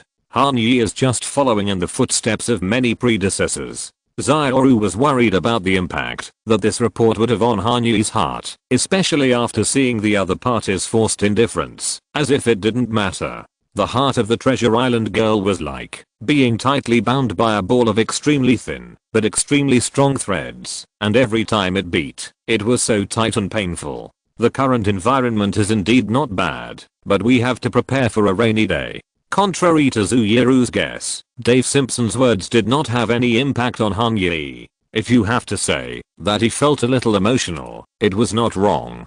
It turned out that the Western media in 2016 were so merciful. After 7 years of changes, Han Yi knew better than anyone else in this airport, this country, and this planet, that the future would not be a stable spiral as described by Zooyeru and a vast majority of people with beautiful visions. Before the election that stunned everyone, the division in American society had begun to slowly reveal an irreversible trend. But history is not Scrudina's cat, which changes the moment the bystanders cast their eyes. In fact, most of the audience living in the present can't even find where the cat is. After all, this box called the Earth is too large and complicated.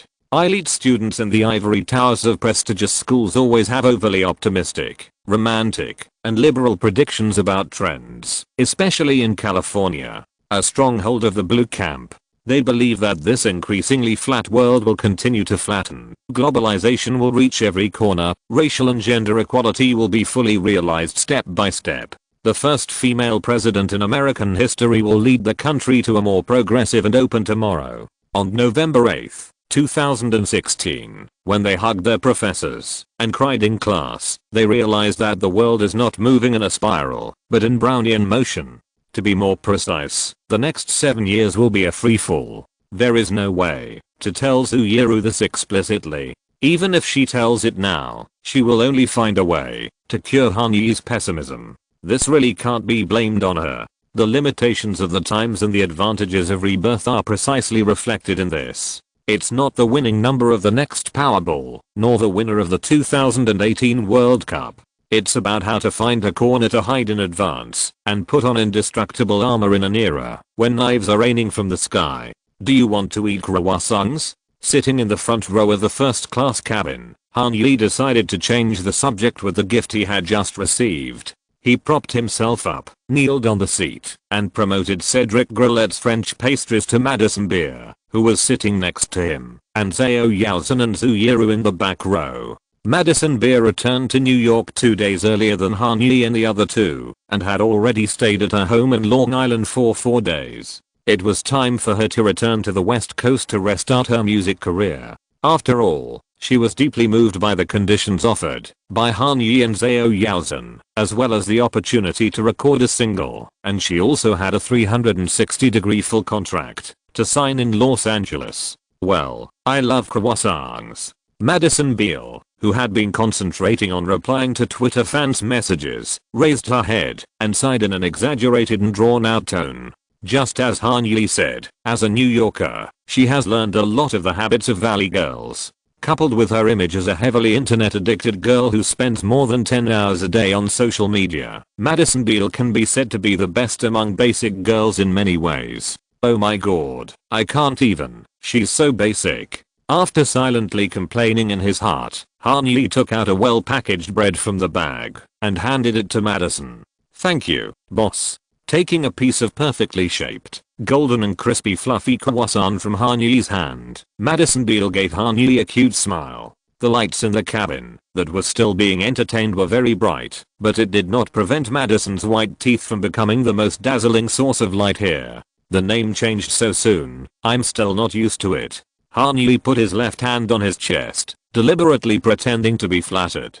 Of course I have to hurry, in case you change your mind. Madison teased back without showing any weakness. Then, he gave one piece to Zooyeru and another piece to the drooling Yaozhen, and quietly told the latter on WeChat that, if she was still greedy, she could tell him, and the rest would be left to her. Seeing the Korean girl put the phone screen to the tip of her nose and turned her face away with a sweet smile, Han Yi sat down again. How long do you plan to come to the company to get the contract done? Of course immediately, right away, in the next second, after my mother arrives in Los Angeles. Madison Beer made a big turn. She has something to do tonight and can't go back with us. But she will come on the first flight tomorrow morning. Okay, let mom have a good rest tonight. There are still many things to do tomorrow. Like Billy O'Connor, Madison Beer only turned 17 on March 5th, and she still has a full year before she can sign a contract independently. Therefore, signing a contract as a minor is always more troublesome. The legal representative of Han Music needs to take Tracy Beer to the Los Angeles County Superior Court located on the lakeside of Belvedere Park to apply for the judge's consent for Madison Beer to sign a contract as a minor. Although the name is the Superior Court, the so-called Superior Court is not the same as the court itself. The California court is actually the lowest level of court in the California legal system, and most of the matters it handles are trivial civil applications of this kind. After obtaining the judge's permission, Tracy had to take Madison to any bank, credit union or intermediary agency registered and operating in California to open a trust fund called a Coogan account. Starting on January 1, 2000, the California government officially announced that all income earned by minors in the state belongs entirely to the minor, not their guardian. However, California also does not allow minors to freely dispose of their wealth. From a legal perspective, the California government has jurisdiction over the assets of minors and entrusts guardians to establish a trust relationship with minors. In other words, after opening a Coogan account, the guardian can help the minor withdraw the income under the contract, project and pay all expenses that the minor needs to bear after signing the contract, such as personal income tax and professional expenses. Of course, the fact that a child can make money does not mean that the parents are. There is no need to fulfill their obligations. According to Section 6752(d) of the California Family Code, nothing in this section shall be construed to alter any other existing responsibility of a parent or legal guardian for the support of a minor child. In other words, both the O'Connors and Tracy Beal need to continue to provide housing, education and food for their daughter until she reaches the age of 18. As a boss, Han Yi does not need to handle these trivial matters personally. As an artist, Madison Beal only needs to move her wrist when signing.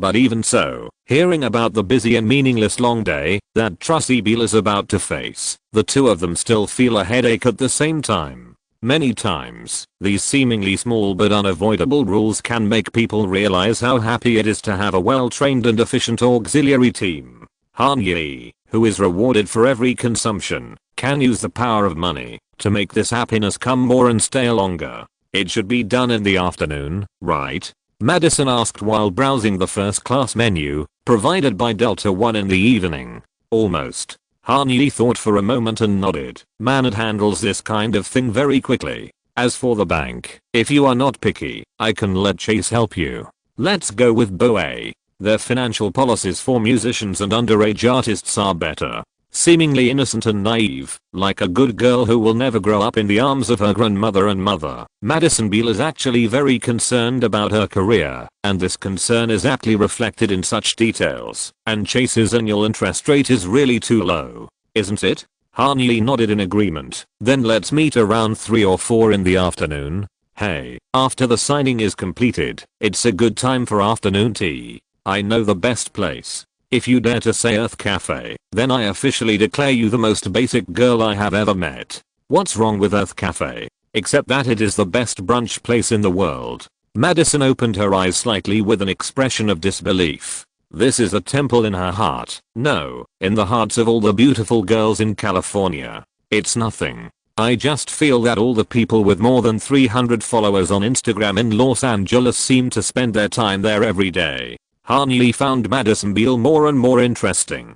She is obviously a well-known pop singer, but from habits to preferences, she is not much different from the most ordinary young girls of this age.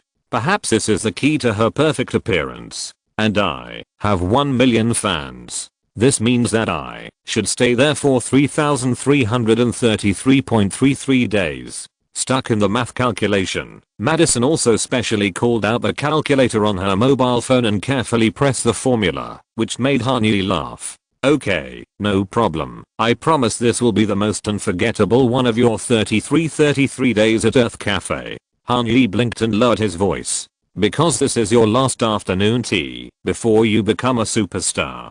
Look who we found. Oh, it's Mr. Big Talk. Han Yi's statement was exaggerated, but Madison always had an inexplicable sense of trust. She rolled her eyelids upwards and teased. How many singers have you said this to? 6. No, 7. Han Yi looked at the ceiling very seriously, muttering to himself, "It seems to be 8. I have to confirm with Yuzan, but I'm sure it's 8. It sounds like an all-star dupe." Madison Beal naturally didn't mind this too obvious joke. "What's my ranking?" "It's not the team that chooses the ranking, but the talent." Han Yi gave a philosophical and clever answer. "What do you think you should be ranked?" Well, without thinking too long, Madison gave the choice that was intertwined with her expectations and entanglement in her heart. "Say hello to your top pick. I must be the MVP of this all-star weekend." Chapter 90 Dream Car. Madison Beal's sports analogy was very accurate and her tone was not small. Although judging from the situation before rebirth, judging from the development of her music career alone, Madison Beal could only be at the bottom of Han Yi's list of artists to be signed. Even with the continued high popularity on social media, she could only move forward 1 or 2 places. However, Han Yi did not dislike this kind of non-aggressive confidence. In fact, he felt that this was exactly what Madison needed now. The past world, the new self. Since everything will change dramatically with his arrival, as long as Madison Beal has enough enthusiasm and turns her momentum into actual actions and results, why can't she become the top pick of Han music? Every artist should be the top pick. With such expectations, DL 429 landed on the runway of LAX again with 4 people. It was already 10:30 p.m. when they arrived in Los Angeles. Fiamu Dervish, who came to pick them up in his newly purchased Bentley Bentayga, directly took the 4 people to 864 Stradella Road. Tomorrow is Saturday. Zhao Yaozhen and Zhu Yiru do not need to rush back to school for classes, and Madison Beal does not have her own house in Los Angeles. She currently rents a 2-bedroom apartment at 1221 Ocean Avenue in Santa Monica under the name of Tressie Beal. Although it faces the magnificent view of the Pacific Ocean, it is far from 864 Stradella Road in any aspect. After all, one is a luxury apartment and the other is a top luxury private house, which are incomparable in nature. I especially like the guest bedroom of Han's house with a sense of scale and design. With Zhu Yiru and Zhao Yaozhen together, Madison Beal finally chose to stay at 864 Stradella Road for one night, and then meet with her mother the next day, to handle the contract and Hugan account matters. The owner went to New York, and Felix Sorensen and the sous chef Harold Hansen had been idle for almost 3 days. Therefore, the 2 husbands who came to work late at night, to welcome Han Yi and his group back worked particularly hard. "I really missed you guys," Madison sighed as she drank the rich, but kosher hot soup of miso ramen. Felix and Harold's superb cooking skills impressed her at the last welcome party. "Do you miss us or our food?" Felix put his hands on the kitchen island and raised his eyebrows. "There is a big difference between the two. I want to say I miss you." Madison paused deliberately after sucking a noodle into her mouth. "But I should say that missing the food will make you happier. You really understand us, girl." Harold snapped his fingers, causing a light laugh at the table. Every girl hopes to have a fashionable, charming, and rude gay best friend, not to mention 2 of them at the same time. Most importantly, their cooking is super delicious. Han Yi didn't have the airs of a bad boss. After nearly a month and a half of getting along, everyone from Corey McIntosh, Bobby Lewis to the Copenhagen couple in front of him had become closer to him. Although it is necessary to be meticulous at work, it is also okay to share fun times in life. After finishing the midnight snack, Felix, Harold, and Johanna Jansen, who was on duty tonight, sat on the long sofa in the private cinema at Han Yi's invitation. The action comedy going forward starring Kevin Hart and Ice Cube was the unanimous choice of everyone. Kevin's personality is likable enough, and Han Yi is about to reach a deep cooperation with him. The family at 864 Stradella Road has now become Kevin Hart's loyal audience. After an hour and 40 minutes of happy time, even Los Angeles, a city that never sleeps, has entered a sleepy time. After washing up, Han Yi lay down on the Fendi bed that he was getting more and more used to and more dependent on, and fell asleep in the silky touch of Revolta Carmignani 1600 weave Egyptian cotton-like skin. A good and adequate rest is the best way to start the weekend. For him, although there is no academic pressure on the last weekend of April this year, the fresh stimulation from his career is one after another. Madison Beal's sports scores are not bad, and Han Yi is about to usher in an all-star weekend. As Daniel Yankelevitz and Dinner Appleton wrote in the famous book Hollywood Deal, Hollywood's major players often attend power breakfasts, lunches, dinners, and cocktail parties to cultivate their relationships with others in the industry. As one of the players who just sat at the table, Han Yi now has a variety of dinners filled with various daily schedules. Early in the morning, the first to meet him and have breakfast with him were Han Yi's most certain number one pick, Billie Eilish and her brother Phineas. Yo. The automatic door opened slowly, and the 15-year-old Billie O'Connor was wearing her favorite casual outfit, a loose white t-shirt that covered all the details of her figure, a beige knee-length pants, and a pair of black Edge sneakers. Big bro. Little C's. Han Yi smiled and bumped fists with Billie. The latter's personality is quirky and unrestrained. Not to mention Zhao Yaosen and Han Yi, who are almost the same age. Even her mother, she treats them as peers. Therefore, she and Han Yi have been calling each other brother and sister on WhatsApp for a long time. 500k. Not only did she bump fists, but she also gave a warm hug to the first record company boss in her life. Billie's mouth made an explosion sound. Can you believe it? To be precise, it's 539,000 times, plus the playback of Apple Music, more than 800,000 times. Han Yi nodded and greeted Phineas, who was following behind his sister and also smiling, and then turned his eyes downward. How does it feel? I don't know, but I feel like I'm about to start a tour. Billie Eilish laughed. In the Uber coming here, I asked the driver to tune the radio to Kiss. In just half an hour, I heard Ocean Eyes twice and a half. What about that half time? She was going to finish listening to it in the car. Phineas pointed behind him and shrugged helplessly. The driver kicked her out. Hey, he clearly said he still wanted my autograph. That's because you asked him 3 times. Hey, this is my song. Do you want an autograph? It still counts. Of course it counts, Billie Eilish. Han Yi stood on his sister's side with a smile. I promise, the next Uber you take will definitely ask you for an autograph, or even take a photo. You mean?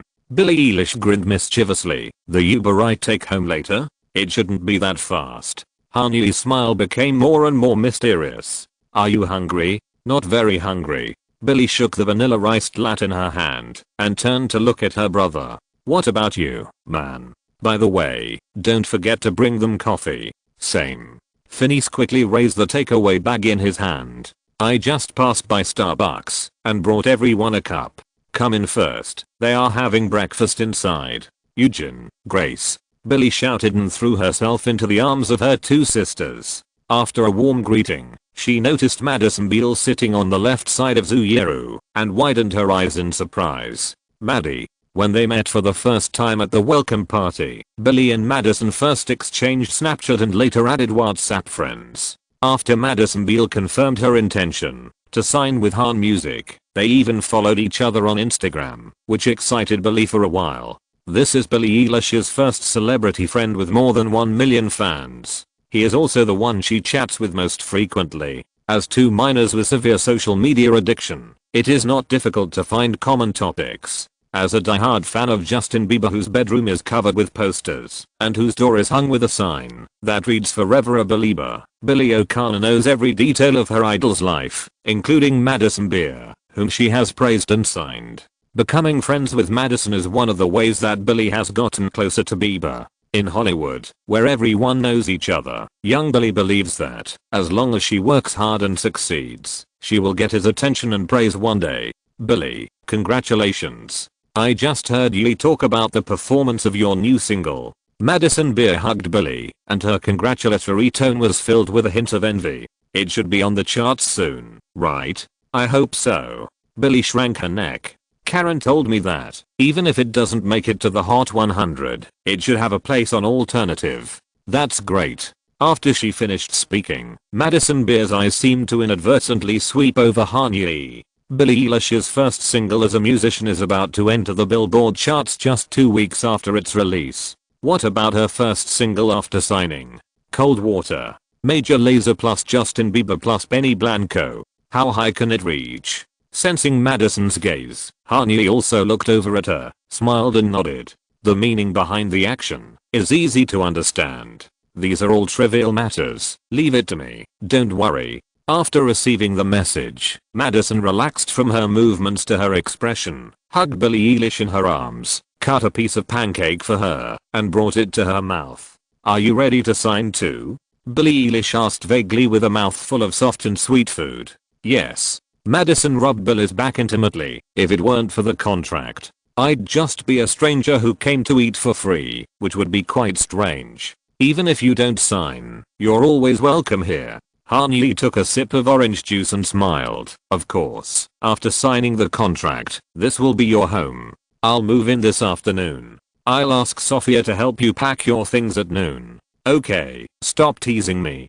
Today's protagonist is here." Madison made a jazz gesture, aiming at Billie next to her. "Give her a surprise quickly." "What surprise?" Billie was a little confused. "Now that you said it, it's not a surprise anymore." Han Yi sighed, put his left hand on Finney's back, and hooked his right hand at Billie. "If you're not hungry, come with me first." Hearing Han Yi's words, Zhao Yaozhen, who had finished her meal, wiped her mouth, placed her fork and knife on the ceramic plate, and stood up. Billie Eilish and Finney are both her artists, so of course Yaozhen must attend such occasions. "I'll go take a look too." Madison licked her lips and jumped off the stool. She had just listened to Han Yi and the others discussing for a long time, and she also wanted to see what kind of expression Billie would show on her face when she saw the gift Han Yi gave her. "Wait for me." Zioru, who was slow and leisurely, quickly stuffed the last bite of croissant into her mouth, held Madison's hand, followed the crowd, walked down the long white marble stairs, and came to the rarely visited underground floor. Because of the terrain of the mountain, the west side of the underground floor of number 864 Stradella Road was all overhead load-bearing columns, and there were only 2 rooms on the east side, one of which was a slightly smaller game room. Han Yi, who no longer played video games, and was extremely busy with his affairs, had no time to renovate this place. At present, it might be more appropriate to call it a large lounge with billiards. And walking through the game room and further in, number 864 Stradella Road might be the place that suits the heart of the rich the most. The ground was paved with pure black square marble, which could park 10 full-size cars at the same time, and there was a huge garage in the center to display discs. Han Yi only bought 2 sports cars in Nogara. Even if you add the Bentley Bentayga that he bought from Erica later for daily business activities and daily transportation, and the Ford Kuga that has been placed in the corner without moving, which looks very abrupt, there are only 4 cars, making this garage look very empty. However, when everyone arrived here, all the lights were on, and the display disc that had never been used since moving and also started slowly. The matte black Dodge Challenger SRT Hellcat on it rotated with it, which had a texture of Liam Neeson action movies. "Wait, Hellcat?" Exclamation mark. "This is not." Billie and Finney held their breath at the same time. A few days ago, Han Yi's friend, Ms. Erica Scrotter, a salesperson at a Gara car dealership, talked to them for a long time on WhatsApp about new cars. The brother and sister thought that Han Yi just recommended Erica to them as a selection consultant after receiving the advance payment. But now, what's going on with this Hellcat in front of them? Phineas O'Connor and Billy O'Connor. Han Yi took out a round, matte black electronic key from his shirt pocket. "A surprise for you, a signing bonus that's not in the contract. Dodge Challenger SRT Hellcat." "This?" Finney's eyes almost popped out. "No way." Billie tried hard, but found that she couldn't close her mouth. "Way." Han Yi wanted to put the key in Bill's hand, but after thinking about it, he finally gave it to Phineas. "You have to wait for more than half a year before you can drive this car. Let your brother take you for a ride first." "Is this really for us?" "If it's not for you." Han Yi turned his head and glanced at the Hellcat that was still spinning in place, imitating Madison Beale's words. "Then it's just a car that appeared in my garage inexplicably, which is quite strange." "Dude, bro, no, boss." Billie screamed and threw herself into Han Yi's arms, jumped hard, and directly hooked the other's waist. "You don't know how long we have discussed this car. Hellcat, the dream car of Phineas and me." "Of course I know. Be gentle, be gentle." Han Yi gently supported Bill's back like a gentleman, grinning. "This little girl looks short and heavy." "Yi, this."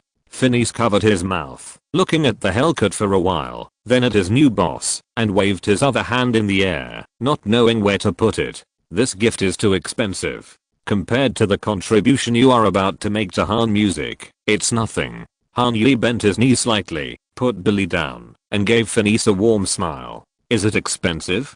The price of $68,000. Even if the money was transferred, Han Yi couldn't see any difference in his account balance from before. Is it a loss? A little bit, because only $20,400 was refunded for the $68,000 consumption, 30% of the refund ratio. You know, the black Bentley Bentayga that I used for transportation, which I chose casually and didn't care about at all, has a 60% refund ratio. In other words, the experiment failed. Even if it is an artist who is closely related to the development of my career, buying private assets for them doesn't seem to play any key role.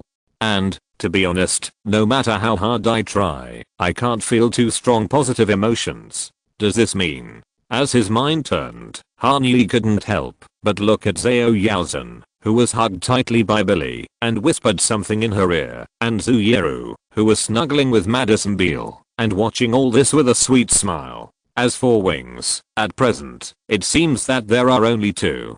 Take Billy outside for a walk. Han Yi gently pushed Phineas's upper arm and encouraged him softly. When you start the engine, remember to step on the accelerator lightly and take it slowly. Don't learn from me. Chapter 91 Karate Black Belt. Without even having breakfast, Phineas drove onto the mountain road of Bel-Air with Billy, who was cheering loudly all the way. According to them, they were going to drive from Santa Monica to Venice Beach today, and then drive all the way south to Huntington Beach. They would stop wherever they went, and they would talk about it when they ran out of gas. After telling the brother and sister to be more careful, and watching his first pair of signed artists leave with a smile and a wave, Han Yi also changed his clothes, and went out with Zhao Yaozhen, Zhu Yiru and Madison Beale. Madison Beale went to meet up with her mother and apply for the judge's signing permission at the Los Angeles County Superior Court, while Zhao and Yaozhen followed him like they were in New York and continued with him the all-star weekend that had just begun but had already made everyone feel quite wonderful. Arriving at 1000 Xinghu Building, Han Yi walked through the C-shaped corridor, greeted every employee he met, and walked straight into his corner office that he had not seen for several days. Han Music and Han Publishing both have a 2-day weekend system, but today is a big day, and hundreds of pages of contract documents have been printed just for signing. Most employees have to work overtime today. Zhu Yiru went to Zhao Yaozhen's private room to finish her thesis, while Yaozhen sat down opposite Han Yi with Karen Guo and the R&R director of Han Publishing. Before Han Yi could chat with them for a few words, Emma Morris walked over quickly, knocked on the open door, and said, "And Mary is here, and is in the waiting area outside.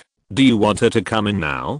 Please ask her to come." Han Yi exchanged glances with the three people, and nodded in response. "She will be here soon. So her real name isn't Mary." Karen Guo lowered her voice, "Not a stage name." "Yes, and Mary Rose Nicholson," Zhao Yaozhen replied. "Wow." Karen rolled her eyes. "One name is not enough, so I chose 3. Hi, everyone." As soon as she finished speaking, the real owner, led by Emma Morris, rushed in excitedly. She was not very tall, but had a big frame. She was a little thinner than she remembered, but her muscles were still clear and full of strength. While comparing her with the memories of her previous life in his mind, Han Yi stood up and looked at the other person with a smile. "You must be Anne Mary." "Yes, it's me." After a powerful response, Anne Mary raised the green and brown paper bag in her hand high. "I brought coffee for everyone."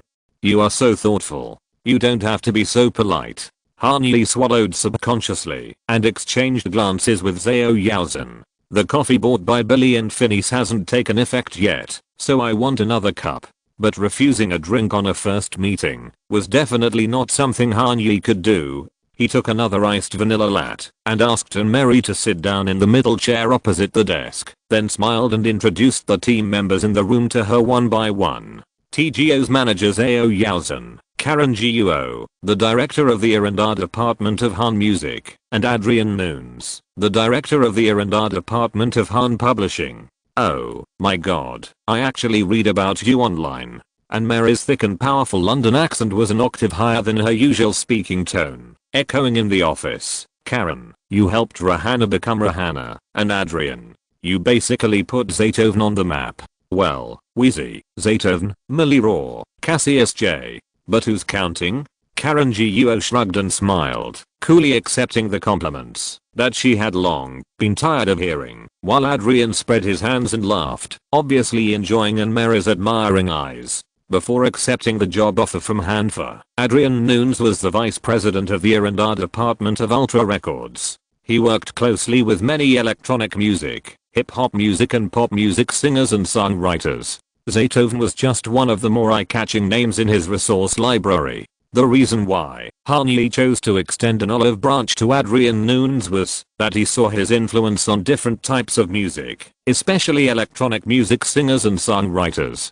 In this era of the great integration of pop music electronicization and electronic music popularization, Adrian Nunes' circle of contacts can help Hanfa and downstream Han music to continuously obtain good works with the right style and excellent quality. First of all, I want to say, Anne-Marie, welcome to Los Angeles. After Anne-Marie and Adrian exchanged a few more pleasantries, Kanye brought the topic back on track. Yes, I'm excited. Anne-Marie adjusted her hair. My luggage is packed and piled outside. The good girl Emma is watching it for me. I like your passion very much. Kanye crossed his arms and said with a smile. It seems that signing a contract with you is not something we need to worry about today. I never play hard to get. And Mary rubbed her hands, looking impatient. When are we going to sign the contract? The contract is in the conference room. It only takes 5 minutes to sign it. But before that, let's have a good chat.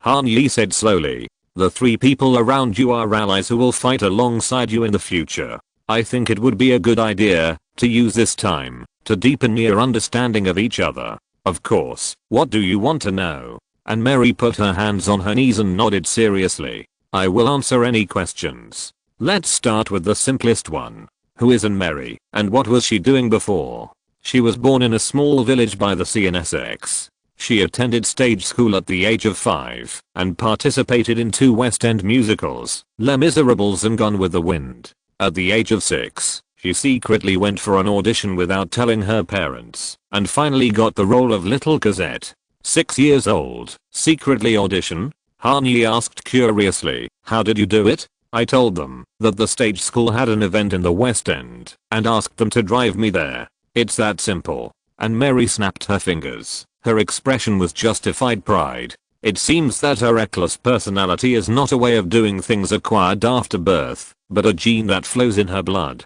Then, when I was 12, I starred in Gone with the Wind. By the way, I starred in this drama with Jessie J. I hope this is a good sign. Karen Guo took a big sip of coffee before adding, Jessica is also an artist of IDJ, and I was responsible for planning her first album. That's why I brought my luggage to LA. And Mary pointed to the door. It's been delayed for too long. It's time to catch up. What delayed you? Adrian Nunes asked. I started my music career at the age of 6, and I should be ahead of everyone else.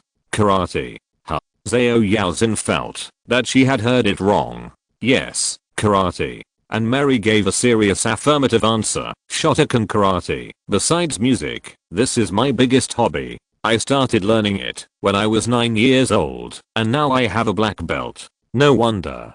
Kanye unconsciously pushed his chair back half an inch. This is not a big frame. This is a black belt figure trained since childhood. After winning 2 international karate championships at the age of 17, I finally completed that part of my goal and put all my energy into music. At this point, and Mary grinned, and although the regret in her tone was hidden, it was still easily recognizable. After taking a break for a while and coming back, it was difficult to continue with the previous momentum. So there were no real good opportunities before I graduated from college. In 2013, I signed a short contract for one song with Sir Elton John's Rocket Records and released my first official single Summer Girl. Fortunately, Ed Sheeran liked the song very much and retweeted it on Twitter, which eventually caught the attention of Rudimental. They happened to have a singer leaving the team, so they invited me to join and replace her as the female vocalist in the band. So, Han-Yi keenly captured the key information in this self-introduction. If I'm not mistaken, you didn't actually sign a contract with any record company as an individual, right? The record company signed the entire Rudimental. Yes, in fact, my name doesn't even appear in the band agreement. And Mary answered honestly, I don't write songs or produce in the team, I just appear as a singer. In fact, I'm more like their employee. Understood. Han-Yi nodded. This situation is not uncommon in bands. Paramore, which he wanted to sign, is an example. The only one who was really in the band agreement was Hayley Williams, the lead singer. Others could only get performance fees, based on the performances, or get some share, based on their contributions to the songs. Things like advance payments have nothing to do with them. Maroon 5 also operates in this way. Adam Levy and James Valentine are the creative brains and the soul of the team, and the others are substitutes that can be replaced at any time. For Rudimental, a drum and bass style electronic band, the lead singer is not a very important position. One leaves, one comes, and ordinary music fans may not be able to hear the difference at the scene. So, what about the distribution agreement? Have you signed with a company? I signed with Universal in 2013. And Mary held up 3 fingers, but it was only a 3-year no advance contract for a new artist, and the contract just ended last month. Manager? No, Rudimental's manager will manage some of my affairs, but will only help me in situations related to the band. There's no formal agreement. And Mary thought for a moment, then added, including the EP I released before, it was also in this form. The songs I wrote were given to Rudimental for production, and then released on their label Major Tom. It's a very loose way of cooperation.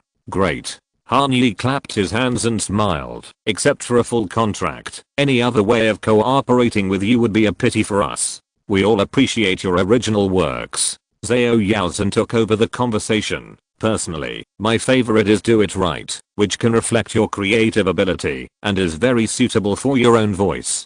The popular trap plus future bass works. Karen Guo's comments are always sharp, but the vocal melody line fits you very well, and your own voice is also the most popular in the market now.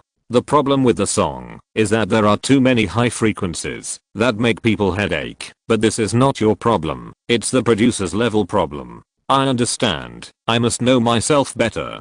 And Mary was taught seriously, this is why I want to move to Los Angeles and work with you. I can create the top line myself, that's totally fine, but I can't always rely on Rudimental's production team. They are great, really very good, but Rudimental is Rudimental, they have a specific style, but I want to find my own unique style. At this point, and Mary put her hands together, stretched out her 2 index fingers with each other, and swept from left to right. After receiving Yaozhen's email, I studied you and Han music very carefully. Later, I saw one industry news after another, and found that more and more top talents like Karen and Adrian were joining in. I think, instead of signing with Warner through Rudimental and becoming their 28,000th newcomer, it is better to join the new HMG. Maybe in this way, I can become an important artist in the 4 major music groups in the future. Do you want to become an artist of the Big 4, or help us become the Big 4? I hope it's the latter. It seems we have found a brave pioneer. Han-Yi picked up the signature pen on the table, took off the cap, and handed it to Anne-Marie. Yaozhen should have informed you of the contents of our full contract agreement in the subsequent email, right? Is there anything else that is unclear? Yes, 1 + 6 hours, a $150,000 advance for the record and distribution, 17% of the record royalties, 50% of the distribution royalties, 70% of the performances. Is there anything else I forgot to mention? And Mary tried her best to recall. There is a key point to note, the record royalties given to you are not all in. Zhao Yaozhen reminded. This is a word that most new musicians often ignore. All in. What does it mean specifically? All in means that the shares of all participants in a song are included in the listed percentages. To give a simple example, if an artist's record royalty share is 17%, but her producer also wants a 3% share, and the post-production engineer wants another 1%, in the case of non-all-in, The record company needs to pay the artist 17% and then pay the producer and post-production engineer another 4%, a total of 21%. But if it is all in, the artist needs to divide 4% from his own 17% to the production team. In other words, the record company does not take a penny more, and the artist has to squeeze out a little more from their already pitiful share. Countless newcomers and rookie managers have paid hundreds of thousands or even millions of dollars because they ignored the difference of this word.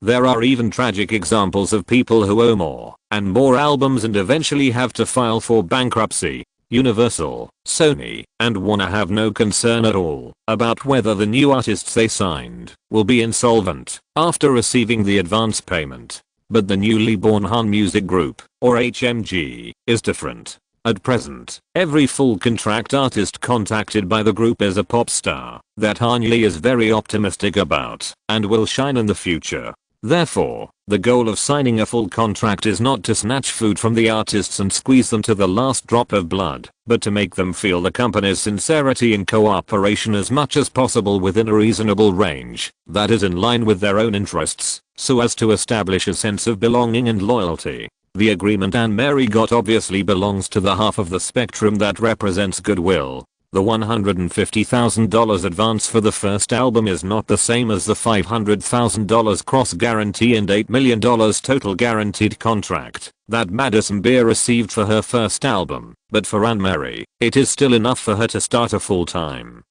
musician career in Los Angeles without feeling financially constrained. More importantly, Anne-Marie has been preparing for her first album. Most of the songs have been created, and 2 or 3 of them even have very complete demos. In other words, after signing the contract, she does not need to spend too much on production costs and can start releasing singles to warm up for the album. From the perspective of Han Music, it is naturally a good thing to be able to launch artists as soon as possible for cashing in, and for Anne-Marie, this also means that she can save a lot on production costs to subsidize her life.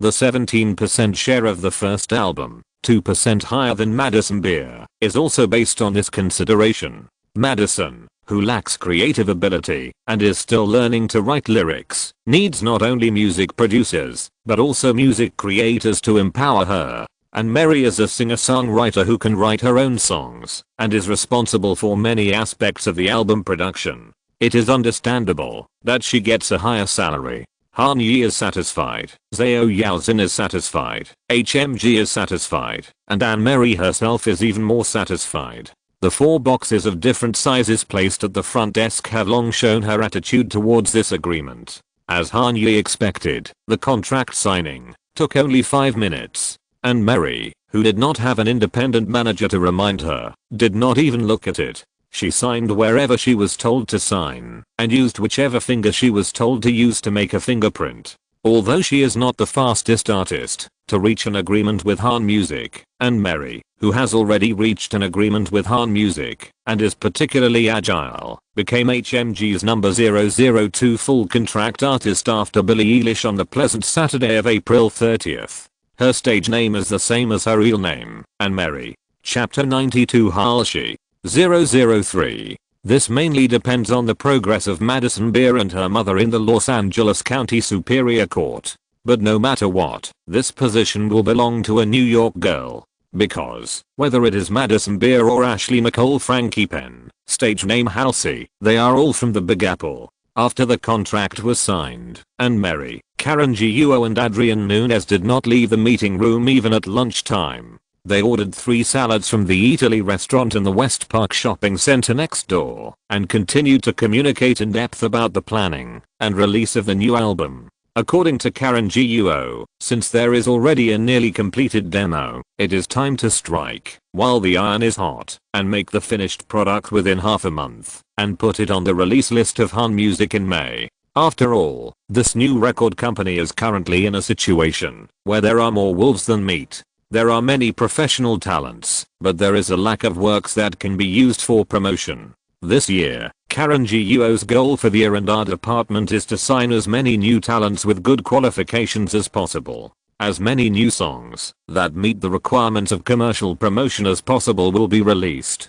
Han Yi did not need to coordinate the specific details. In fact, he had another lunch appointment. At 12 o'clock, Han Yi went downstairs with Zhu Yiru and Zhao Yaozhen, crossed a road, walked 200 or 300 meters through the shopping mall, and arrived at the meeting place for today's lunch. On the second floor of Ziyuan Shopping Center, opposite the AMC Century City Cinema, there is the Mies Haodongpo restaurant, which occupies a piece of pure land. Traditionally speaking, Chinese food in the United States can be roughly divided into 3 types. The American-style Chinese fast food restaurants that can be seen everywhere in the streets and alleys serve sticky fried rice, half-burnt and half-raw fried noodles, and General Tso's chicken that is so sweet that it is bitter. The people who opened these stores are Vietnamese, Indonesian, and Filipino, but there are few authentic Chinese. The second type of Chinese food is hidden deep in the Chinese community and is exclusively for authentic gourmets. The owner may have lived in the United States for decades, or even several generations have lived and reproduced here, but he still has not lost the traditional craftsmanship and the concept of serving the local community. The third type of Chinese food is Mr. Chow and Hakkasan, high-end restaurants founded by so-called upper-class Chinese such as Zhaoyinghua, which have been modernized, westernized and luxuriized. They incorporate a fusion style that can be accepted by the middle class and above in European and American cuisine to achieve the effect of improving brand value and unit price.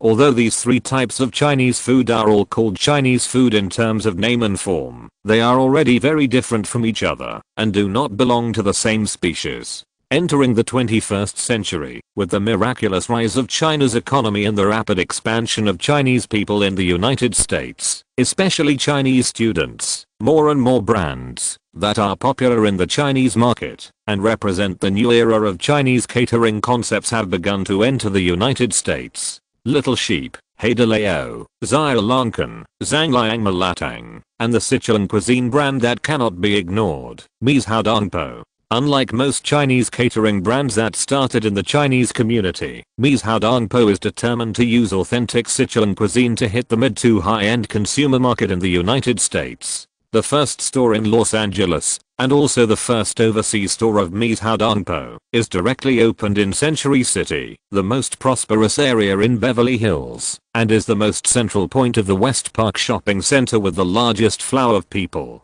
The indigo-colored ancient-style signboard, the blue and white porcelain embedded in the wall, the extensive use of golden screens and royal blue silk, the brush decorations hanging from the ceiling, the open bar and the fully transparent kitchen, allow Mies Haodongpo to retain the traditional and elegant Chinese cultural core to the greatest extent, while integrating the modern decoration concepts of Europe and the United States. As for how it is accepted in the American market, at 12:30 noon, the diners from the indoor to the terrace were full of diners, 1/3 of whom were Chinese, 1/3 were Americans of various ethnic groups, and the other 1/3 were Chinese like Han Yi who entertained American guests or Americans who received Chinese guests. As long as the workmanship is excellent and the ingredients are high quality, the kung pao chicken and mayo xawang on each table can be called delicious, no matter what kind of culture they enter. Han Yi's identity, the location of his office, and the refined yet cozy lunch atmosphere he wanted to achieve, made Mies Haodongpo the best choice. At this moment, he was sitting at the terrace table closest to the food court in Mies Haodongpo, with a relaxed smile, basking in the California midday sun from time to time behind a parasol. On his left was Zhu Yiru and Zhao Yaozhen. On his right was Jordan Bromley sitting alone in a chair, and opposite was Halsey and her 2 managers, Jason Aaron and Anthony Lee. "This is delicious, Mr. Han." Jason's chopsticks were a little twisted and weird, but it didn't stop him from pointing at the kung pao chicken in front of him with the tip of his chopsticks and giving sincere praise. It wasn't the familiar taste of Panda Express. It was countless times better than that. That's why we pursue the most authentic and real things. Han Yi smiled and nodded, spread his hands, and said, "Spending millions of dollars to bring the most Chinese things to the United States is the same as spending $18 million to bring the most torch things to the world." Han Yi took a sip of tea and spoke leisurely. "Each of us deserves the best food and music. Your praise is ridiculously exaggerated, but Ashley Frankie Payne, who loves East Asian culture and is particularly fond of sushi, is obviously much more proficient in using chopsticks than her manager. Thank you very much, Yi. This comment means a lot to me. Whether singing or speaking, Ashley's voice is very recognizable. A soft melodic soprano. Even the simple vibration of the vocal cords carries a unique scent of smoky wood and blooming buds. Judging from this alone, she is a talented girl who meets the requirements of the modern pop music industry. I think this is not an exaggeration, but a fact. Your achievements no longer need to be judged by others. Badlands, the first album has 1 platinum, 3 singles, each of which is also platinum, and there are 54 world tours. I mean, what? Hanyi raised his voice slightly and laughed. Is there a more dreamy start than this? Ashley, you and your manager are obviously on the right track. Colors is the single I listened to the most in the past year. Zuyeru added at the right time. For me, it's Gasoline. Zhao Yalzhen also joined the ranks of flattery. Ash has amazing talent, there is no doubt about that. Mr. Han. Anthony Lee's tone and attitude are more pragmatic.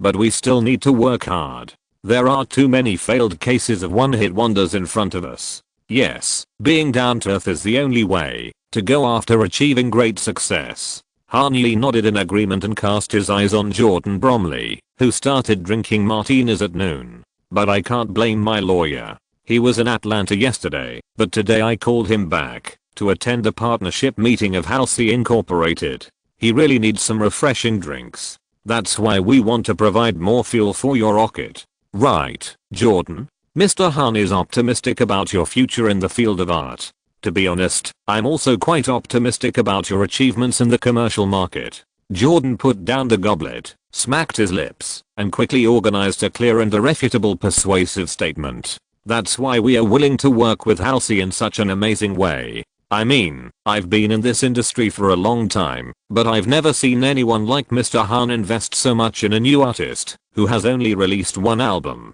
I'm sorry for being honest. From the champs in the 1950s to the Arkies, Lips Incorporated, and Travis McCoy and Duffy in recent years, there are many examples in the music industry of becoming famous with 1 song and then falling into obscurity. This is enough to show Mr. Han's great belief in the Halsey project. Jordan Bromley's words are true. As the attorney representing Hanyi Music Copyright, he expressed the strongest and most direct opposition when the latter proposed to establish a joint venture with Halsey. Ashley is indeed a female singer with great potential, but potential is like the rating of Standard & Poor's, which goes up when it's good and down when it's bad. This is not a criterion, but the industry's praise for the commercial performance of newcomers. Such rules are not cruel, and they are not even close to strictness. In the commercial market, if a product sells well, it will be distributed in large quantities, and if the sales are poor, it will be directly removed from the shelves.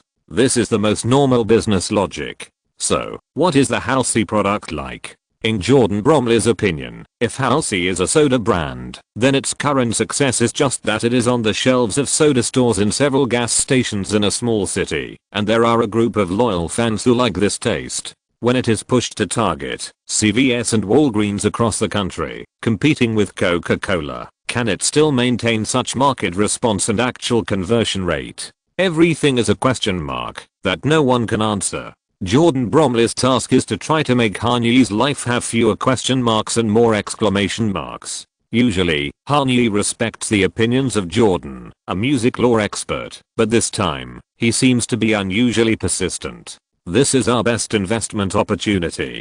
Facing Jordan Bromley's puzzled eyes, Hanyi explained. If you miss this opportunity, you will definitely regret it. Of course, the regret that Hanyi mentioned is not the opportunity to establish a joint venture. In fact, for HMG now, the best way to cooperate with new artists is to sign a full contract and attribute the value of the artist to the framework of HMG's subsidiary companies, so that Han Music, Han Distribution and Yazin can get the maximum value-added space. His context is limited to Halsey alone. The considerable success of the debut album means that, if Hanyi uses the traditional method and waits for her second album to be released, before signing a new record contract, he will inevitably get more unfavorable conditions for himself. And the copyright distribution, live performances and artist peripherals that he values, will never be included. Ashley's two partners are smart people, since they can resist the temptation of Astral Works and help Halsey keep the copyright distribution in their hands. No matter how lucrative the record agreement is, it is impossible to impress them to hand over other rights. There is another key factor that Han Yi cannot share with anyone, but he always reminds himself in his heart. In fact, he even added a special note to his mobile phone to prevent this matter from slipping out of his mind over time. That is, Closer will be released in 2 months. Closer is getting closer. What Han Yi values is not the 4% share of the record royalties that Halsey gets as a guest singer. Rather, it is the rapid rise in her popularity and commercial value brought by a series of amazing achievements after the release of the song 12 consecutive weeks on the Billboard chart, 30 weeks in the top 10 of the Billboard chart, and the 6th place in the total number of Spotify plays in history. If Halsey is now a new and cutting-edge female electronic music singer, then when the music market settles in the summer of 2016, she will become the hottest representative of pop electronic music, and no one can match her in the next 2 years. The simplest example is that before the release of Closer, the scale of Halsey's tour was between 1,200 and 2,000 people. After the release, she first stepped onto the stage of Madison Square Garden, and all 12,000 seats were sold out. If not now to sign a huge check to enter, when? Whether it is Han Yi himself, or Han Music, Han Distribution and Renew Management, they will all benefit greatly from this most successful pop electronic single in the 2010s. This is the dual advantage given to him by Rebirth and Reward, and there is no way it can slip through his fingers. Yes, Mr. Bromley. Jason Aaron's attitude towards Jordan Bromley can be described as humble. He knows the important influence of the big lawyer in front of him in the music industry, and he also understands how much help Halsey can add to his future career development if he can get his negotiation skills. Mr. Han's great confidence in Halsey and this plan, all three of us can feel it. Have you seen the specific structure of the partnership? Yes. Anthony Lee added cautiously, but if you can elaborate again, it may help us understand better. You know, we can't grasp some legal terms on paper very accurately. No problem. Jordan Bromley, who does not need to look through the memo, has an amazing memory, and is outstanding even among legal workers, took a deep breath, and recited it directly without a script. The newly established Halsey Incorporated will have a total of 50% equity, with HMG holding 30%, HMG publishing 10%, and TGO 10%. The other 50% belongs to Ms. Frankie Payne herself. The $18 million investment will be contributed by the 3 HMG companies in proportion. Just as Han Yi had planned before, whether it was a record company, a copyright distribution company or an artist management company, they all needed to hold shares in the partnership established with the artist in order to obtain more accurate valuations in future capital operations. Ms. Frankie Payne, you may not sell or transfer any shares of the partnership for 10 years unless you obtain permission from the partners in advance. The agreement stipulates that Ashley Frankie Payne must release no less than 7 original albums on Halsey Incorporated under the stage name Halsey or any other stage name agreed upon, and agreed upon by both parties in advance, excluding compilation albums, Christmas specials and other holiday specials. In addition, based on the frequency of one album every 2 years, any works created by Ms. Frankie Payne in the past 14 years, any copyrights owned, and any performance income obtained, must be held and accounted for in the name of Halsey Incorporated.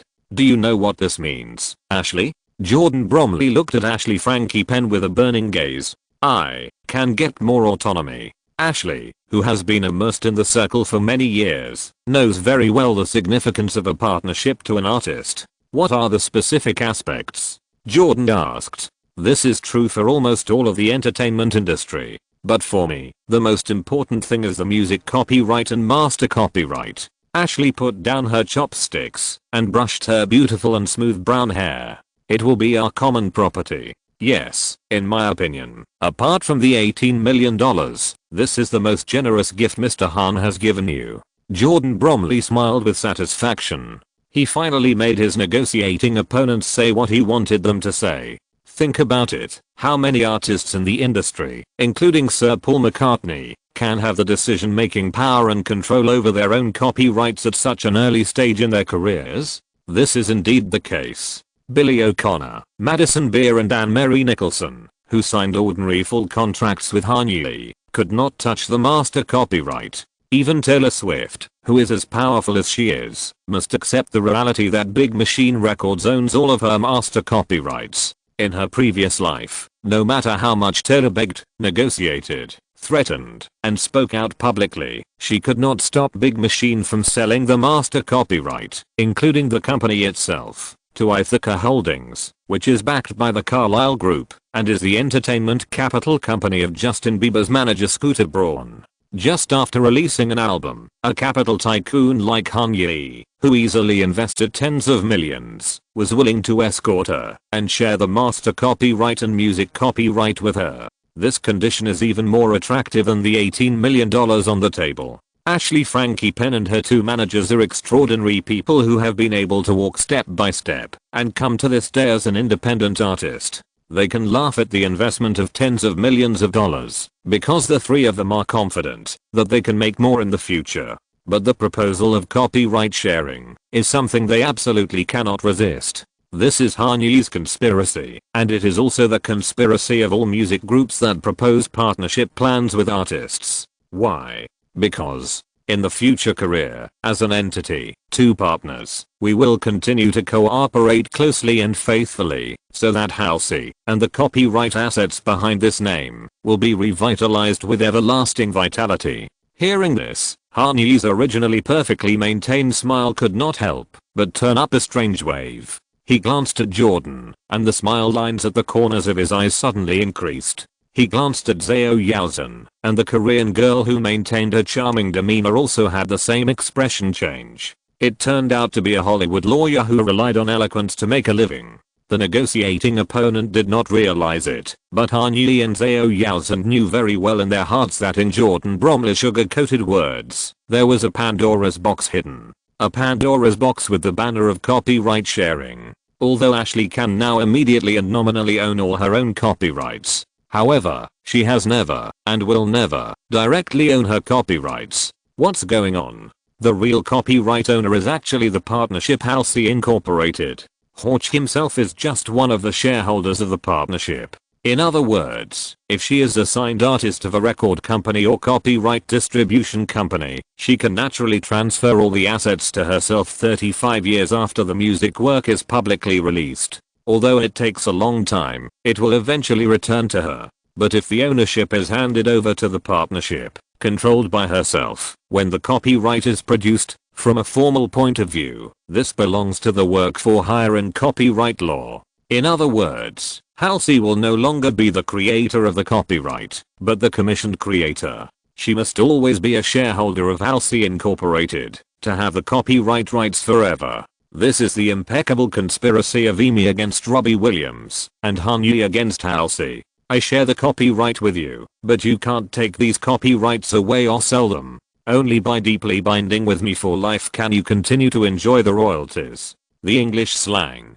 pick your poison, describes this situation. Choose the ordinary full contract poison that can only be retrieved after 35 years, tormenting you for life, very strong at the beginning, and then slowly slowing down the effect, or the partnership poison that feels nothing at first, but will sink deeper and deeper, until you can't extricate yourself. Ashley Frankie Payne's excited smile is enough to explain everything. Between short-term pain and long-term pain, or short-term pain and long-term pain, Halsey's team chose the former. After all, looking ahead to the next 5 years is called long-term vision. Looking ahead to the next 35 years is called worrying about nothing. Unless it is a top-level capital like Kanye who can make friends with time, no one will choose to delay for 35 years to satisfy themselves. In other words, there is no eternal right or wrong in the business world, only the moment of gain, when the opportunity comes. I must say here, that I'm very happy to meet Mr. Han, Ms. Zhao, Ms. Zhu and Mr. Bromley.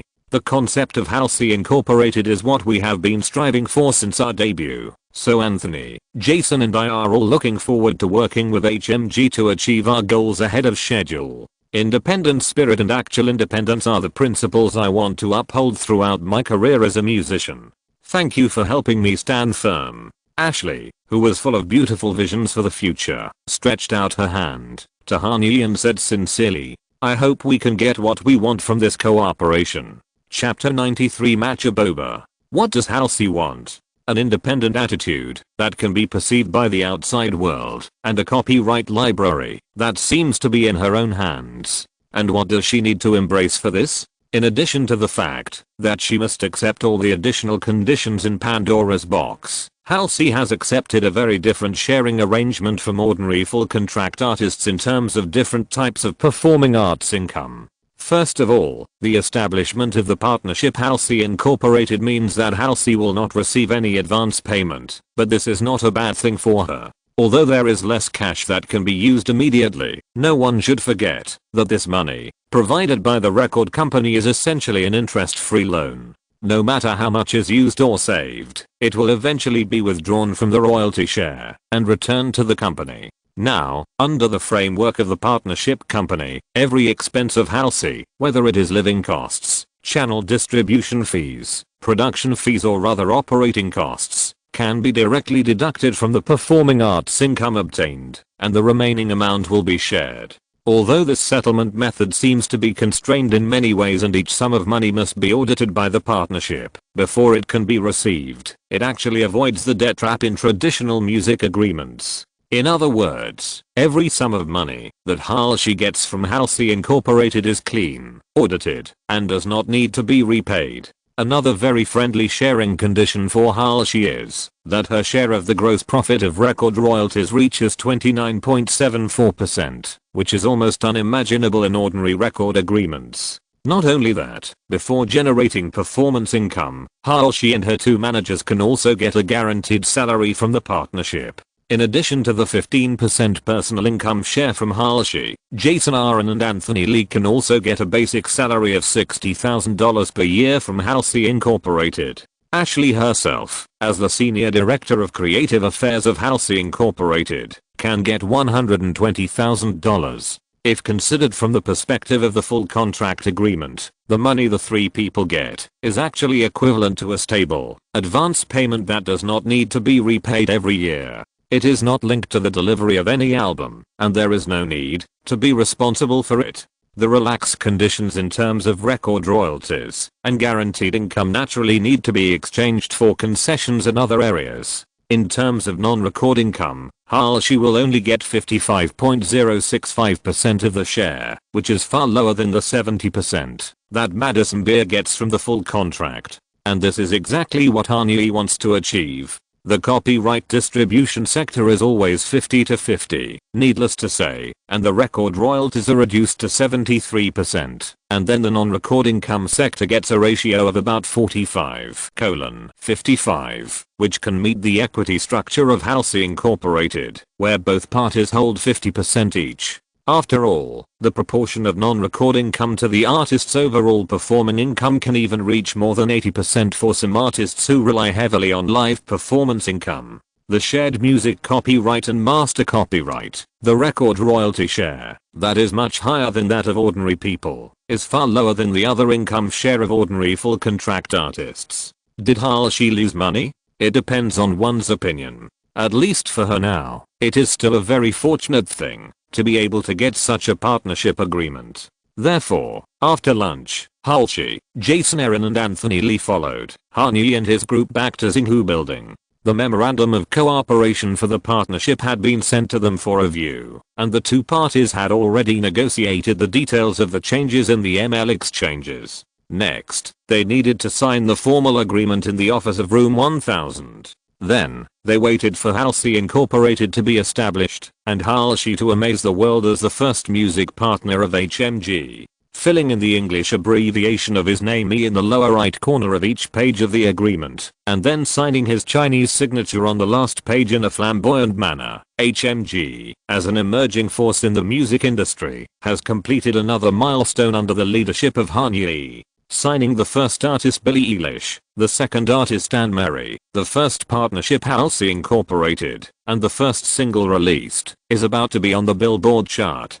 This all-star weekend looks quite perfect. Of course, there is absolutely number 100% flawless day in the real world. Even if you are in a good mood, even if everything goes smoothly, there will always be one or two things that will remind you, this is Earth, a place where nothing will go according to your plan. Bibi Rexha has signed a contract with Thrall. Just after shaking hands with Halsey and saying goodbye, Zhao Yaozhen whispered the latest news in his ear. Oh. Han Yi still had a warm smile on his face and waved and watched Halsey leave. It was not until the figures of the three disappeared in the depths of the elevator hall that he turned around, breathed a sigh of relief, restrained his smile, and asked, "Didn't even give us a chance to meet. She sent me an apology text message, if that counts." Zhao Yaozhen shook the screen of his mobile phone at Han Yi and said, "Okay." Han Yi nodded, followed Yaozhen's footsteps, and turned to walk towards the CEO's office. Nothing surprising. She has already obtained a lot of resources in the Warner system in the past 2 years. Hey mama and me, myself and I. For her, the best way to cooperate is not to jump out of that framework and start over, but to find the most suitable behind the scenes promoter in the original system. From this point of view, Wasim Slabby and Gyoshi are more suitable for us. Han Yi has been fully prepared for this. In fact, whether it is Billie Eilish, Madison Beer, and Mary, Holch or Billy, he will not be surprised, angry, or have any other emotions if any artist chooses another path. He is very self-aware of HMG's current situation. No matter how abundant the funds and professional talent reserves are, it is also an emerging enterprise that is outside the system of the three major music groups and has no historical achievements and business cases to endorse. The new picture means a future with infinite possibilities, but at the same time, it also means that at least at this stage, it is still a blank sheet of paper. Billie Eilish and Finesse, who have not yet debuted, are willing to sign the contract because they see the complete and self-consistent HMG industrial system behind the rising number of plays of Ocean Eyes. Madison Beer, a social media celebrity, accepted the paper towel agreement at her home in Long Island, partly because she had just been abandoned by her management company and record company, and had a serious crisis of trust and emotion in herself. The 8 million written by Han Yi is undoubtedly a hopeful life-saving straw. And Mary, a black belt in karate, is willing to move to Los Angeles alone because she wants studio-style focus and resource allocation, which is a right that none of the three major mainstream record companies can give her. Halsh is willing to abandon astral work and form a partnership with Han Yi because she and her two managers are attracted by the looseness and independence of this agreement. Of course, there is also the 18 million funds for the future development of Halsey's project. The four artists currently signed have their own conditions and external environment that have a desire that cannot be satisfied under the original circumstances. The olive branch that Han Yi has thrown out can help them take a step forward in their careers. Even if the future development is not good, it is better than standing still. But Bibi Rexha is different. At the end of April 2016, her career was already on the fast track, and it was smooth sailing without any obstacles. She was just one step away from becoming a first-line singer, and Bibi did not care about independence, because all the music copyrights and master copyrights had been signed to Warner Chappell and Atlantic Records long ago. Even the Performing Arts Agency agreement has just been renewed with UTA for 5 years, and there is no room for change. The only thing Bibi Rexha can freely choose now is the artist management company, that's all.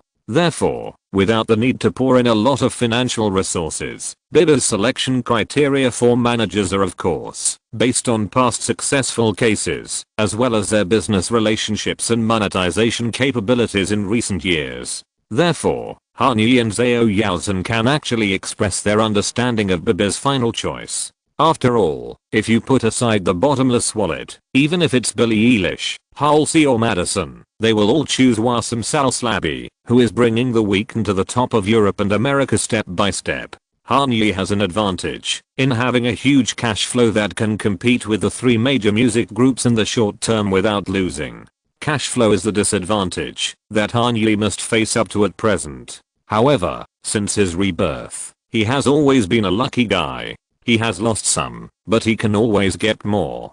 Today, he lost the opportunity to become the promoter of Billie Eilish's career, but signed in Mary, Halsey, and Madison Beer, who broke into the office like the bright sunshine in Los Angeles at this time.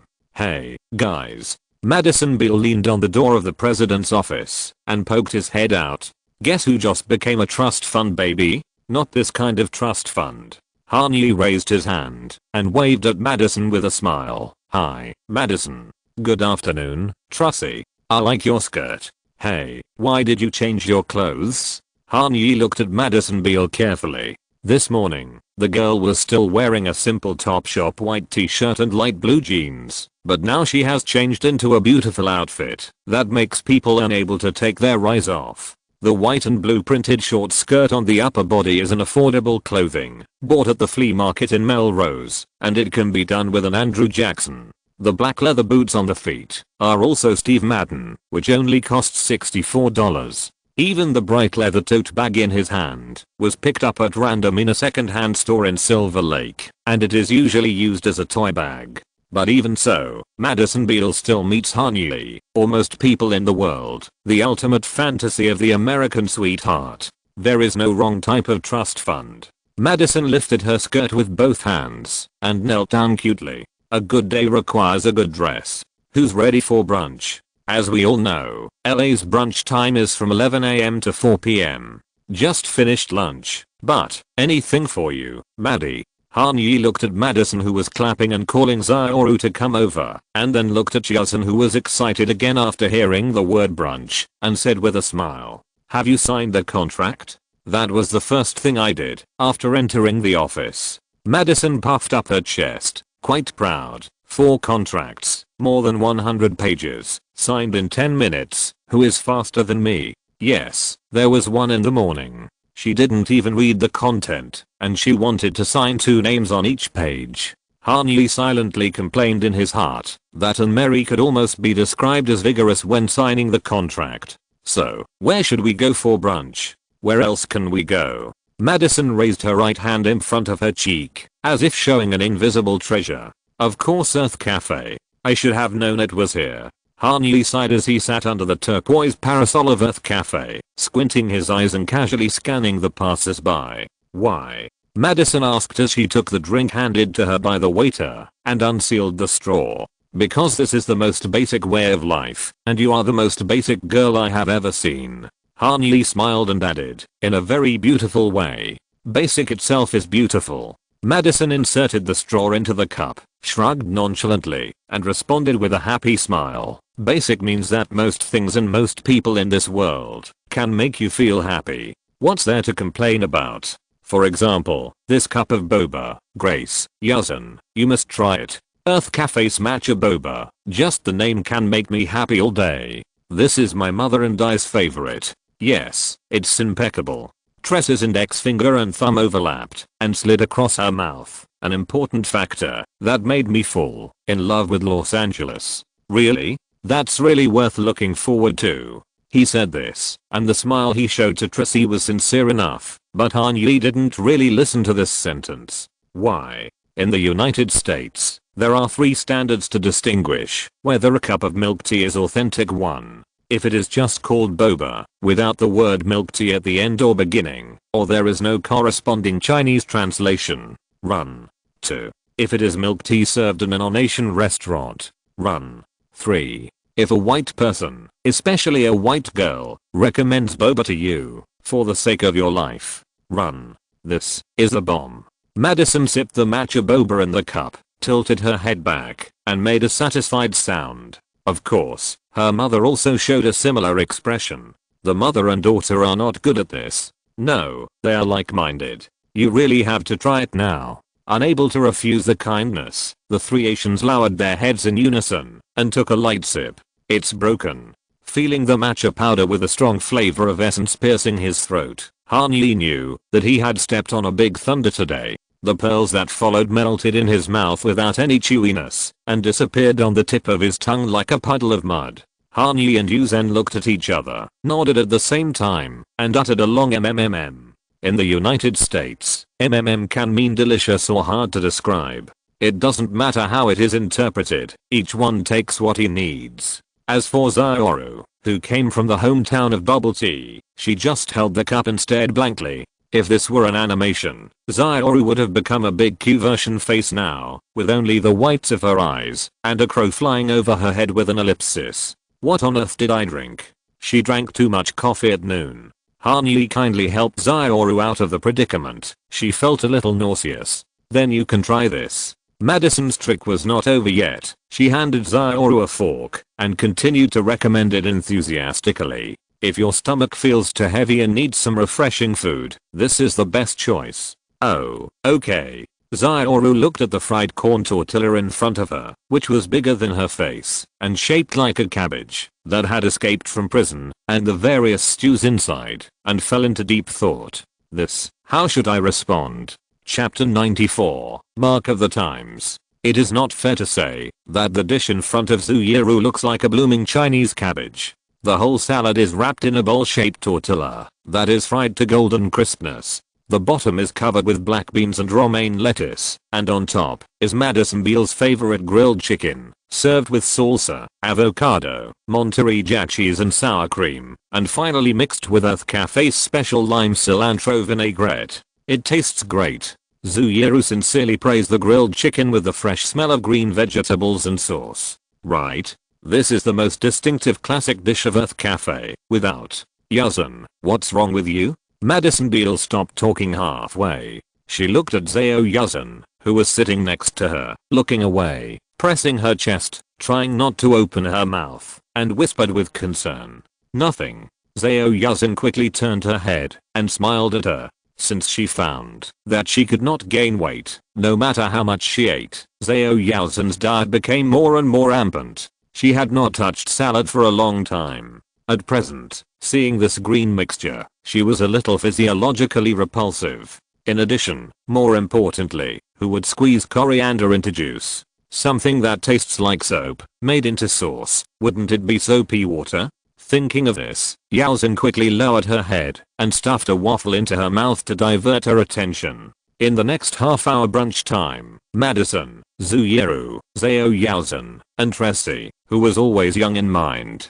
comfortably bathed in the bright sunshine of Los Angeles, and in the gentle breeze, they developed the topic layer by layer. At the beginning, they also talked about the Syrian refugees who fled from Aleppo to Europe and even California, and how ridiculous and terrible it would be if the real estate tycoon really became president. At this stage, Han-Yi could still make some conversation, but when the topic of Comcast's $3.8 billion purchase of DreamWorks came up at the table, the topic of conversation gradually slid towards the half of the spectrum that he was completely unfamiliar with. DreamWorks, the 2011 movie The Help. One of the heroines, Emma Stone. How did she dye her hair black? Which plant-based hair dye is the least damaging to the hair roots? A very clear progressive relationship, isn't it? Han-Yi listened for a few minutes with a confused look on his face until they started to comment on the newly released lipstick set of Kylie Cosmetics, and he was sure that he was completely out of touch.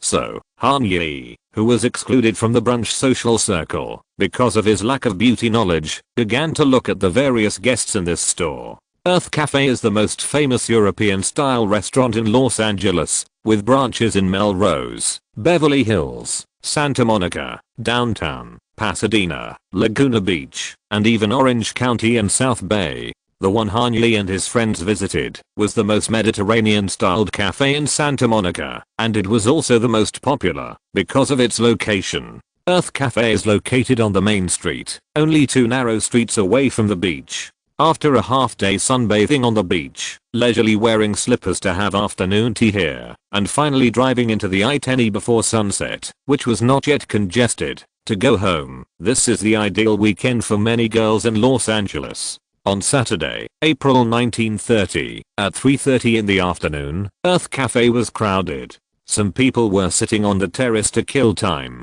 some were chatting indoors, some were taking drinks to the beach, and some were standing at the door chatting and waiting for a table. As far as the eye could see, almost all of them were pretty girls wearing denim shorts and bikinis, mixed with a few fuckboys proudly showing off their chest muscles, and gay friends whose eyebrows were more carefully drawn than Michelangelo's ceiling. There were all kinds of ethnicities, but the aesthetic style was extremely unified. They wear whatever is popular on Instagram.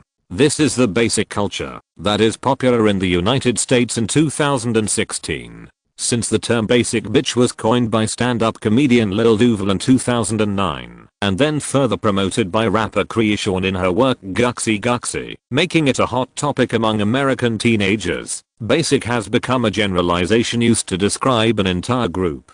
Which group? Those who are considered to prefer mainstream products, trends, and music. In Chinese, it is described as following the trend. Han Yi, who majored in communication and music industry, once studied this cultural cluster in detail. After all, if you want to make a name for yourself in the entertainment industry, this sociological phenomenon related to consumer preferences is an issue that you have to understand in depth. In his opinion, the so-called basic culture can never be summarized by the word following the trend. The characteristic of liking mainstream products, trends, and music can actually prove that this group of people is the main force driving the development of world pop culture and pop music. In his classic communication book Diffusion of Innovations, Everett Rogers divides consumers into 5 groups according to their adaptability to technology, innovation, and trends. The first group is innovators, accounting for about 2.5% of the population. They are passionate about new things, willing to take risks, and not afraid of possible failures. The second group is called early adopters, accounting for 13.5% of the population.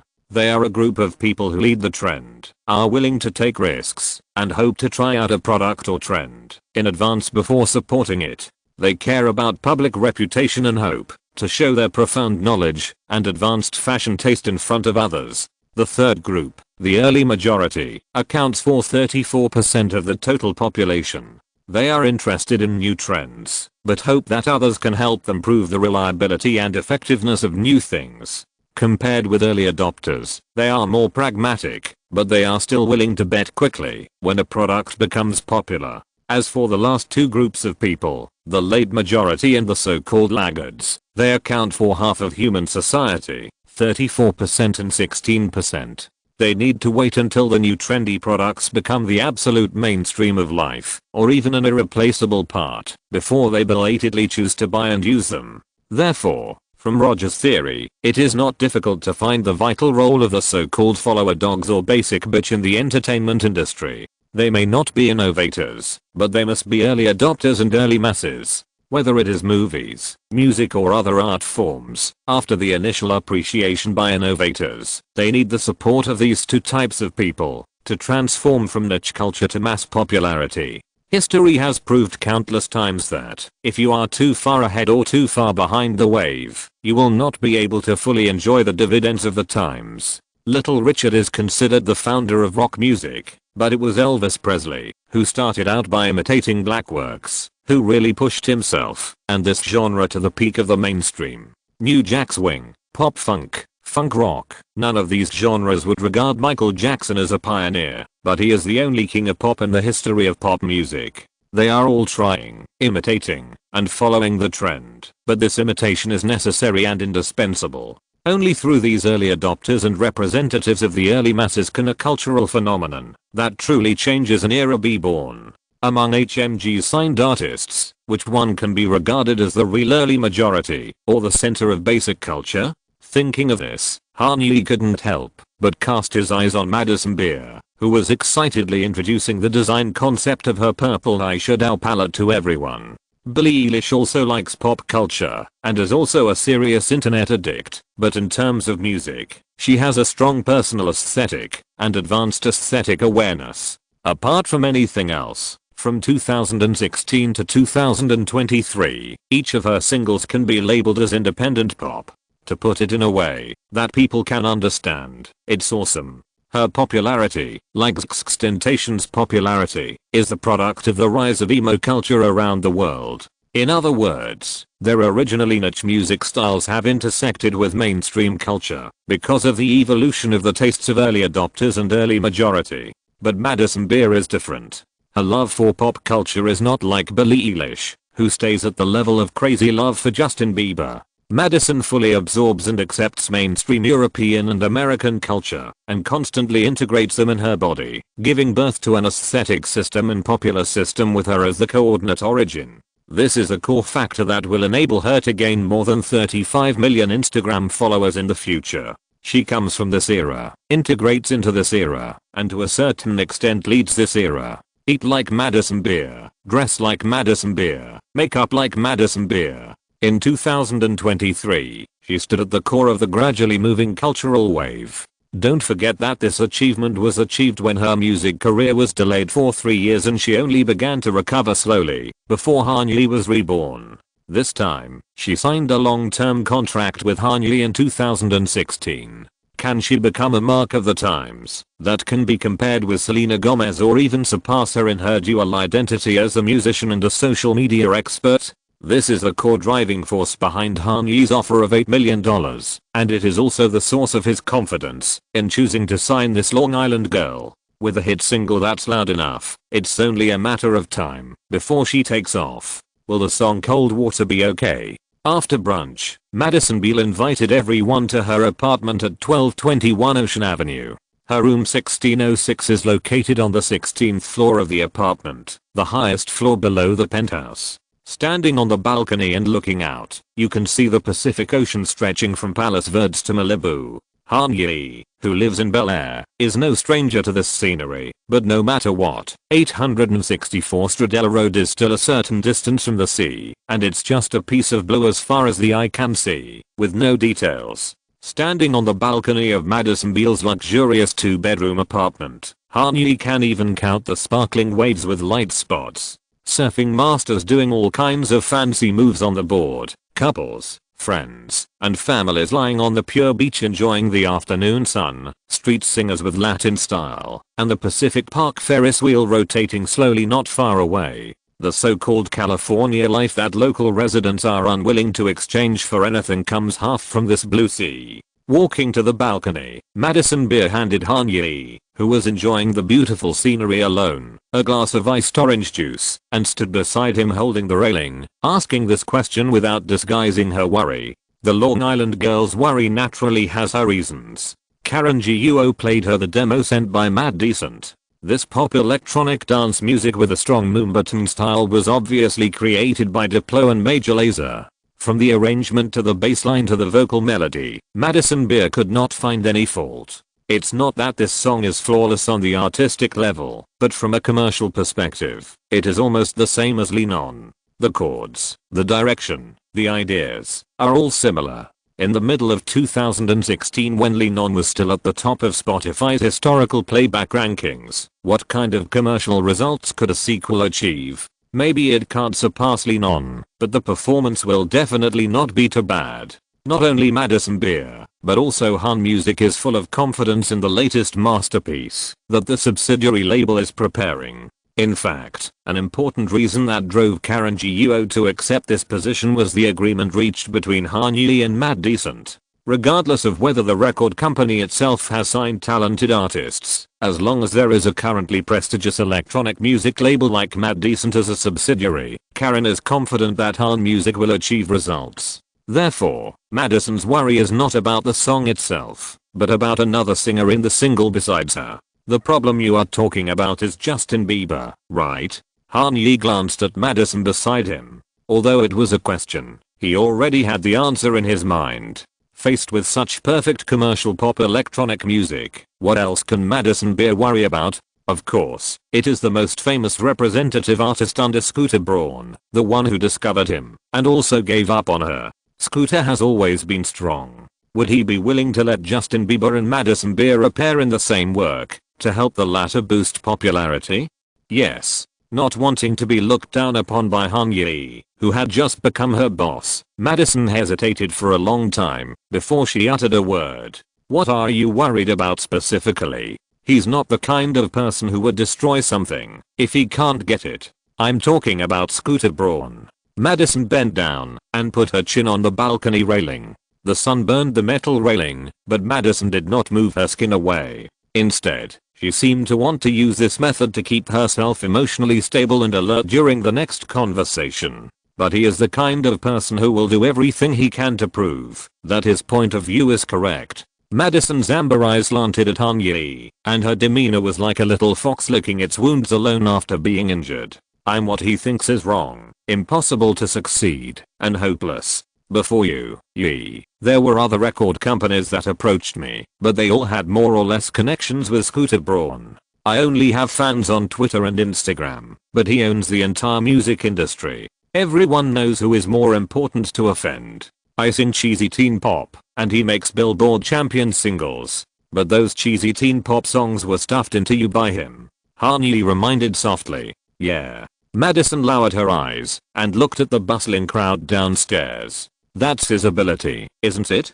Do you think he can influence me? Hanyi looked at Madison Bill with a half smile, throwing out a question that didn't need an answer. Of course I know he can't influence you. Madison's mouth also pulled up a smile. It's hard to say whether Hanyi can surpass Scooter Braun. Although Hanyi is currently the largest institutional shareholder of Utah, one of the 4 major Hollywood talent agencies, and has been making efforts to acquire many valuable art assets and potential newcomers in the past month, Scooter Braun is undoubtedly better in terms of public voice. Of course, looking at this issue from another angle, Scooter Braun cannot put any pressure on Hanyi. Although the former received a $120 million venture capital in 2010 and invested in Uber, Spotify, Editorialist and other digital technology stocks with great potential in the name of Ithaca Holdings, and currently has assets under management of nearly $400 million, there is still a considerable gap compared to Hanyi's assets. Apart from anything else, David Rubenstein still has $1.2 billion lying around waiting to be activated.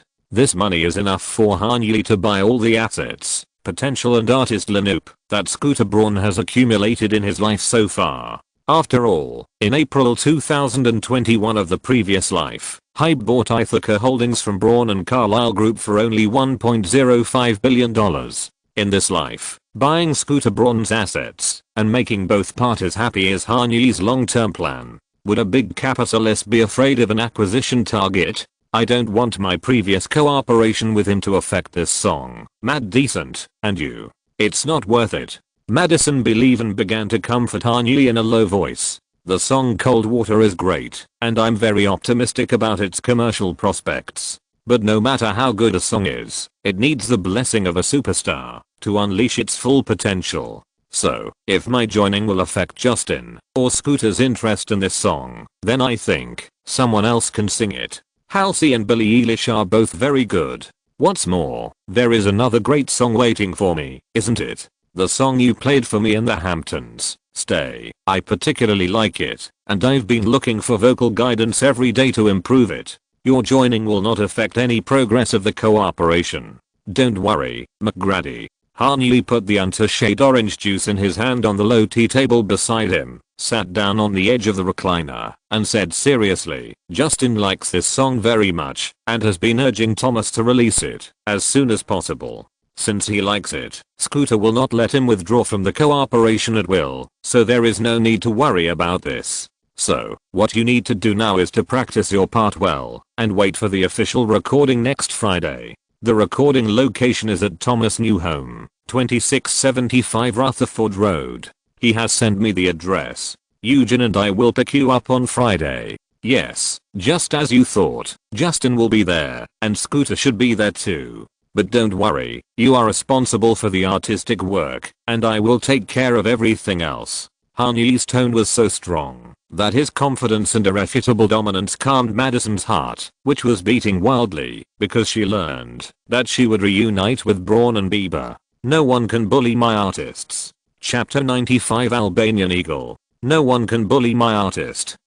Sitting in a window seat at the Lobster, Zhao Yaozhen rested her chin on one hand, her eyes curved into a gentle arc. After staying in Madison Beale's apartment for a while, Suyeru said goodbye first, and Fiam Dervish drove her back to the Vermont apartment. It wasn't for any other reason. It was mainly because of the piles of papers calling her. If she didn't finish them, she wouldn't be able to sleep for the next week. Therefore, at dinner time, only Hanyi and Zhao Yaozhen waved goodbye to Madison and Tracy, and walked to the Lobster. This was their last dinner of the day, and for Hanyi, it was also the most important one. Because the one who was about to appear in front of them was the one who had the highest achievements and the most prestigious reputation in the list of candidate artists. Dua Lipa. This Albanian female eagle soaring at the top of the music industry. No, not in that tone. Han Yi glanced at the glass door that was pushed open at the entrance. After seeing that the guest who came in was not the familiar face, he put his hands on the table and smiled at Zhao Yaozhen, winking. Try a Russian accent, apostrophe no one can bully my artist. Okay, Ivan Drago, lower the tone. Zhao Yaozhen pressed her hands in the air. It seemed that only when she was with Han Yi could her humor factor be fully released. It would be bad if Loki saw it. And he's watching us all with the eye of the tiger. Han Yi tapped the table lightly and sang directly. It's not the same one. This is the third one, and that is the fourth one. Instead of continuing to make nonsense with Han Yi, Zhao Yaozhen moved her eyes to the window. If 1221 Ocean Avenue is a bird's eye view in the air, looking down at the entire coastline, then the window seat of the Lobster restaurant is a real close contact with the sea level. Located at the entrance of Santa Monica Pier, on the edge of a not so high and steep cliff, the waves hitting the beach seem to be right in front of you. So beautiful. Han Yi looked at Zhao Yaozhen who made this exclamation, and all he could see was a clear golden color. The waves, the white sand, and her. It was indeed beautiful. Haven't you been here before? Han Yi drank a sip of ice water, letting it slowly warm up in his mouth before swallowing it. This is the best place in Santa Monica. Who are you coming with? Zhao Yaozhen raised her eyebrows and looked at Han Yi with a smile. It's too romantic a place, and I haven't been to any of them. Han Yi smiled awkwardly and shrank his neck, not daring to answer. Because the last time he came here, he was with Zaoru. Although there were two friends who were traveling with him at that time, but this was really impossible to respond. Fortunately, Zhao Yaozhen did not continue to dwell on this topic. She turned on her phone and communicated with Billy about the time to meet her friend on SoundCloud tomorrow. Han Yi crossed his arms and stared at the diners coming and going at the restaurant in trance until a familiar tall figure came into view. The same long dark brown hair, thick eyebrows like ink, and a wheat-colored face full of Balkan features. Although the expression and behavior are still immature and shy, how could Han Yi not recognize this face? The most popular female singer in the 2020s, another rising star in the world pop music industry. Dua, Ben, this way. Han Yi raised his hand and signaled to Dua Lipa and her manager Ben Mossen who entered the restaurant with her. Mr. Han. Ben Mossen stroked his carefully trimmed beard with his left hand and walked quickly to the window, and his right hand had already stretched out impatiently. I've heard of you for a long time. People outside the circle don't care about the dynamics of the industry, but for senior managers like Ben Mossen, browsing the industry column every day is a necessary part of their work. He still remembers the Monday more than half a month ago, which should be April 11th. Ben Mossen, who had just returned from a short vacation at Brighton Beach and returned to Tarpee's London office, opened the browser and a photo of Han Yi with Jeremy Zimmer and Douglas Lebon popped up on the deadline, set as the homepage. For Ben Mossen at the time, this was just a merger and acquisition in the same industry that was worth paying attention to. After all, the artists under his management did not have a deep intersection with United Artists Management Company, and there had been no in-depth cooperation before. But to his surprise, just 1 week later, before the news faded in his memory, Han Yi sent him an email through Zhao Yaozhen, asking if there was any possibility of cooperation. What surprised him most was that the person Han Yi wanted to cooperate with was not the three most outstanding ones under his company. It was Dua Lipa, a complete music newcomer who had not yet made a name for herself. Hello, Mr. Mossen. Ben Mossen was trying to figure out Han Yi, while the latter was also examining him. Han Yi discovered that the temperaments of those successful artist managers or performing agents in the entertainment industry were all similar, from Scooter Braun to Jeremy Zimmer to Ben Mossen. A decent casual shirt, straight ironed suit pants, and a friendly smile that was always shown to the world as a sign. In Hollywood, where there are many people, only a very small number of people can make a name for themselves with a strong personality or poor skills. Only those who are good at socializing and cunning can get enough connections and resources in this industry. Mr. Han, I'm Dua Lipa. Nice to meet you. Dua Lipa. who was following Ben Mosson, poked her head out and stretched out her hand a little stiffly, with a smile on her face that was deliberately practiced and stiff. On the flight to Los Angeles, Ben Mosson gave her a detailed introduction to the events that Hanyi had stirred up in the entertainment industry over the past month. The more Dua listened, the more nervous she became. With the capital of $190 million to buy the 4 major entertainment agencies, why would she want to meet with him and discuss all-round cooperation? She hasn't even signed a record contract yet. The girl we've been waiting for. Facing Dua Lipa, although Hanyi's smile was also polite, there was obviously more enthusiasm in his smile. It's true that Billy and Phineas are geniuses. Madison Beal's popularity on social media cannot be underestimated, and Horch's upcoming super single also makes him look forward to it. But in Hanyi's heart, the person he most wants to see today is this Albanian British girl who came all the way from London. From her debut song Blow Your Mind, Moi, to her blockbuster Scared to Be Lonely, to her first #1 song New Rules, One Kiss which became Liverpool's unofficial team song, and the album Future Nostalgia which has reached perfection. Dua Lipa has been constantly honing her pop singing skills, stage performance, music style and overall personality, and eventually grew from a waitress in a cocktail bar to the hottest music star on the planet. Billy's label is weird subculture, Horch's label is an independent musician, and Madison, at least her current label, is an Instagram expert who calls herself a musician. And since she and Scooter Braun parted ways unhappily, it means that becoming a so-called mainstream artist has never been her career goal. Only Dua Lipa has always taken the most orthodox pop star route. Since the beginning of the followers of the popular electronic wave, Ben Mosson, Dua Lipa and their talented production team have become the symbol of the resurrection of new disco, synth pop and funktronica in the new era.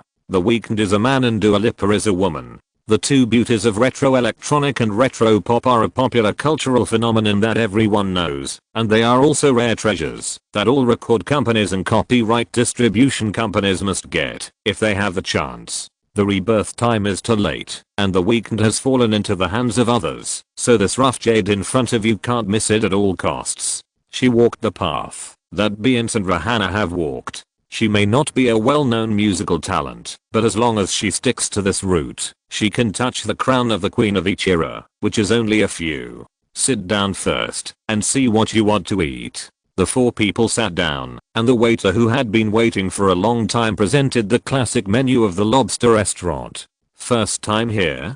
Hanyi asked the two with a smile. Ben Mosson was next to him, while Dua Lipa sat next to Cho Eugene. This was a deliberate thought, after Hanyi and Eugene discussed it. Sitting opposite each other for the first time would make people feel too businesslike. If it were arranged like this, Hanyi would talk about the cooperation agreement with Ben Mosson, and Cho Eugene would get closer to Dua Lipa. This would not only kill 2 birds with 1 stone, but also alleviate the embarrassment and restraint of the first meeting to a great extent. The battle-hardened Ben Mosson looked very comfortable, but Dua Lipa was obviously a little nervous. I've been here before, Ben Mosson replied. His artists not only live in London, but most of them live in Los Angeles for a long time. Therefore, for him, transatlantic flights and business trips are not unfamiliar. This restaurant, with a unique geographical location in LA, is naturally unknown how many times he has been here. A £1 steamed Maine lobster and a very cold glass of lemonade, thank you.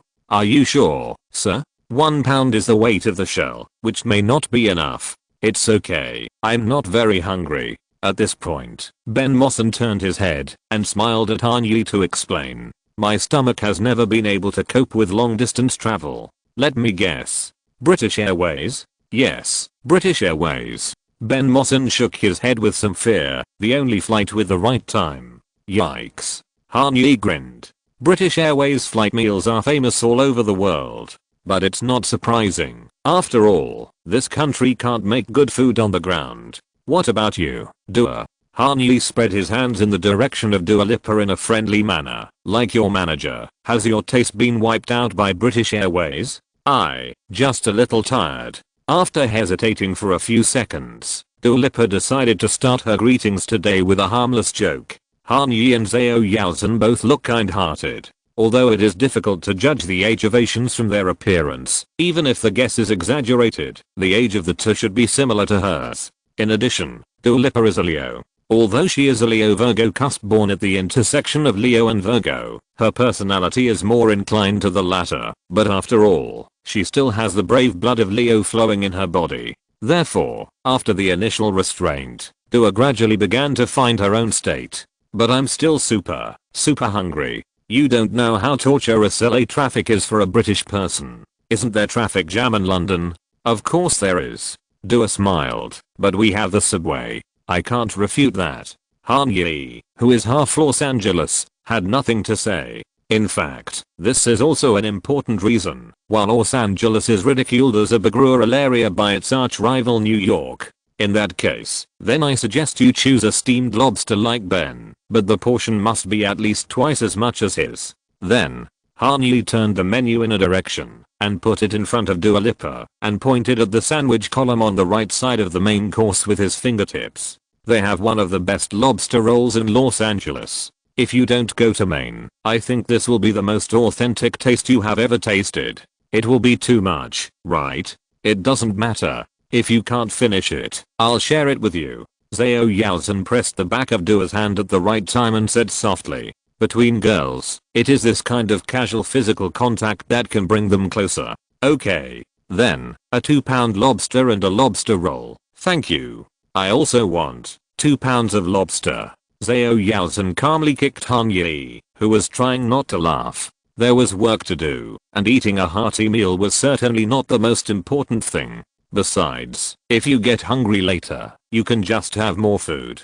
2 people go. The 4 of them ordered dinner and chatted for a while about the perfect sunset in Los Angeles and the cold nights in London that were still around 0 degrees Celsius even in May. After the 4 portions of crystal shrimp wrapped in red shells were presented on the dark solid wood table, Ben Mawson took the lead in ending the comparison of the climate of the British and French coastlines and brought the topic to the right track. Everyone, I want to make a simple toast. Hearing Ben Mawson's words, Han Yi, Zhao Yaozhen and Dua Lipa all raised their glasses. No one drank, but toasts don't necessarily require alcohol. In European and American society, anyone can give an impromptu speech at any memorable gathering. Mr. Han, Ms. Zhao, thank you for inviting Dua and me to Los Angeles. Seeing the polite smiles from the two, Ben Mawson nodded slightly and continued. It is an honor to be here with you tonight, surrounded by delicious food and the sound of charming clinking glasses. I would like to take this opportunity to celebrate our potential business partnership and hope it will come together in harmony. In the music industry, we understand that the rhythm of success is measured not only by the notes we create, but also by the partners we meet. It is this dance of collaboration that brings out the best in all of us and weaves a symphony of possibilities. Just as perfect harmony enriches the melodic line of a song, so too do our unique talents and visions come together to create a more vibrant, prosperous future. So, once again, to our hosts, thank you for your generous hospitality, which will set the tone for our evening of open discussion, mutual understanding, and shared exploration of the future. As we raise our glasses, let us toast to the power of music, a language that transcends borders and speaks to the heart. May our conversations tonight resonate long after the last note has faded, and may our partnerships grow into lasting and fruitful alliances. Cheers to new beginnings. Cheers to new beginnings. Following Ben Mawson's high-spirited tone, Han Yi raised the ice water in his hand by half an inch, and the strange look in his eyes suddenly became brighter. He seemed gentle, polite, and modest, but he was unambiguous in the scene. Moreover, his superb social skills were slightly different from Jordan Bromley. Jordan liked to use various tricks to close the distance in a way that others could not detect, constantly testing the other party to gain the upper hand in the negotiation. Ben Mawson's strategy was to put the social mask directly on the surface. I'm just saying polite words to you, but after being packaged with clever words and elegant words, it will also make you feel natural and comfortable, without any sense of abruptness and alienation. Various philosophical analogies and metaphors came out of his mouth. In the English context, this is a very difficult form of speech to grasp. In daily conversations, most people will try their best to avoid those big words, because if they are a little too much, they will cause the other party to think that you are pretending to be disgusted. However, Ben Mawson has obviously mastered this art to perfection. It is full of complicated rhetoric and attributives, but there is no sense of blockage caused by lengthy phrases. He is born to be a manager. In the gifted one's management, other types of talents are already in place. Jordan Bromley, who is strong and eloquent, Kevin Kusatsu, the creative mastermind who is imaginative and unrestrained, Cho Yujin, a taciturn but practical strong woman, and Lau Taylor, who is carefree in life, but meticulous about every data at work. What TGO lacks is a big scene talent like Ben Mawson, who is good at dancing with long sleeves, as a lubricant between human resources management and major partners. Originally, Dua Lipa was the only target, but following the clues, we found Tapi Management Company and its helmsman Ben Mawson. Such talents should indeed be acquired as soon as possible and used by me. Perfect toast. Thank you, Mr. Han. Han Yi gave him an approving look, and Ben Mawson responded with a humble bow. This toast was a wonderful clip that he had been silently honing on the flight to Lax. It was an ability he deliberately wanted to show in front of Han Yi. Dua Lipa didn't know, but Ben knew very well that Dua was just one of the topics in this trip to Los Angeles. The bigger topic was vividly reflected in the third email sent to him by Zhao Yaozhen. In that email, Zhao Yaozhen asked Ben Mawson on behalf of Han Yi if he was interested in selling Tapi Management Company as a package for $15 million. If you're listening to this novel on a channel other than Fanfic World, it means they downloaded and uploaded it without effort. We cordially invite you to visit our channel, Mundo Fanfic Novelos. There you'll find the original version of this story and you can explore many other novels of various genres. We're waiting for you to immerse yourself in a world of incredible novels. Chapter 96, True Intentions. $15 million. When Ben Mawson saw this number in the email for the first time, he rubbed his eyes. He felt that he must have been working too long, causing double vision in front of his eyes. After all, how many people would spend $15 million to buy an artist management company? The job responsibilities of an artist's personal manager are quite simple and straightforward. To sum it up in one sentence, it is to do their best to fully realize the career potential of the client they represent. In other words, the artist manager acts as a bridge between the artist and various fields of the music industry. Just like Mozart and Baron Swedenborg, that Han Yi mentioned to Zhao Yaozhen at the Metropolitan Museum of Art. Mozart was responsible for creating art with concentration, while Baron Swedenborg was responsible for turning art into gold bars.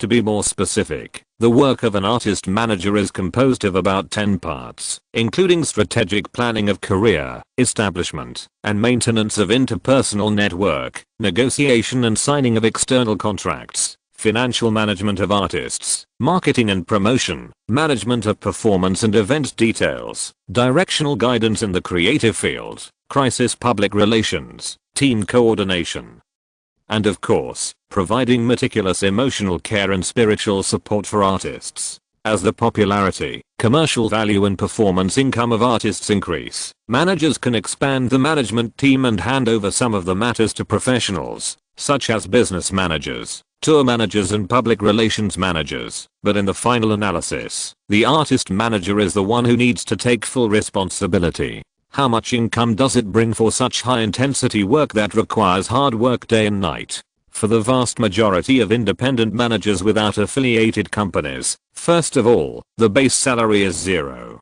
Of course, this also means that all their social welfare amounts are zero. As compensation, they can usually take 10% minus 20% of the artist's gross income. A few legendary managers like Scooter Braun and Gyoshi can get 25% or even 30%, but it will never be higher than this number. More importantly, artist management contracts are also subject to the 7-year rule. Therefore, the current industry situation is that artist managers usually sign contracts with artists for about 3 years, and the maximum will basically not exceed 5 years. Although there are sunset clauses that can provide continuous income for artist managers, this still cannot make their efforts get the same return. because the most fatal problem is that, although they participate in the entire process of the artist from song creation, album preparation to live performances, all the copyrights generated in this process have no substantial relationship with the manager. The music copyright is with the copyright distribution company, and the master copyright is with the record company. As for performing arts agencies, at least they can use the influence of artists to expand their circles and contact performances, and sometimes they can also manage performance projects and film and television projects themselves. The manager only has this empty shell that is now close to him, but he doesn't know when the contract will be terminated and he will join someone else. Even at Scooter Braun's level, getting along with artists is like walking on thin ice. Ariana Grande fired Scooter because of a small misunderstanding and then renewed the contract again. This is happening all the time in the European and American entertainment circles. Therefore, smarter managers have long begun to find ways to combine artist management services with other businesses. Live Nation Entertainment is the first live performance company to open 360 signing business. They signed a sky-high contract with Madonna and have long explored a complete ecological chain from management to performance to outsourcing record business. This model has also been used in the operation of Rock Nation, which was co-founded with Jay-Z. J. Cole, Rihanna, and Jay-Z himself all signed with Rock Nation in this way. The copyright distribution and record business are outsourced to others to share the copyright, while the performance and management sections are firmly in their own hands to enhance the stickiness of artists. This is an agreement that industry giants can make with astronomical advance payments under the premise of sufficient cash flow. On the other hand, independent managers like Scooter Braun, who started from scratch, usually choose to make full use of their influence and reach cooperation with a capital management group that wants to enter the entertainment industry. The managers are responsible for the purchase and management of valuable entertainment assets, and the capital institutions are responsible for providing the funds needed for mergers and acquisitions. In this way, they are not limited to the business scope of artist management. But Ben Mossin in 2016 does not belong to any of the above categories. He does not have super first-line artists such as Rihanna and Jay-Z. The most impressive names on the list are Lana Del Rey and Ellie Goulding. What a coincidence, the two top artists are at the same stage of their careers. Lana Del Rey has fallen from the heyday of Paradise in 2012 to the middle of the mountain. The new album Honeymoon released last year won the praise of music critics. Rolling Stone magazine even ranked it second in the 2015 top 20 pop albums. But in terms of sales, it ranked second on the Billboard album chart with 116,000 equivalent album sales in the first week, but fell to 15th in the second week, and has never climbed up since then. In this era, Honeymoon, which is mainly based on indoor pop and art pop, is like a closing art film of the Venice Film Festival. It has enough artistic value, and is also niche enough. It is simply a fantasy to want to break out of the Billboard charts full of pop, electronic pop, rap and trap rap. The fall of another pillar of Tarpey, British superstar Ellie Goulding, is even more regrettable. I believe that no fan who follows the British music scene will forget the album Lights that came out in 2010, and Halcyon, which was even better than the original 2 years later. Ellie Goulding organically combines synth pop, pop electronic and independent pop to form a unique and strong personal style. The first album topped the UK album chart in the first week, and the sales of 850,000 copies were jaw-dropping. The second album also entered the top 10 on the US Billboard album chart, and won many awards. I Need Your Love co-produced with Calvin Harris, and Fall Into the Sky co-produced with Zedd are still classic representatives of electro house. In those 3 years, with the strong rise of electronic music, especially pop electronic music, Ellie Goulding became a figure who could almost define an era. But in the end, the two words almost became a footnote that she could not get rid of no matter what. There are two types of people who live the most comfortable lives in the music industry. The first type is the one-hit wonders, who only have 1 or 2 hit singles, and all other music is a flop. They live comfortably on the royalties of their masterpieces, tour dozens of shows every year, and start their retirement life in advance. The second type is a real superstar. No matter what single they release, as long as his/her name is written on it, it will occupy a place in the top 10 of the charts. The most painful life is for the musicians who are still struggling in the middle. If you are not careful, you will fall to the bottom of the hole, but there is no light on the way up. Ellie Goulding is one of these people, and what makes her feel even more tortured is that she slipped into this hole from the hole where she was about to escape. The music concept that was still amazing in 2010, but was outdated in 2015, and the disastrous promotion strategy of the declining Polydor Records made the third album Delirium suffer a commercial Waterloo. The only song that people remember, Love Me Like You Do, was actually made popular by 50 Shades of Grey. It was not in the record company's promotion plan at the beginning. Although there is still some sunset glow, these two past tenses are definitely not enough to support the $15 million valuation of Tapi Management Company. What does a $15 million valuation mean? It means that Han Yi is confident that the artists under Tapi can generate at least $100 million in revenue in the future, starting from 2016. According to the longest management contract period,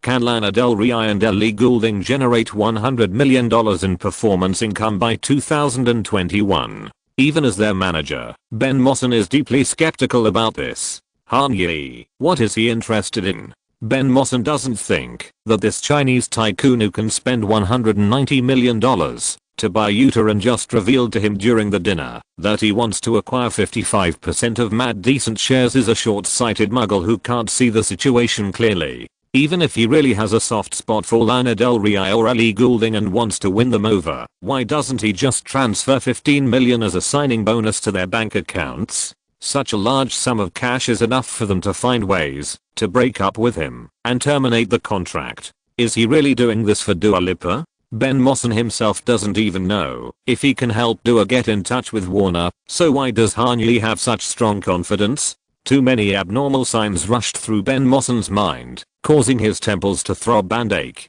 After thinking about it for a long time and failing to grasp the clue, Ben shook his head and simply cleared out the messy thoughts and concentrated on the current conversation. I can tell you that moving from West Hampstead to Pristina was not easy at all. It should be said that this was the most painful thing I have ever experienced. Ben Mosson came back to his senses and found that Han Yi and Zhao Yaozhen were really enjoying listening to Dua Lipa's story about her origins before she became a musician. How is Pristina? Han Yi raised his hands and said, "Forgive my ignorance, but it is indeed a region I have never set foot in. I mean the entire Balkans. I can only describe it in one way, boring to the bone."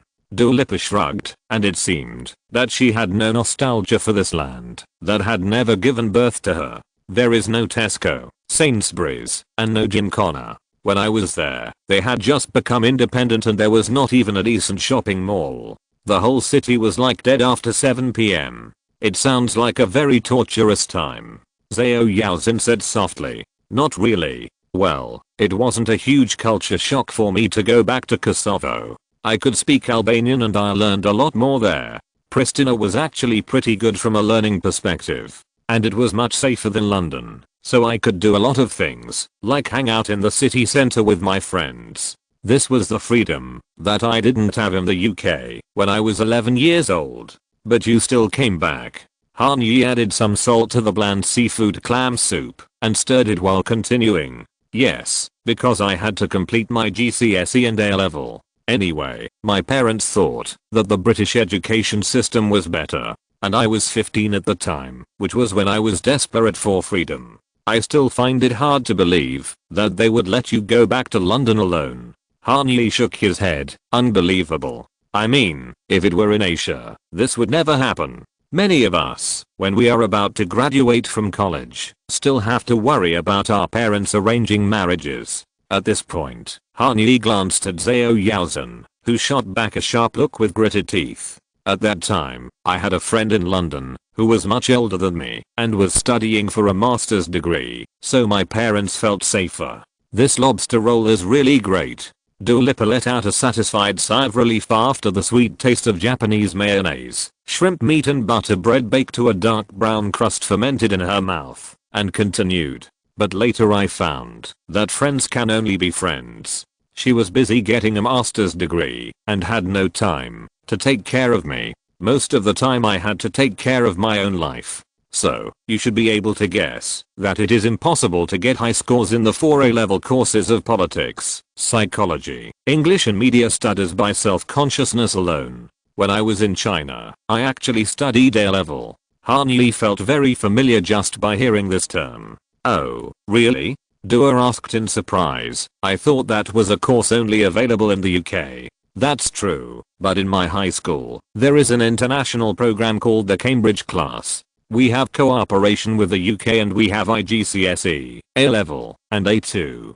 Cambridge class, it sounds great. Yes, but no one in this class can get into Cambridge. Han Yi shook his head with some amusement. I was already the one with the best grades. If I remember correctly, I should have got 6 at the time, but we don't have interesting courses like politics, psychology, and media studies over there, only physics, economics, and business. 6 Oh my god, I can only think about it in my dreams. Dua pouted. Then why didn't you go to the UK in the end? Weather. Han Yi pointed to the magnificent coastline outside the window. You can't see this kind of weather in London, so I didn't go, even though I was admitted to LSE. That's true. Just as Han Yi couldn't refute the traffic in Los Angeles, Dua Lipa couldn't find any excuses for the climate in London. Even if I lived there forever, I couldn't like that kind of weather. But that's where you met Ben after all. Zhao Yaozhen calmly brought the topic back on track. Tell us about it. A manager of his level is not something you can run into on any street. Actually, it was through her lawyer. Ben Mosson interrupted at the right time, smiled and glanced at Dua Lipa, and said, lawyer? Yes, I used to post cover videos on SoundCloud and YouTube, and slowly accumulated some fans. They encouraged me to consider becoming a professional singer. How could I know how difficult this road was at that time? I just thought, wow, a singer, it sounds like a very shining profession. Dua Lipa thought of her reckless and restless self, and she couldn't help but cover her mouth. Even her laughter could be heard with the characteristics of a mellow mezzo-soprano. At that time, I signed a contract with a modeling agency and made some money by shooting commercials, such as Topshop and The X Factor. The first thing I did after getting the money was to hire a lawyer to seek advice on career planning. And the first advice she gave me was to never sign a distribution agreement that was handed to me by a small distribution company at the time. Because she herself is the attorney for many singer-songwriters, and she often plays a role of a manager, so she knew very well how unfair the contract I got was. What happened next? Later she recommended me to Ben. Dua pointed to the manager sitting opposite. Kristen did not charge me any agency fees, and the two of them paid me on time every month, just so that I could have enough living expenses to record music full time. Who is your lawyer? Kristen Lepera, in my opinion, is the most powerful music lawyer in London. Then it seems we have to meet her. Han Yi nodded, thoughtfully, when we go to London. It is not difficult to hear from Dua's statement that this Christine Lepera is the real mentor of her career. It was Lepera who first discovered Dua Lipa and recognized her talent, and then recommended Ben Mosson to her as a manager. Most of the time, managers are founding members of the artist team. But there are exceptions to everything. Some artists first sign with an entertainment agency and then find a personal manager. There are also cases like Dua Lipa, who first finds a lawyer to represent her and then makes career plans based on professional legal advice. It sounds like she is an indispensable and important player in the team. According to Dua Lipa, Christine Lepera is obviously a British legal expert with professional knowledge, vision, and connections, and she also has a lot of high-quality singer-songwriter resources. If they can get to know her and reach a cooperation, it will be of great benefit to HMG's future business in the UK. More importantly, Han Yi always felt that he had heard this name somewhere. Although his memory was a little vague, he was sure that this lawyer would at least play an immeasurable role in promoting Dua Lipa's future career development. Christine is indeed. Ben Mosson nodded affirmatively. Without her, I don't know who would have the copyright of Dua's music now. That's right. Han Yi drank a sip of water and tried to make his tone sound calm. So, who is her music copyright signed to now? Tapi. Maybe Han Yi disguised himself well enough, or maybe Ben Mosson didn't expect the other party to test him in such a place. The latter answered immediately without thinking. We signed not only an artist management contract with Dua, but also the copyright distribution business. Bingo. This is why I want to spend $15 million to buy your company, Mr. Mawson. Han Yi listened to Ben Mawson's words seriously and buried the smile that was about to overflow into his stomach along with the clam chowder. Chapter 97, Whelan Falls. Why would Han Yi want to acquire a small-scale artist management company in full? Of course, it can't be for Lana Del Rey and Ellie Goulding, who are on the decline. Although Han Yi doesn't mind becoming their manager to see if there is a chance to make these two singers who once had high commercial value popular again through a series of operations. This business adventure that goes against the future trend is definitely not worth his 8-digit funds. The reason for targeting Tapi is that there is only one goal, that is, Dua Lipa's music copyright. Han Yi remembers very clearly that in 2022 in the previous life, Dua Lipa finally chose to part ways with Ben Mawson after working with Tapi for 8 years.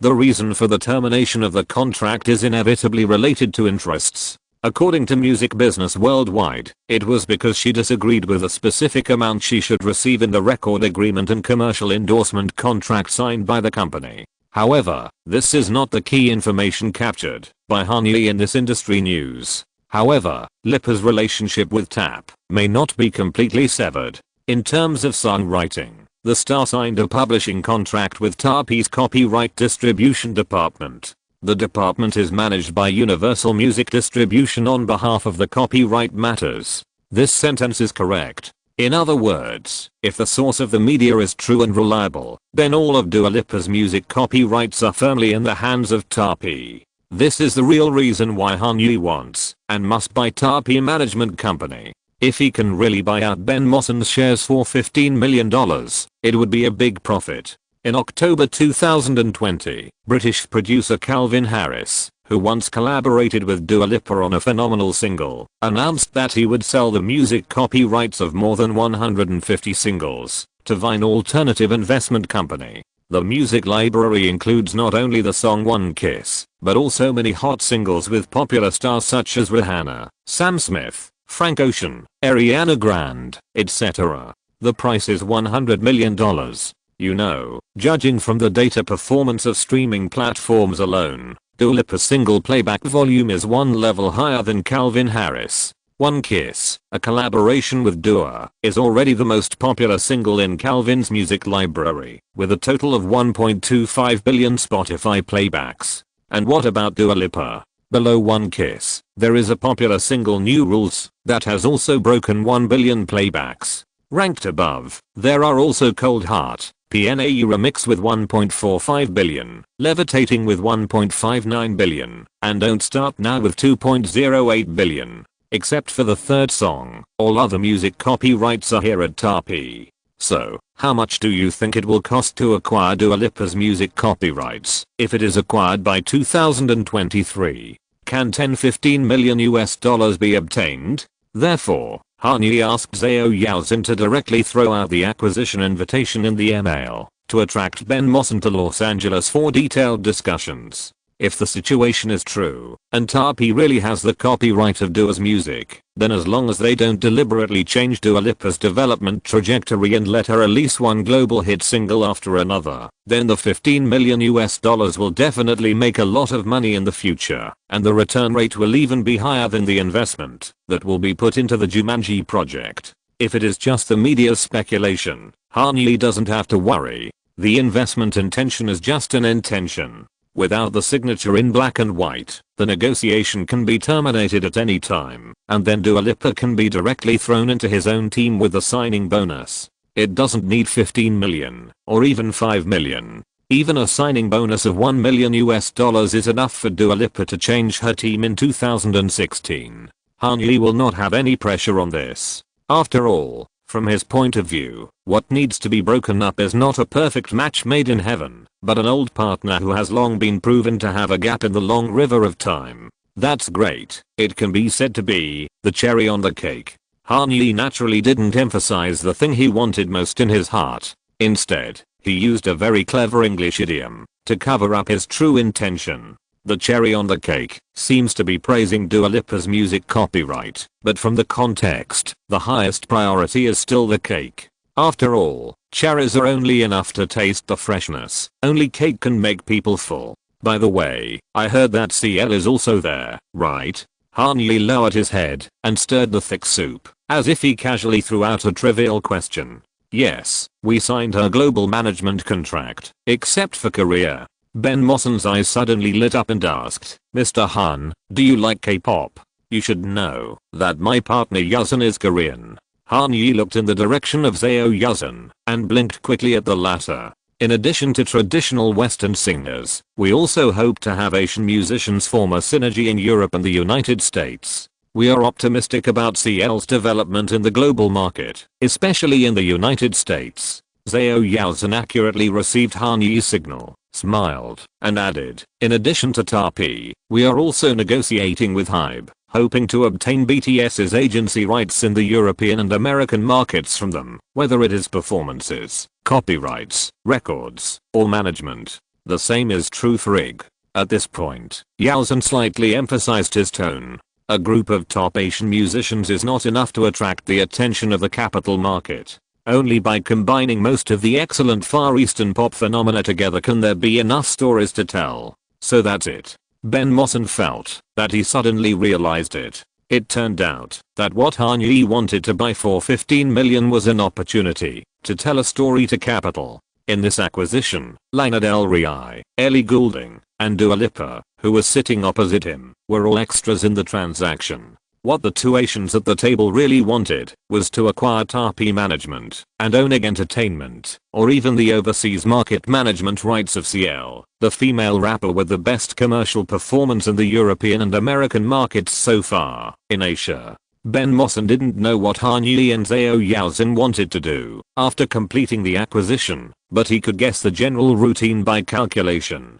Take this merger as their classic case in the artist management sector. Ask capital institutions for more money. Continue to acquire companies related to Asian musicians until they become the leader in the field of overseas agency of Asian music, and then consider selling to larger institutions or listing and cashing out. The financing ideas in any field are the same. No matter how big an industry is, if it is the fifth or sixth, the business valuation and negotiation ability are limited. And no matter how small a subfield is, as long as it can be the first, there will be capital to enter the market to occupy the pit. Capital institutions need a beautiful championship fairy tale, because this is what the primary market investors they face like to hear the most. The largest artist management company in the United States that focuses on Asian musicians. Judging from the identity, background and cultural characteristics of Han Yi and Seo Yuzhan, this is indeed a path that suits them very well. In addition, borrowing the title of CL's overseas manager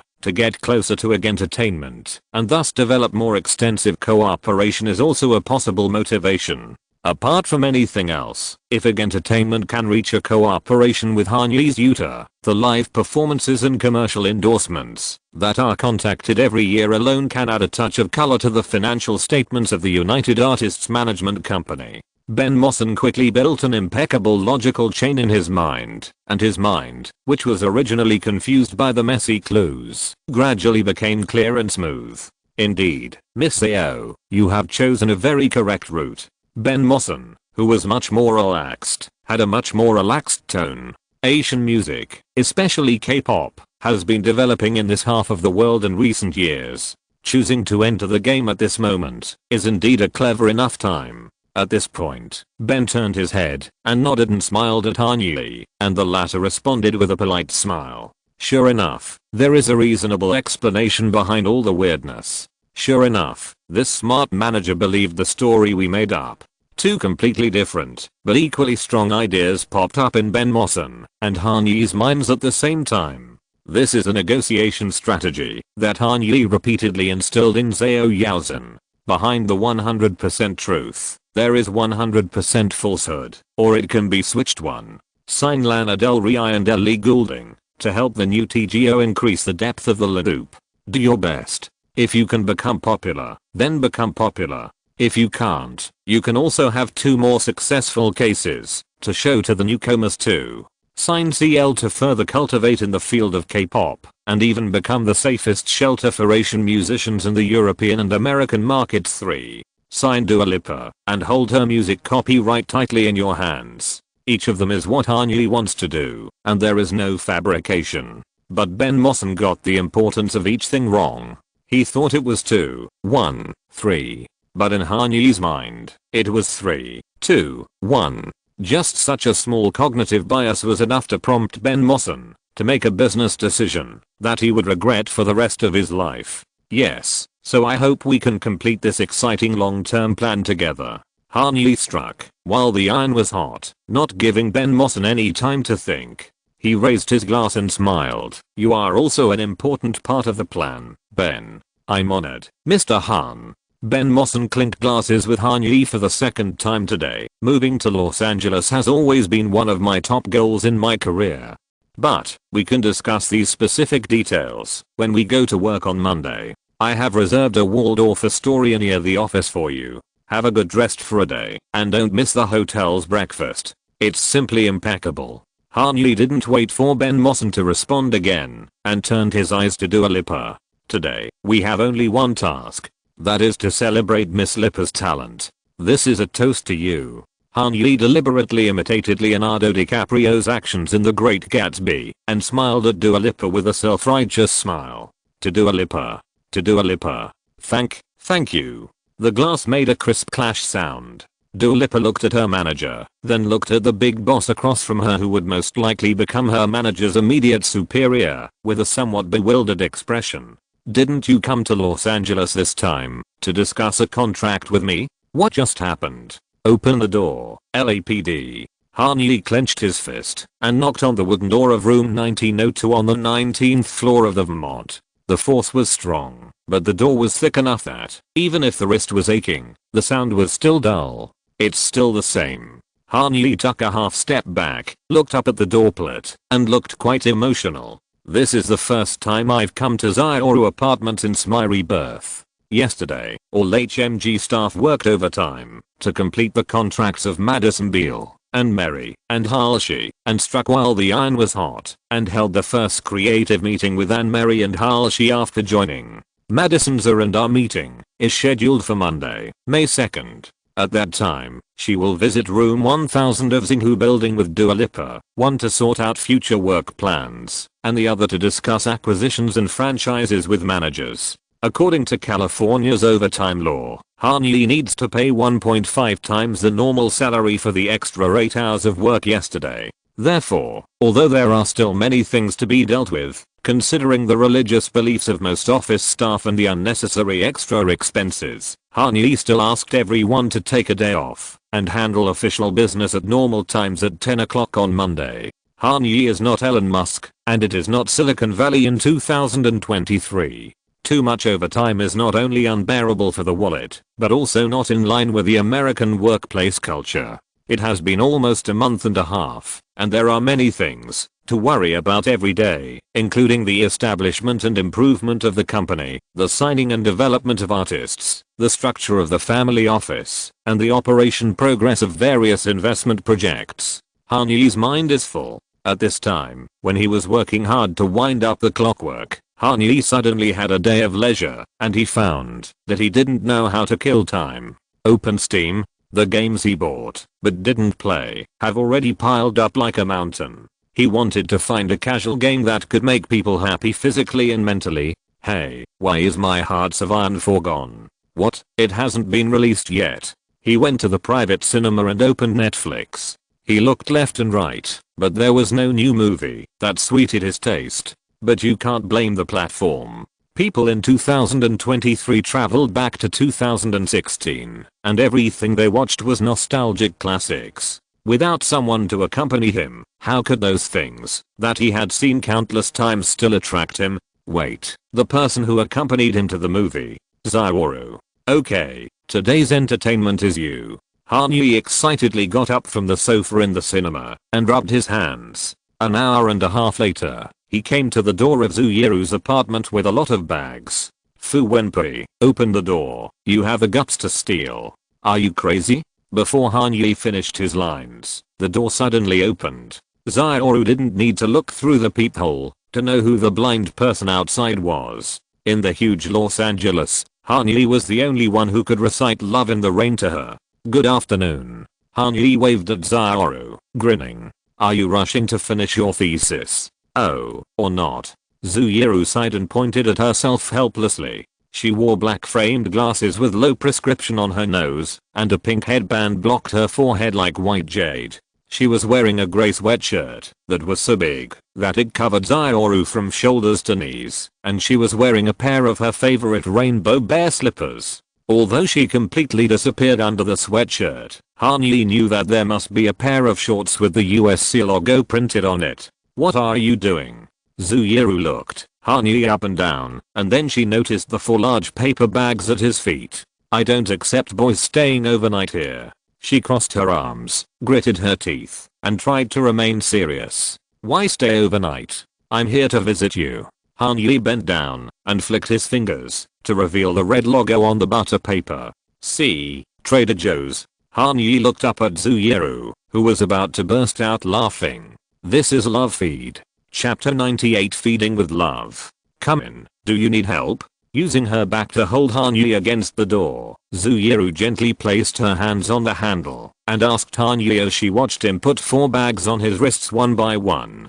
Zuyuru was not surprised at all that Han-yi arrived at the 19th floor without an access card, and she did not need to ask deliberately. The former came here to pick her up so many times that he had become good friends with the front desk. When they saw Han-yi appear, Javier or John would directly brush him up without him asking. It's okay, it's not heavy. Han-yi's body and mouth were obviously not on the same frequency. He put the paper bag on the island of the open kitchen with great effort, and he finally couldn't help but let out a breath of foul air. Bottles and jars. The weight is still a bit specific. What did you bring? If Han-yi didn't tell her, she would definitely not touch it. Zioru supported herself on the island with both hands, narrowed her almond eyes, and smiled like a little lucky cat. What else could my wicked uncle have? Han-yi took out a bottle of black stuff from the bag and stuffed it into Zuyuru's arms. It's all food. It's a must-have for staying alive at the end of the semester. This is the end of term life-threatening stuff. Zioru turned the bottle over and couldn't help laughing. Cold brew coffee concentrate. Concentrate. You can make 9 cups, 1 cup a day. It's enough to last until the end of the semester. Han-yi picked and chose in the bag while muttering. This dried orange is delicious, with a refreshing sweetness that's not too greasy. You can also drink it with water. This is their new oat milk. I know you don't drink milk for breakfast, so this can be a substitute. I've tried it, so I'm a real endorsement. Oh, yes, and mini cones. I just saw this thing today, and I prepared a box of each flavor for you to try. The rest, let me see. Shrimp burgers, soup dumplings, Thai shrimp dumplings, kung pao chicken glutinous rice balls. Well, I brought all the Asian fast food they have over there. You don't have to spend time cooking anymore, just microwave it. At first, Zioru tilted her head and stared at Han-yi with a smile, without saying a word or moving. But as the latter took out more and more things from the butter paper bag, the smile on her face became fainter and fainter. Finally, the arc of the corners of her mouth approached nothing, and Zuyuru's expression was covered with a thin layer of mist. I went to H-Mart to buy, she whispered in a very thin voice. Before each final exam, and every vacation, when she didn't leave Los Angeles to go back to Taiwan to reunite with her mother, Zioru would drag her luggage alone to the H-Mart in Koreatown, which is closest to the apartment, to buy enough food to stay at home until the end of the semester or vacation, and cook for herself. He obviously knew it. The refrigerator is full. You are so busy, and you still cook for yourself. Han-yi pouted and opened the refrigerator door, and look at this. Han-yi shook the Duashile instant noodles he took out of the refrigerator. This is not as good as what I bought for you. We Chinese can't, at least shouldn't, eat this kind of stuff. Oh. Zuyuru walked towards Han-yi, put her hands behind her back, tiptoed, and answered softly. It's mainly because there's only Uncle Queed on the way here, and it's too far to go around San Gabriel. Otherwise, I'll get you some things from Dahua. Oh, yes, if I have time these 2 days, I'll go to Daha and buy you some winter melon tea or something to clear away heat and relieve internal heat. The nagging that never gets boring is in my ears, and in front of me is the sunlight pouring in from the floor to ceiling glass curtain wall. Zioru rented number 1902, which belongs to the east tower of the Vmod Twin Towers. Therefore, looking out to the west of the apartment, it is the west tower, which is closer to Wilshire Boulevard than the east tower. If you extend your sight further to the north, you will see the Hollywood sign. In the afternoon, the gradually setting sun is just hanging on the top of Hollywood Hill.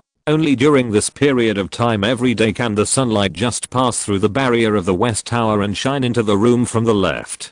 Countless beams of light pass through the glass, fold into the room, gather in one place, and splash on Hanyi without reservation, putting a faded filter of the golden age on him, a touch of soft white light that is ethereal and dusty. Standing in Zioru's position, she could only see Hanyi's profile and his back, which became wider and wider as time went by. Love is the ghost that brews fine wine, firmly controlling the restless heart of the sun.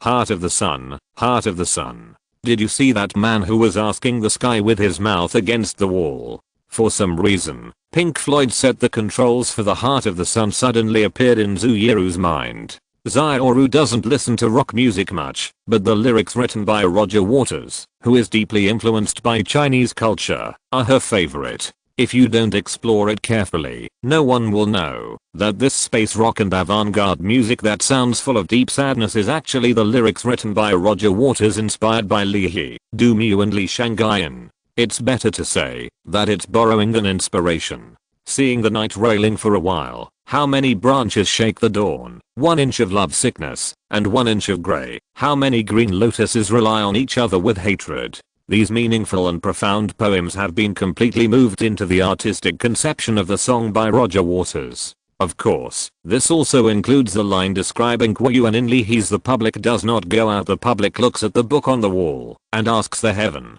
In Zooyeru's view, Hanyi is now the man who asks the heaven. He has spent almost all of his time on building the beautiful entertainment kingdom in his heart. That drive and passion do not entirely come from the confidence of wealth and the ever accumulating fame and power. Zioru doesn't know if her guess is right, but she feels that this extraordinary persistence and concentration may be because of anger and unwillingness. Why is he unwilling? He obviously has everything. Where does the despair of losing everything and the hard climb after gaining a glimmer of hope come from? The mystery that seems familiar but extremely strange is the most curious thing that makes people want to touch it uncontrollably. When Zooyeru came to her senses, her fingertips were only a few inches away from Hanyu's waist. She could even smell the smell that had been stored in her memory since she woke up in the cinema. What's the matter? Realizing that Zooyeru was gradually approaching, Hanyi, who was still tidying up the refrigerator,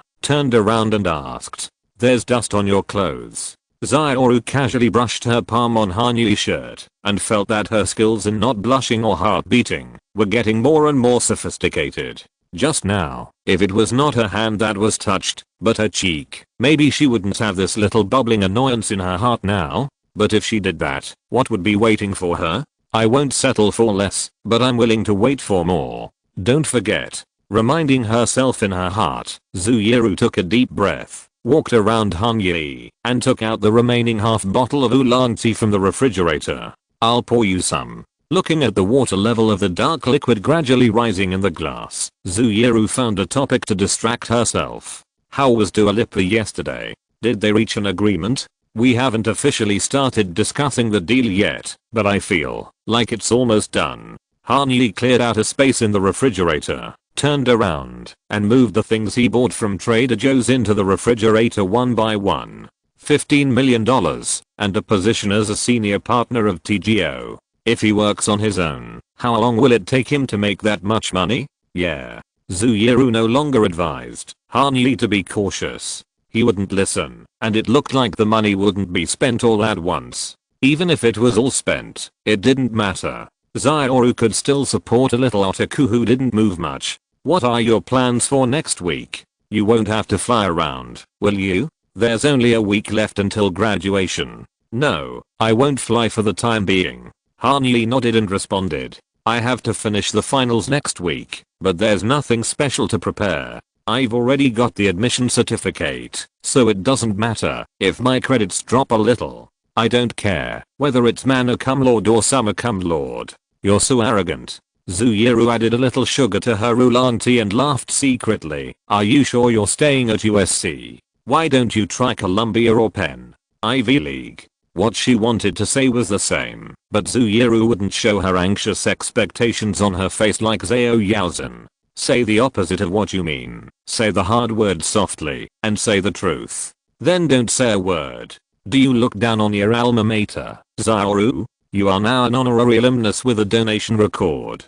Hanyi didn't answer Zuiru's question directly, but just made a joke to express his choice. Besides, no one is watching you in LA. How can I feel at ease? Look, what did you put in the refrigerator? Hanyi took out a box of facial masks from the refrigerator and put it on the island with a look of disappointment on his face. This is what needs to be stored in the refrigerator. You don't know it yourself, but you're still blaming me. Zaoru glared at Hanyi and put the carefully sealed box back to its original place. You have no common sense at all. In the end, I still have to take care of you. Speaking of taking care of you, didn't you say you would start cooking a long time ago? How can I have time now? Wait until the final exam is over. Perhaps this kind of conversation is too much like the daily life between a young couple, and a name suddenly flashed in Zuiru's mind. By the way, is Auntie coming this time? Where? The graduation ceremony. Zuiru raised her voice. It's college graduation. The parents should be here. Oh, yes, she will come. Hanyi thought about it and nodded. Not only her, my grandmother will come too. That's great. Zaoru tilted her head and thought for a moment. Then I'll cook when they come. It's easy with Alex and Harold helping. How can I have the time?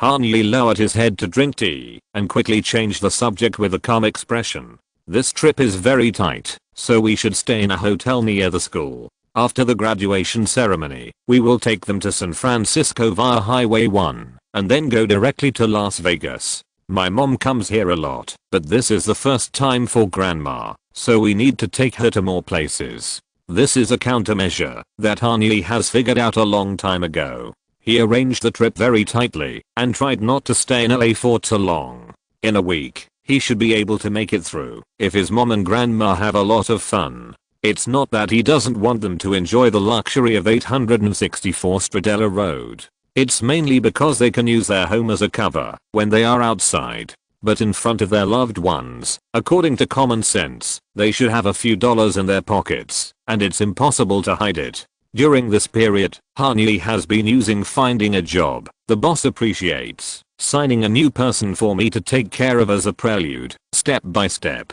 to steadily present the wealth that he will show them in the future. As a graduate of the music industry, it is reasonable to stay in Los Angeles to work in a music company in the summer, right? While working, he signed a new person and took care of him, which is particularly reasonable, right? Make it a big hit, get a lot of commissions, and then make the first pot of gold. It's so reasonable that it can be written into textbooks, right? As for whose name this newcomer will use, it depends on who can achieve results in the shortest time. Billie Eilish, Madison, Holch, and Mary, or Dua Lipa. What about you? What are your plans for summer vacation?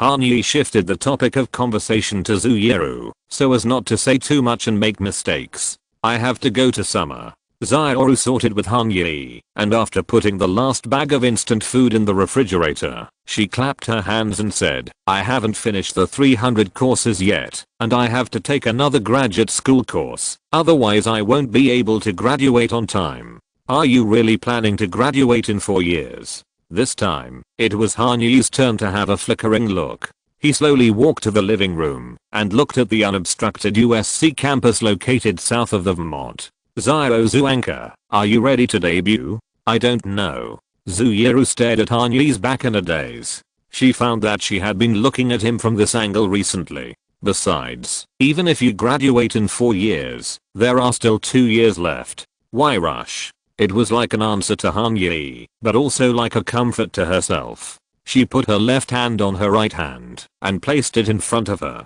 Let me enjoy my college life first. I'll think about the rest later. Okay. Han Yi turned his head and smiled at her without saying anything else. Where's Sister Yuzhen? I don't know. Han Yi took out his cell phone. Ask. See if you want to have a meal together tonight. Okay, wait until I finish the last page of reference. This professor wants APA format, which is a bit troublesome. At this point, Zhu Yiru raised her hand in the air. Wait a minute, before you call, guess what Sister Yuzhen is doing now? If you can guess, I'll treat you tonight. Aren't you sending food to my mouth? Han Yi rolled his eyelids with some amusement. What else can she do? She must be working out. HU. The sneeze and the phone ring sounded at the same time. Zhao Yuzhen frowned in confusion. After seeing the name displayed on the screen, the wrinkles on her forehead relaxed again. Hi. What are you doing?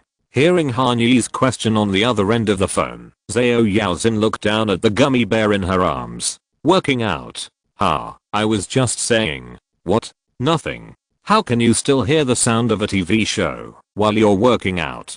The TV on the treadmill. Zhao Yuzhen muted the MacBook, making Pablo Escobar, played by Juana Demora, shut up. Okay, do you want to have dinner together tonight? You, me, and Zhao Zhu, the three of us. Okay. Hearing the horn for dinner, Zhao Yuzhen jumped up from the lazy sofa in excitement, but her toes accidentally touched the corner of the tea table. This is said to be the strongest short-term pain that humans can experience, which made Yuzhen gasp, fall onto the bed, and curl up with her feet covered. What's wrong with you? Did you bump into something? The sound of the collision was clearly heard by Han Yi on the other end of the phone. No, it's okay. Yuzhen buried his face deep in the quilt. After several seconds, he regained the strength to speak. Where are you going? I'll come to find you after I change my clothes. Chapter 99. Cognition determines the lower limit. Cheers. 3 plastic cups met in midair, making a not so crisp sound. This is the food culture of East Asia. Even if no one is drinking, a toast is still used to start a feast at the table. There was no special occasion, so Yuzhen dressed quickly and simply. The white t-shirt and light blue high-waisted jeans were both basic styles from Topshop that cost dozens of dollars each. She didn't spend any time on her hair and tied it into a ponytail and casually hung it behind her head. Zhu Yiru was the same. Except for changing her rainbow bear slippers into a pair of Converse, she only took off her headband and didn't touch anything else, including her black framed glasses, which were still hanging on her nose. But even so, at the Alhambra store of Taste of Chengdu, the two of them were still the absolute focus without a doubt. Whether it was the international students dining, the waiter serving the dishes, or even the boss sitting at the counter to pay the bill, they couldn't control their eyes and had to let them drift to the 4-person table in the northeast corner of the restaurant.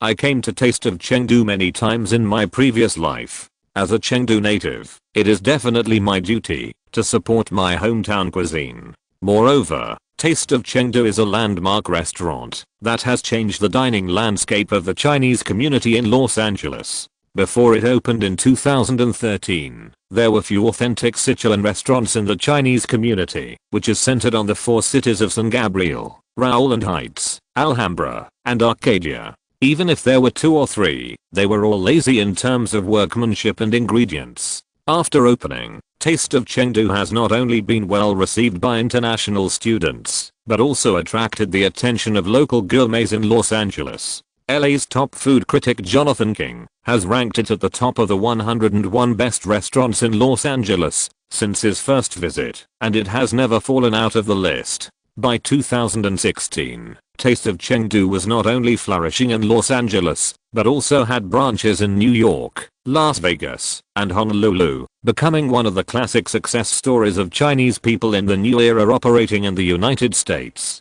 Over the past few years, the boss has welcomed and sent off countless diners, but Zhao Yuzhen and Zhu Yiru, who came to the store today, are definitely the ones that impressed him the most. Zhu Yiru had been here before, and every time she came with the young man from Chengdu, the boss could recall this without much effort. After all, if you say you can forget this kind of beauty after just one look, it would be disrespectful to the work of the creator. But Zhao Yuzhen, he was sure, must be here for the first time. This kid is so lucky. The boss's thoughts were also the inner thoughts of almost everyone in the restaurant. If it weren't for the Bentley Bentayga parked on the grey curb at the entrance of Taste Chengdu, at least 6 or 7 rich second generations wearing Givenchy doghead sweaters would want to try their luck. That's right, in 2016, Givenchy doghead sweaters plus Fear of God pants plus Alexander McQueen's white shoes were the standard for Chinese male students studying abroad.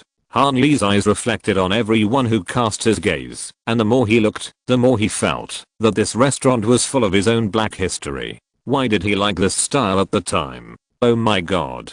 Rubbing his swelling temples, Han Yi decided to filter out those curious prying eyes from his thinking system. You're not used to it yet, Yi. Zhu Yiru picked up a toothpick of lamb from the dinner plate and nodded at Han Yi. This is the treatment you get when you go out with Sister Yuzhen. Last time at Gaonori in New York, the three of them also had dinner with this courtesy. It's obviously because of you, Zaoru.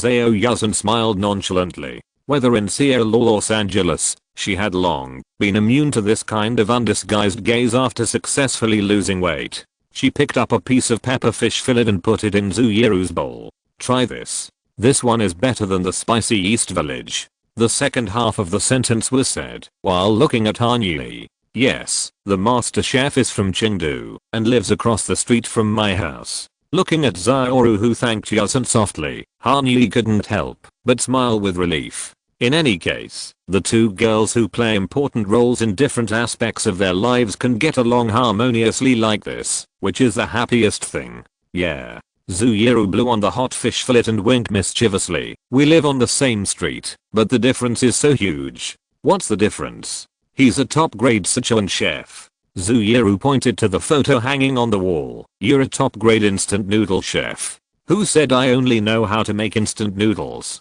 Don't look down on me. I eat it every day. At this point, Han Yi quickly stopped talking. I'm sorry, Yuzhen. It's not directed at you. What? Zhao Yuzhen looked up blankly. She was concentrating on the stir-fried green beans in front of her and didn't hear Han Yi's words clearly. Of course, even if she heard it clearly, she wouldn't understand why Han Yi apologized. Nothing. Han Yi glared at Zhu Yiru, who was choking with laughter next to her. I mean, Billa's friend, have you made an appointment? Come to the company on Tuesday. Zhao Yuzhen took a sip of herbal tea and frowned in confusion. You seem to care about him a lot. You've asked several times. Ever since Han Yi saw the black boy's name in Billa's follow list, he has been repeating it over and over again.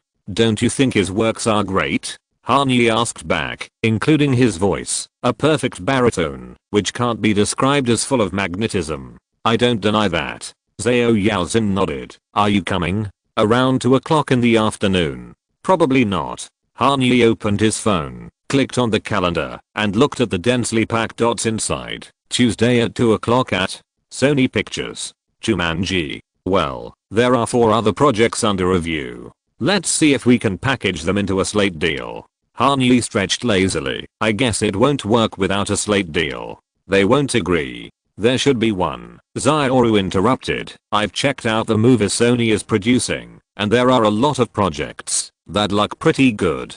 Passengers, starring Jennifer Lawrence and Ayuta's Chris Pratt, feels great. Too bad it's already wrapped, and we probably can't keep up with the investment. Han Yi smiled and didn't say much in front of Zhu Yiru, who was thinking 100% about him. On Tuesday, they will face off against Sony. In the past week, Han Yi, his lawyer Jordan Bromley, business manager Lau Taylor, Kevin Hart and his Heartbeat team have sent dozens of highly informative emails to each other in an email group, evaluating and screening the list of film and television projects that Sony may provide. Passengers was one of the first names to be crossed out. Not only because it has entered the post-production stage, and it is estimated that it will be difficult to sell shares, but also because of its inherent fatal flaws. First of all, when the film was established, it was a sophisticated science fiction film with a medium production cost. There were no big scenes with special effects, and there was no first-line cast. The male lead was originally scheduled to be Keanu Reeves, and the female lead was wavering between Rachel McAdams and Emily Blunt. The overall budget was about $40 million. The intention of the project is obvious. It is a follow-up to the great success of Gravity in 2013. It does not need to take 732 million box office like George Clooney and Sandra Bullock. As long as the global box office can exceed 120 million US dollars, plus the income from film and television streaming platforms and VOD, it will be enough for Sony Pictures and its investment partners to make a comfortable profit.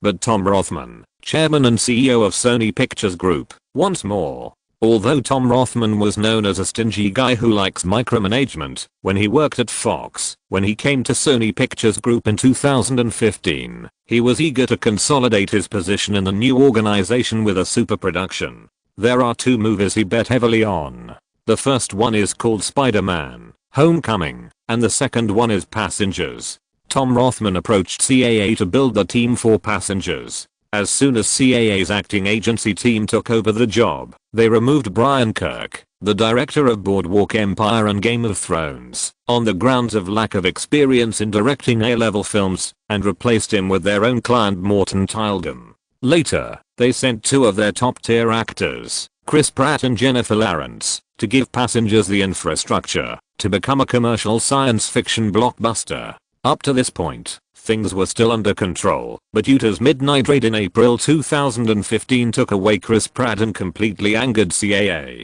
The original salary structure of the film was that Chris Pratt took more and Jennifer Lawrence took less. After all, the latter could only be regarded as a supporting role in the film. But after Chris Pratt switched to Utah, CAA launched a retaliatory action. At that time, confidential documents of Sony Pictures were leaked by General King's hackers, and a lot of evidence showed that there was a gender-based salary difference within the group.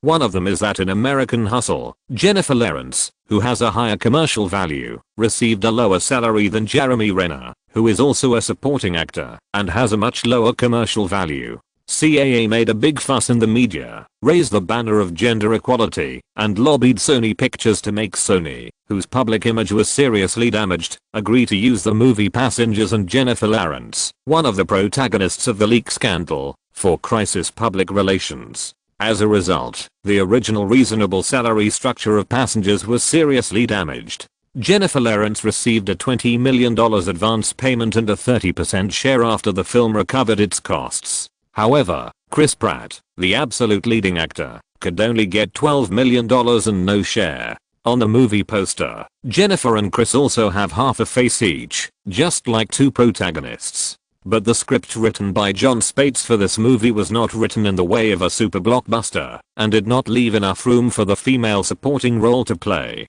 Passengers is a small, but exquisite movie that can even be called a space chamber. If you want to force it to be a visual spectacle and the top movie of the year, it naturally has inherent defects in the story structure. The most important thing is that, even if you don't talk about the production level, from the perspective of financial health, Passengers at this time is also a complete disaster. The budget of $40 million was forcibly raised to $150 million, and the 2 leading actors alone took away $32 million. At this point, the global box office of $120 million is a blood loss. Even if this number is tripled, it is just barely breaking even and making a small profit. In order to ensure the smooth progress of the film, Tom Rothman brought in long-term partner Vishal Pictures, investors Lone Star Fund and Citigroup, and Warner Pictures from the Far East to jointly invest in the project to escort it. In the end, what did this movie bring to the partners? The global box office of $303 million. The commercial appeal of Chris Pratt and Jennifer Lawrence, combined, could not save the script that was changed beyond recognition. Even if we add in non-theater revenue, it can only cover the cost, and nothing else. Dwayne Johnson plus Kevin Hart equals Chris Pratt plus Jennifer Lawrence, x3. This is the highlight moment of the first 2, and the commercial Waterloo of the latter 2. In short, Passengers can be called a microcosm of the gradual decline of the Hollywood film industry after the 2010s. The film production process is wrapped up in a social environment and public opinion that emphasizes political correctness, consuming the profit space and flexibility of the project, where financial resources should not be spent, resulting in one after another. Classic movies that could have been called classics eventually became mediocre. A bunch of colorful alien garbage. Most of the projects prepared by Sony Pictures in recent years are this kind of stuff. Thinking of this, Han Ye's already throbbing temples swelled even more. Giving up Jumanji would make people feel sorry, but being forced to be fed 4 piles of shit that are not as good as Passengers by Sony Pictures for Jumanji is even more against Han Ye's code of conduct after Rebirth. On Tuesday, we will carefully screen the list of projects. Not only movies, but if they have excellent TV production plans, we can also consider it. Do you invest in TV series as well? Yes, as long as it can make money, anything can be done. Han Ye nodded with a smile. By the way, I have always wanted to ask. Zuyuru raised her hands in front of her chest and asked seriously like a primary school student. 3 music-related companies have been established. Why don't you set up a company for film and television first? Because I don't plan to personally participate in the production of the project at present. Han Ye paused and then continued to explain, and I don't know much about this field. If I rashly go to operate independently, it may be more trouble than gain. So, now use Han Capital to invest in Kevin Hart and others' production companies and make money with them. Even if it's a little less, at least it's reassuring. The reasons Han Ye put forward are indeed very important. Whether in career or life, Han Ye has always held a point of view. That is, a person's self-awareness may not determine the upper limit, because how far one can climb to the top is also largely related to luck. However, a broad vision, a humble attitude and a clear self-awareness can definitely determine your lower limit. Only by clarifying your strengths and advantages, and objectively recognizing your shortcomings and defects, can you avoid most risks when making business decisions. Since it is not an area that you are good at, you do not have solid professional knowledge, accurate industry insights, and almost no connections in the circle. What's more exaggerated is that even if there is a project that you are sure will succeed in front of you, because of insufficient understanding of the film and television financing rules, you set the wrong goals and strategies. It was only after Jordan Bromley's reminder that he suddenly realized it. Since the first step is on thin ice, why not choose the safest path? Let professionals manage the project, hire compliance experts to supervise the operation, and then summarize the opinions of multiple parties to make the final decision. He has this attitude towards Utah, and in terms of film and television investment, this is also the way he gets the highest reward. Because according to the rules of the reward, Han Ye chooses to participate in the project, not only to give him the strongest personal emotional feedback, but also to consider the value return of the investment. Han Ye does not have much enthusiasm and pursuit in the film and television industry, and this is why he wants to cooperate with Kevin Hart, Dwayne Johnson, and other movie stars in the future. His own positive emotional feedback comes from the partnerships established with celebrities and the satisfaction of the big stars who were out of reach in the previous life now have to rely on me. At the same time, he also needs to rely on his partner's love for film and television art to make the amount of rewards he can get in the film and television industry equal to that in the music industry, or at least not too far apart. Han Ye, who has just been reborn, is full of confidence and believes that, as long as there is a huge amount of funds and the protection of the reward mechanism, he can do everything and be omnipotent. But after more than 2 months of confrontation and tempering with reality, he gradually realized why every seemingly huge and prosperous company actually has only one core business as support and reliance.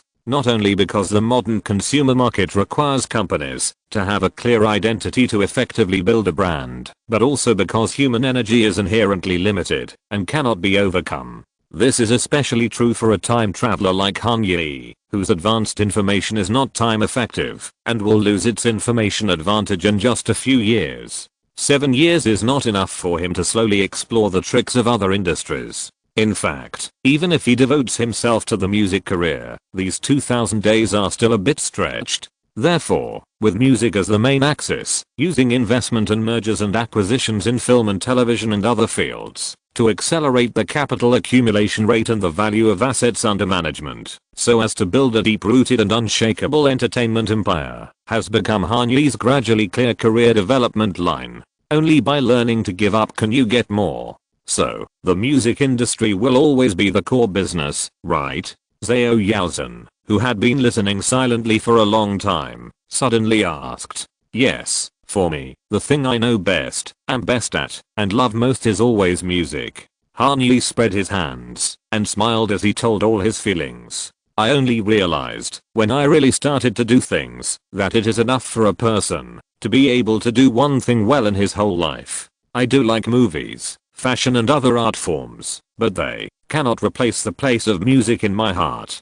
Cannot be replaced. That's great. Zhao Yaozhen chewed over Han Yi's words carefully, and then she smiled brightly, which made the whole restaurant seem brighter. Then don't fall behind in the progress of copyright distribution. The real source of vitality of HMG should actually be released in Han. Chapter 100 Copyright Release. Of course I understand what you said. After dinner, under the baptism of the audience's envious or obsessed eyes, Han Yi and his party returned to the Bentayga, started the engine and left. However, they did not rush to turn left into South Atlantic Avenue and merge into the traffic of I-10W to return to the main city, but continued to drive east on Valley Avenue. In less than 10 minutes, they arrived at the real core of the Los Angeles Chinese community, Kuantan Plaza. Why is this place called the Central Vitality Zone of the Chinese in Los Angeles? On the left side of the square, there are Shanghai No. 1 and Boiling Point Stinky Pot. Across the street are Ajisen Ramen, Zhanghui Lao, Tancha, and Rangcheng Lao Zao Hot Pot. The interior of the square is even more amazing. The L-shaped semicircular two-story building, Zhao Fiang, Dongtingchen, Yuxiangyuan, Peninsula Seafood Restaurant, and 8090 Milk Tea are lined up. At any time and any occasion, within a half-mile radius of Kuantan Plaza, there are different Chinese restaurants to satisfy the Chinese stomachs in different regions. Of course, what makes Kuantan Plaza truly dominate the commercial complex in the Chinese area is the irreplaceable supermarket. Daha, or its English name, 99 Ranch Market, is a common memory of all Chinese in Los Angeles. No matter whether they are from the mainland, Hong Kong, Macau or Formosa, no matter how different their eating habits are, they cannot escape the fate of visiting Daha once a week. Whether it is Wangzai milk or Haidalao self-heating pot, every product that can evoke people's memories of life in China can be found on the shelves. Li Kumqi, Lao Ganma, Master Kong, and Huang Fihang not only fill the stomach that has been repeatedly owed thousands of miles away, but also heal the heart that misses his hometown under another sky. Tonight is Han Yi's first visit to San Gabriel after his rebirth, and of course it is also the first time to step into the dark green automatic door of Dahua supermarket. There are 3 goals. First, bring a little Chinese shock to 864 Stradella Road. Second, contribute to Xiaoru's final career. Third, let Yaozhen, who always eats plain food every time he travels to China, broaden his horizons and satisfy his appetite. Adrian, according to my request, contacted some electronic music, hip-hop music and pop music singer-songwriters he is familiar with last week. Xiaozu, do you want this? Pushing the shopping cart with a red handle, Han Yi slowly paced between the shelves, chatting with Zhao Yaozhen about the preparations for the release of Han. From time to time, he would be attracted by the products passing by and change the topic. Zhu Yiru turned around and looked at the yummy tapioca egg roll that Han Yi took off the shelf and held in his hand. It tasted like fish floss. Well, I don't want everything with the words Taiwan or Taipei written on it. Xiaoru sighed softly, but her head tilted unconsciously, causing the corners of her mouth to curl up a little. Oh. Han Yi frowned and pouted, but he still didn't put the yummy egg roll back. I want 2 boxes. Hey. Han Yi dragged out his voice with satisfaction. How could he not know what this little girl likes to eat? Xiaoru said she wanted 2 boxes. Standing beside Han Yi, quietly watching him take 5 more boxes from the shelf, Yaozhen couldn't help but remind him. 2 boxes for her, 2 boxes for you, and 2 boxes for me. Han Yi stacked the boxes together and clapped his hands. You have to try this, Yaozhen. It's delicious. You have said this many times since you entered the door. Walking at a parallel angle with Han Yi, Zhao Yaozhen put his hands behind his back, leaned forward slightly, and his eyes were gentle, as if he was watching a white and gold gradient snoring. Wintermelon tea, Zizilang, Weilong, drunkard peanuts, and that, what's it called? Zhao Yuzhen pointed to the bottom of the overstuffed shopping cart, the 4 colorful glass cans, and felt that the names he had just memorized slipped away from his mind quietly again. Rice sweet ball. Zuyeru seemed to be in a good mood, walking on tiptoe in front of the two of them, humming an unknown but cheerful tune. He likes this kind of kimchi the most. It's not kimchi, it's a dish that goes well with rice. Han Yi corrected him seriously, the last stubbornness of Sichuan people. The rice cooked by Alex and Harold was delicious, but no matter how good the dumplings and ramen were, they couldn't satisfy Han Yi's taste buds that were crazy about spicy food. In addition to recommending Anthony Bourdain's Sichuan food special to the two chefs, so that they could get a feel for it, Han Yi especially needed rice sweet ball, Lay's spicy hot pot flavored potato chips, and Master Kang spicy beef noodles for short-term emergency use. After all, in the next week and a half until the graduation ceremony, Han Yi's schedule was tighter than ever before, and it was probably a luxury to squeeze out time to go to the Chinese area. So you like kimchi? Zhao Yuzhen nodded thoughtfully. Then why don't you touch it at all in Xianantang? Because this is not kimchi. Never mind, it helps you understand. Whatever is fine. Han Yi waved his hand, realizing that the Korean girl was just teasing him, and stopped arguing. Seeing Han Yi's enduring it, Yuzhen's smile finally turned into a bloom that made her dimples sink deeper. Shopping at the supermarket on Sunday night, plain and warm chat and funny, walking side by side at a leisurely pace. It seems like married life. I have never envisioned it, but it seems pretty good. If all the fragments in marriage are like the wonderful scene at this moment, people can't help but want to extend this aisle indefinitely. Then, no wonder so many people will rush to hold each other's hands and walk into the church. Well, in this way, if this is a marriage, then the one in front is. Zhao Yuzhen's eyes moved slightly downward and looked at Zaoru, who only left them with a beautiful shadow. After a few seconds, he shook his head with amusement to clear his mind. He couldn't read Nicola John's book anymore. He almost imagined a daughter for himself. Go on. Zhao Yuzhen used career to cover up love. She didn't know what it was. Which singer-songwriters are there?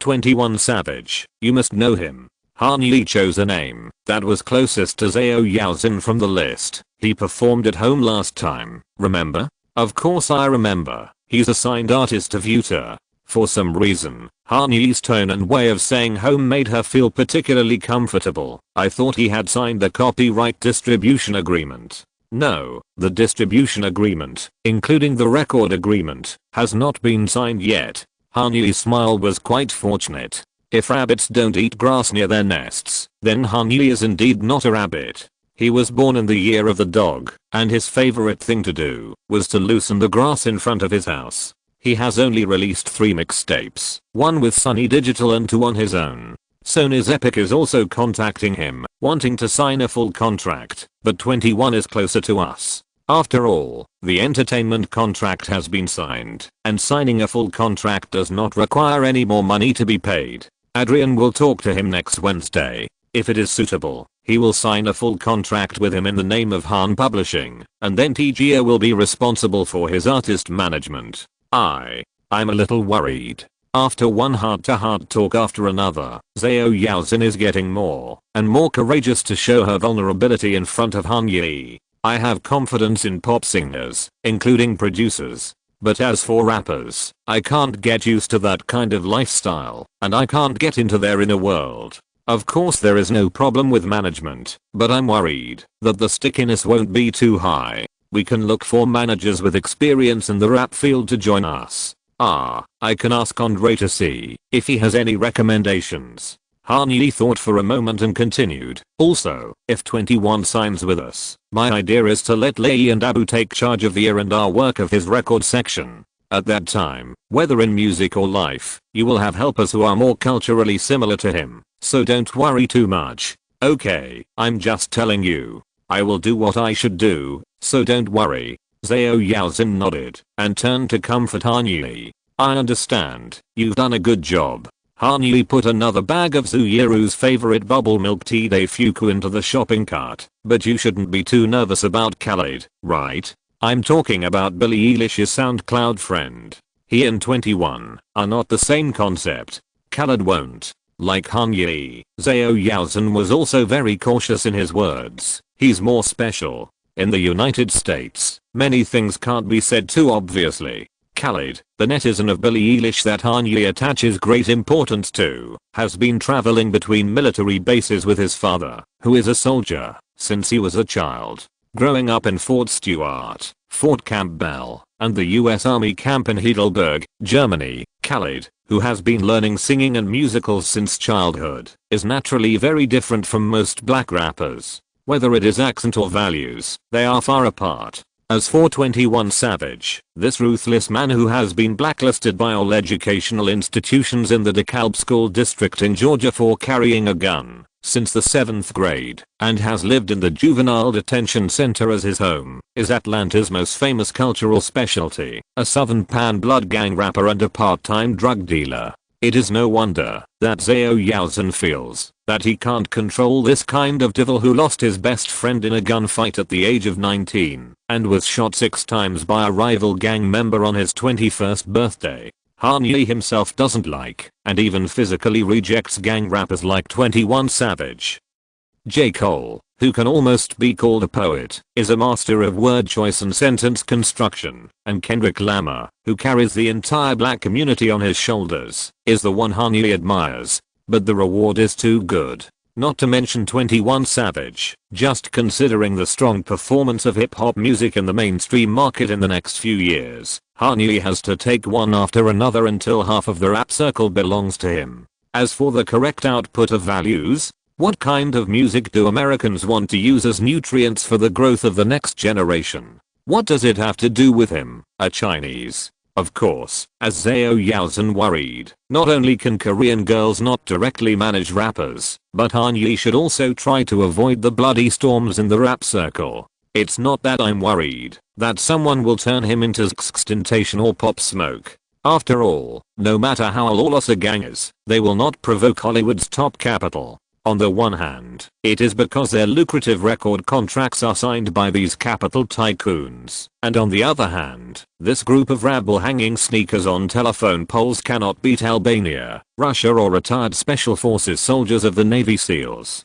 The key reason why Han Yi needs a helmsman in the field of hip hop music is that, except for a few people such as Eminem, Machine Gun Kelly, G-Eazy and Lil Peep, rap, like the NBA, is a game where black players have an absolute advantage. In order to gain enough appeal in this game, at least the person on the stage must have dark skin. In fact, there is already a perfect candidate in mind, but Han Yi needs to borrow the influence of Dr. Dre to move this big Buddha. Once you have Khaled settled on Tuesday, we will let him play a role in the distribution of Han. This kid not only has a good voice, but also has strong creative ability. He sent me a private SoundCloud link, which contains all the demos that have not been released yet. I can only say that he is indeed a genius. Yeah, I told you. Do you want to go and have a look? Han Yi pointed to the cooked food area, where Zioru was standing, politely looking for the saleswoman to pack up the braised food. Wait a minute. The mixed aroma of various delicacies could not be stopped, and Zhao Yaozhen swallowed hard. Let's finish talking about the copyright distribution. Speed up. Ziozu. Hearing what Yaozhen said, Han Yi raised his voice and waved to Zioru. What's up? The things you packed. Han Yi put his index finger on Zhao Yaozhen's head. Please help Zhao get one too. Thank you. Yes. Zuyuru turned sideways to show the 2 boxes that the saleswoman was packing, as well as her detailed understanding of Zhao's living habits. You guys take care of yourselves, I'll take care of it. Unconsciously, she began to play the role of a housewife. It's really distressing.